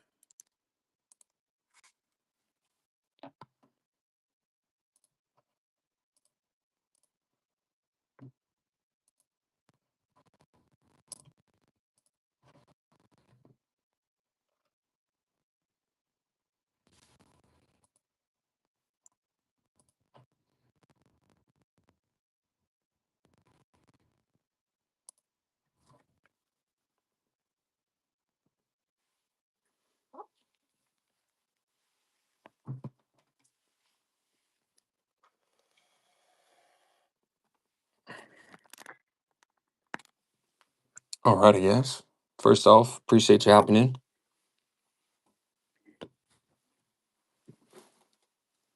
We're all good on trades, right?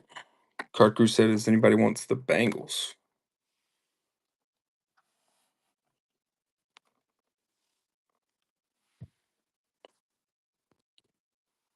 Pink cards or auto? That's what I'm saying.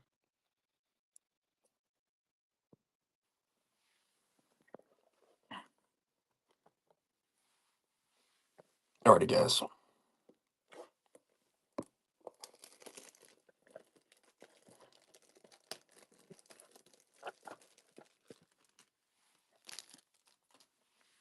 Yeah, that's what I've been wanting to see out of this product. Is some damn autos, dude. We've been killing it with tops autos.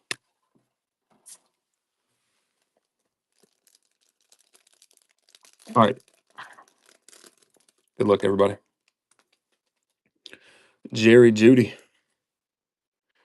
How about a little Dave Krieg for the Seahawks? Who the hell is even that? Cam on the disco. There we go. Ooh. A little Brocky B on the elite. It's not a bad pack.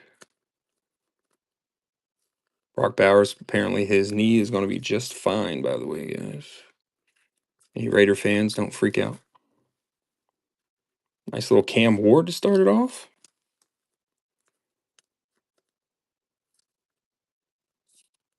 Go Canes.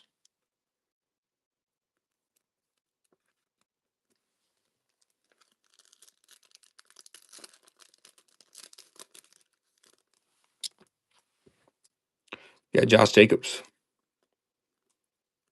Drake May.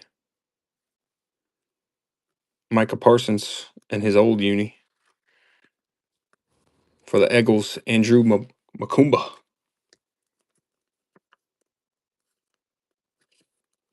Makumba.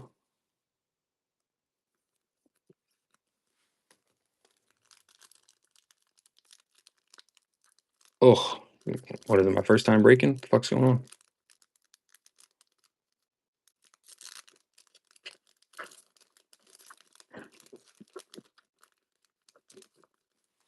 Little Justin Herbie on that spellbound back there. We got Mr. Penix. Kool-Aid McKinstry. Devin Witherspoon.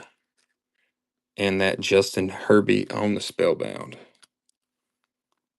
This is probably my favorite little thing that they did with Elite, where you can spell out their names. That's pretty gas.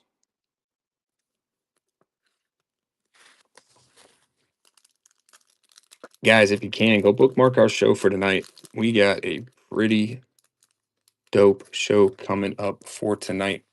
It's going to be a banger. We got Ed Reed, Chase Brown, Maserati Marv, Well, Jamar Chase and a kid reporter.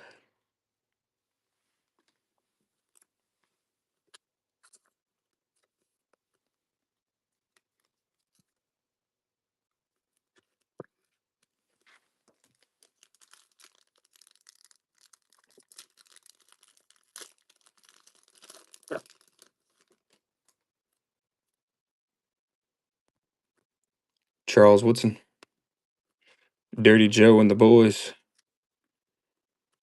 Jared Verse, and a Derrick Henry on the full throttle. Guys, when are we going to start talking about D. Henry being one of the top 10 running backs of all time? Or has he already entered that conversation? I say he has. Last pack magic.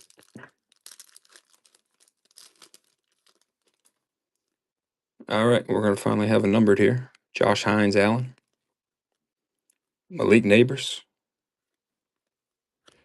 DeForest Buckner. How about a Jaden Daniels, 186 of 999 on the red with the trade for the Bucks, hitting a little JD and a kid reporter. How about a Jaden Daniels popping up? No fucking way. Red Sins, let's go. Oh, George, Jaden Daniels was there for you. Kind of a little color match right there. There's a banger. It's not his rookie year anymore, but hey, you know he's exploding. Red Sin, let's go. You know his cards are just going to keep going up. No auto out of the first box, but we do take a Jaden Daniels number. Yeah, I heard he almost got his ass flipped. Or he did get his ass flipped, sorry. Red Sins, let's go, buddy.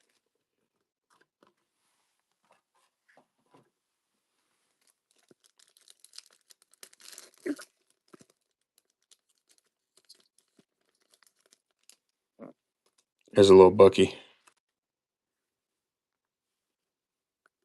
Little Saquon, back-to-back running backs. Nick Bosa. And another Derrick Henry, but this time on a spellbound.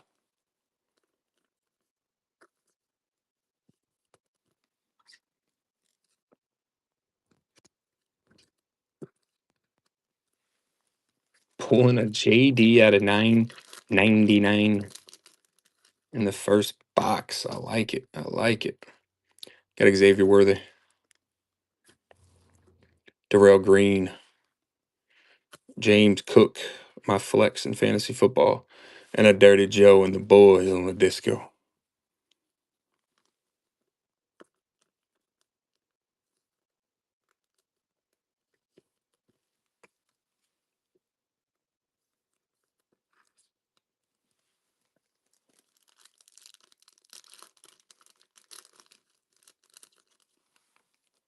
William Andrews. Another Jaden Daniels. Lamar Jackson. And a tidal waves for the 5-time MVP, Peyton Manning. These inserts are actually pretty cool. Here we go, Broncos. Nice little tidal waves for those Broncos. For the Sheriff. Oh, the A train. Derrick Henry. Bryce Young. It's going to be numbered for the Sea Chickens. 57 of 999 for Devon Witherspoon.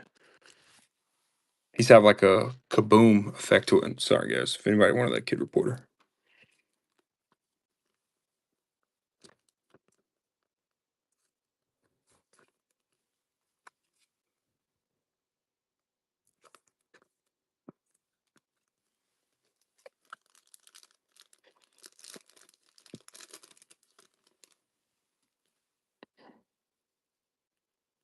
Let's go. We got Matty Staffy. Patrick Queen. Jared Verse, and an Xavier Worthy. Travis Kelce hates me on the full throttle.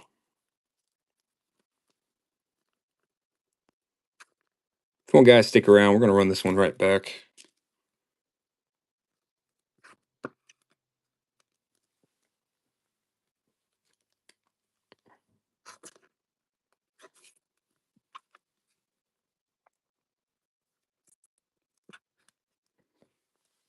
Last pack magic. Come on now. Show me an auto. Show me an auto.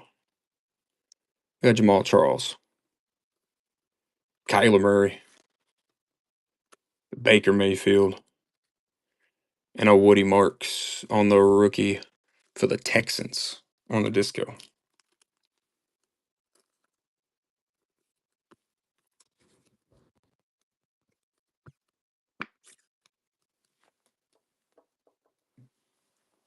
Oh, still 3 blasters left.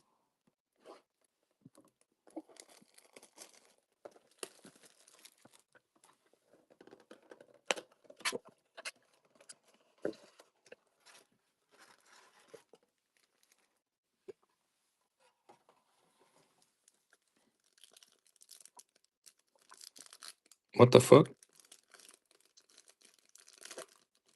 Pack was already open. Let's go, Panini. Doing Panini things. You got TJ Hawkinson, Terry Bradshaw, Joe Burrow, Dirty Joe, and a Hines Ward on the tidal waves. The Steelers. There is a little indent right there. I'll send a pack with who has the Steelers. One thing I do know about these blasters this year for some reason is that there's so much air in them. I don't know why. Maybe they did that for car protection. But if you think about it, wouldn't that just make the packs, like the cards, move around more?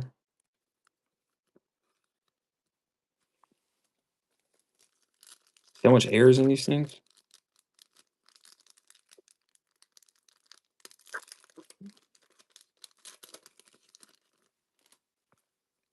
All right, Christian Gonzalez, T-Law,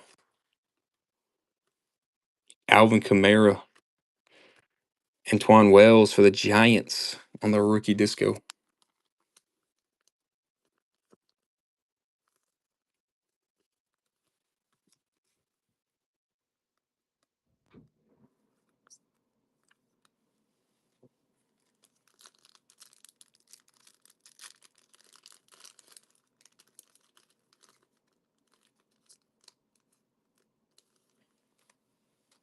We got Mr. Jordan Love, who's looking absolutely crazy this year so far.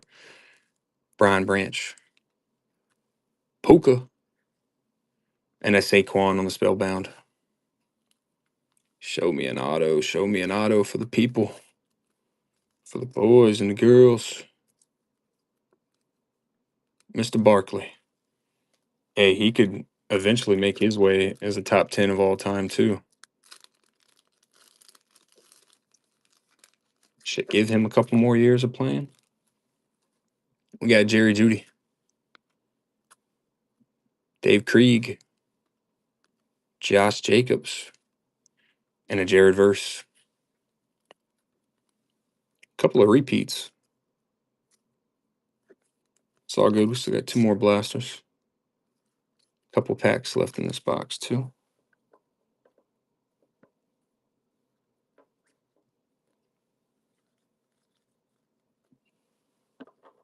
How about a JD numbered out of the first box? Mr. Drake May, Micah Parsons, Michael Penix, and a Justin Herbie, but on the T.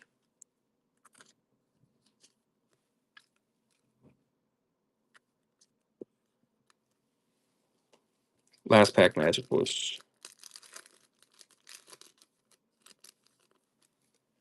We got Mr. Kool-Aid, Devon Witherspoon, Ed Reed, and a Tyler Warren. That's actually a nice hit for the Colts. There we go. He's going to be one of the next upcoming tight ends. Nice hit for the Colts, guys.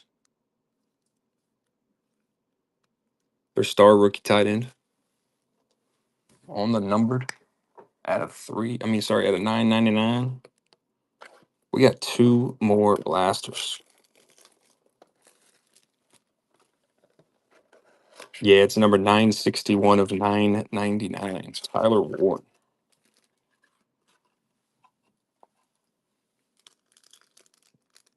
Look, see how much hair's in these things? Oh, fuck. Oh, guys, happy Friday. We made it through another week. Come on now, show me an auto. We got Bucky, Saquon, Josiah Stewart. That's a rookie green disco for you. For those Rams. And a Brocky B on the W.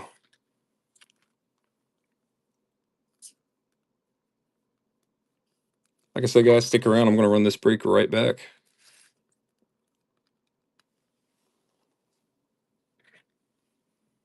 Oh, let me get some more pennies.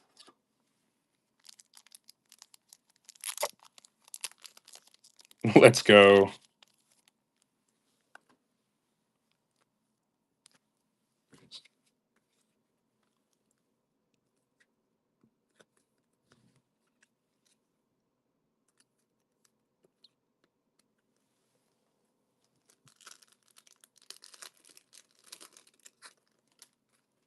Nick Bosa, Xavier Worthy, Darnell Green, Alfred Collins for the Niners. It's a little bit of a weird print. They kind of like cut his arms off.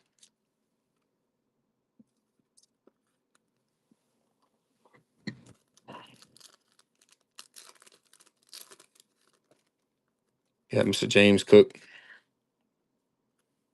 William Andrews, Jane Daniels, and a Bijan on the full throttle, 20.23.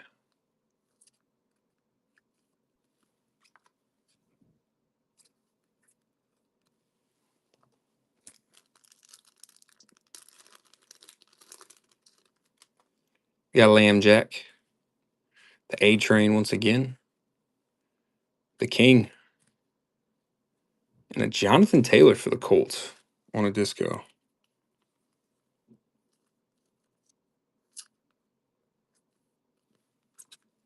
Haven't seen any signatures yet, and that's what I want to see now. Come on now. Still got a numbered in this box we haven't seen yet. Got Bryce Young, Matty Staffy, Patrick Queen, and Jaden Daniels on the E. Fuck, dude. Jaden Daniels has popped out left and right. Red Sin with the trade.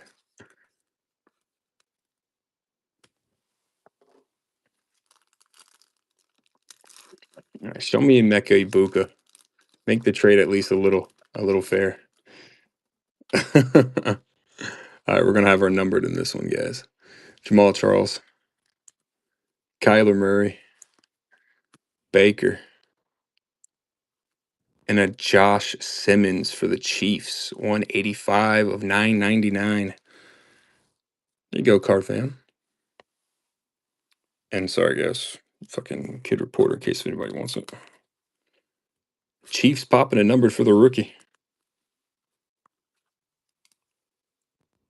For the card crew. Nice maybe a little PC hit for you. All right, guys. Last box of Magic. I didn't have to fucking reach so far. Okay.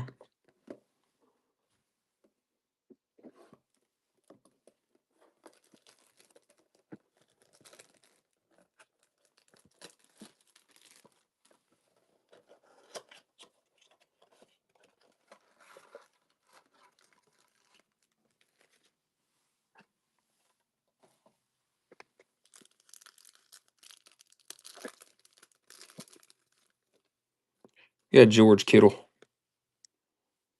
Patrick Surtain.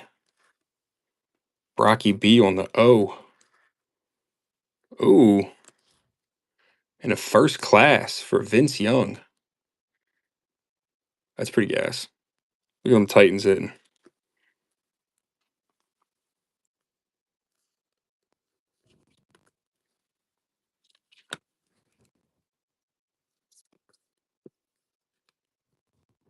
Nice little hit for the Titans.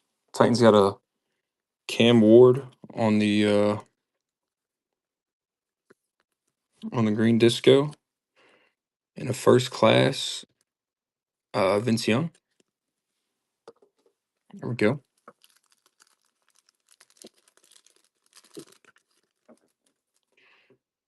Nice Williams. Amon Ra. Brian Robinson. It's going to be RB1 guys for your fantasy league. Austin Eckler tore his fucking Achilles. And a Jalen Hurts. Austin Eckler goes down, man. Tore his Achilles on a non-contact play, dude. It's horrible.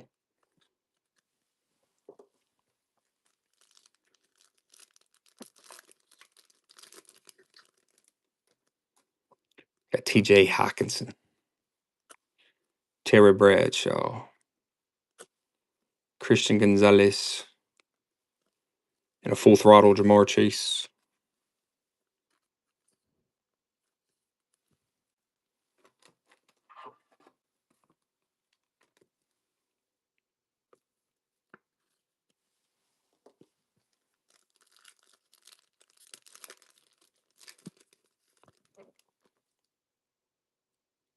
All right, we'll have our numbered right here. Trevor Lawrence.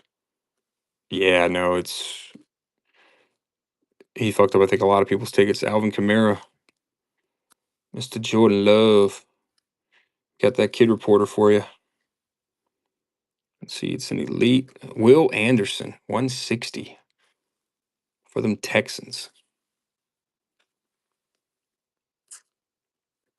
He's been around for a while. Kind of a silent defensive stud. Nice hit for those Houston Texans guys. 2 more packs. Usually the numbered's been in the last pack, so let's see. Could see something nice here, huh? We got Brian Branch. Little Puka. Jamar Chase on a green disco again. And on the elite, J.J. Watt. T.J. Watt, sorry. Wrong brother.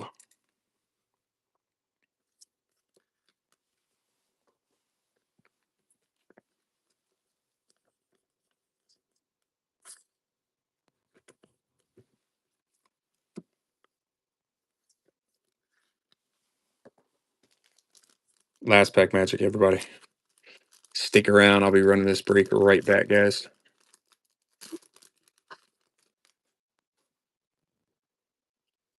All right, we got Jerry Jeudy, Dave Krieg, Josh Jacobs, and the last disco, Shador Sanders. There we go. Shador popping out at the last second. Nice hit for those Browns.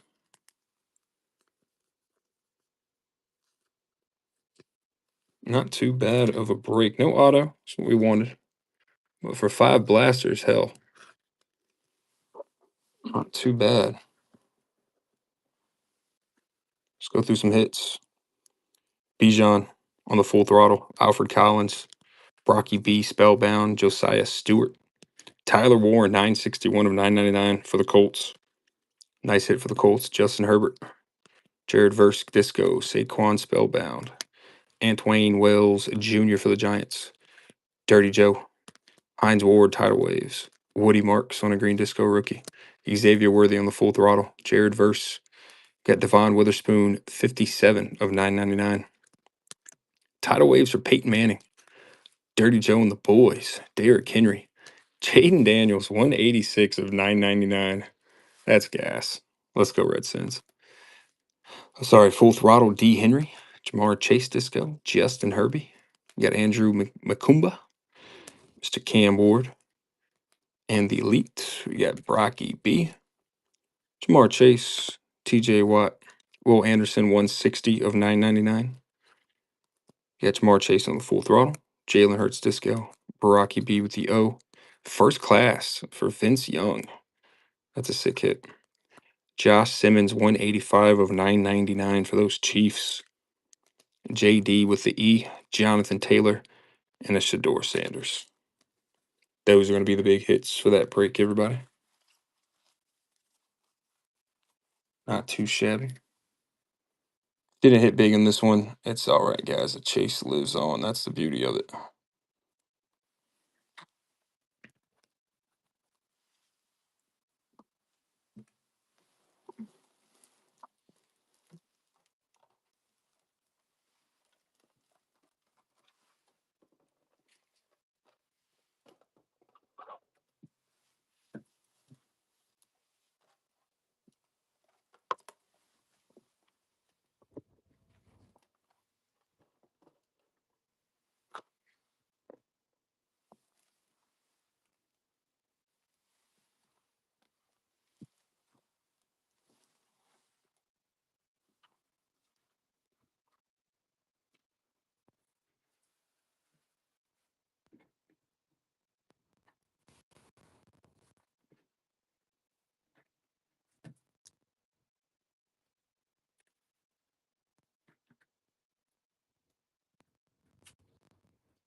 And we're back at it like we never left.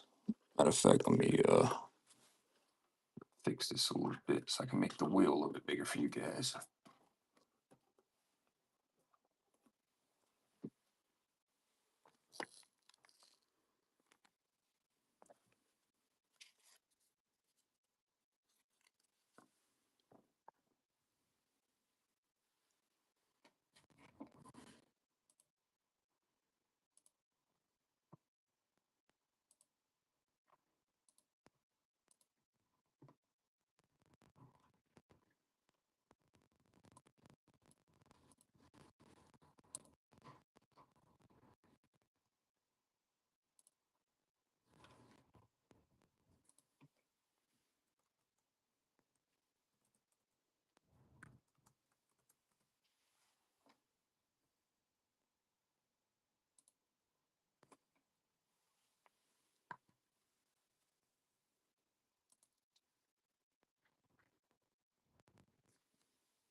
Hot dog, hot diggity dog.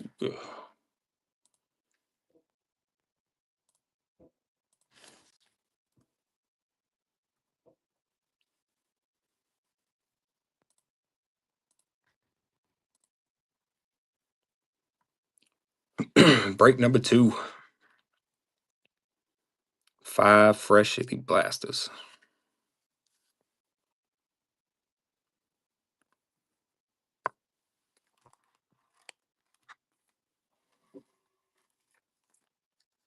A JD auto at a $9.99. That's so funny.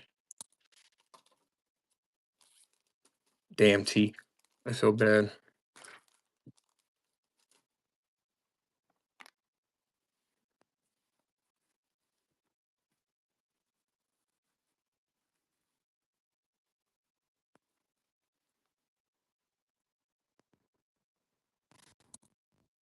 All teams live, guys. Fresh break.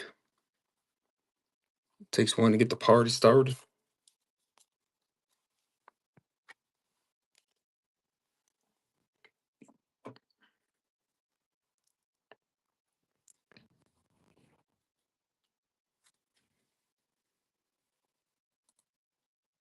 Run this for a couple rounds, guys. Nobody hops in. I'm gonna hop off for probably 20, 30 minutes, and we'll be right back.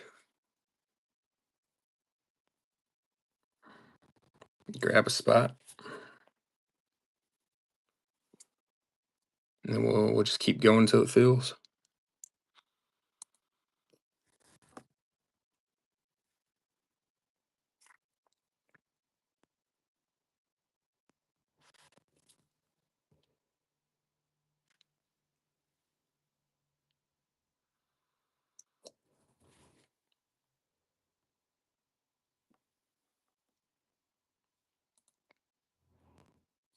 Real Mickey, what's happening?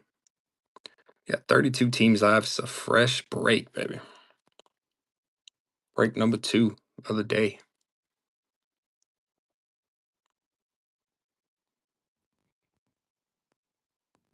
The Nally breaks, what's happening?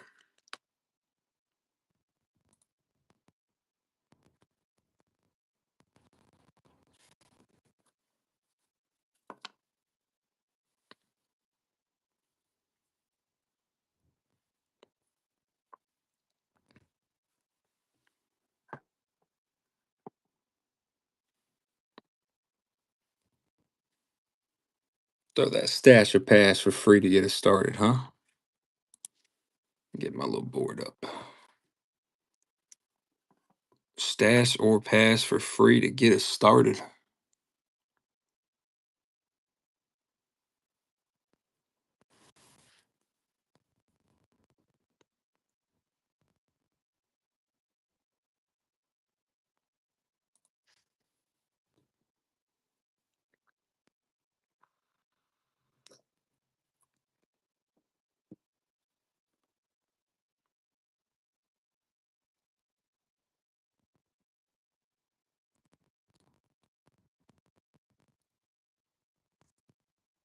Seahawk, what's happening?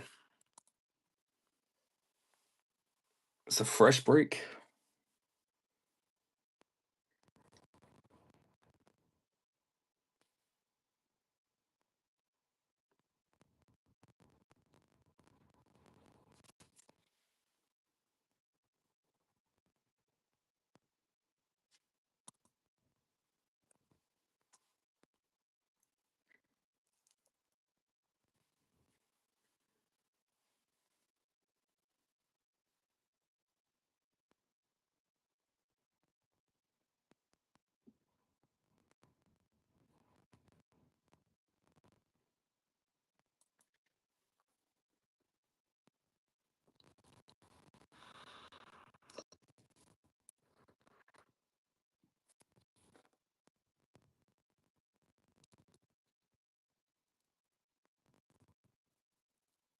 Rowdy, you still up, right?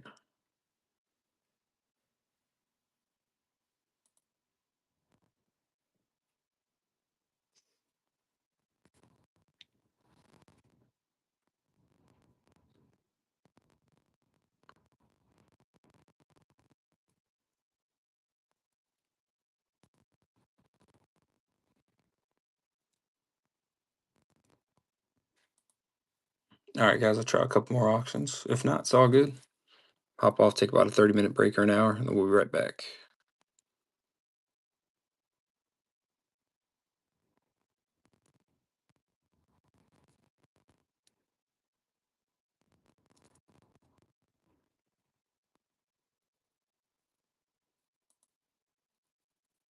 Alrighty, cool.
Stash or pass for free to get us started.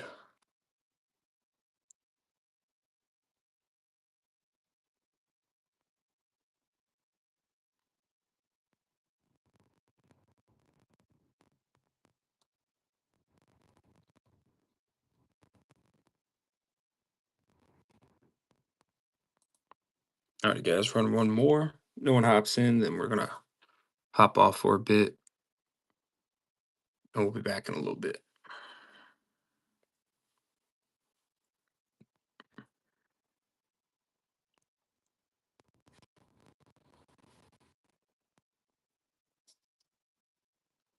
Alrighty, guys. Great break one. Peace out.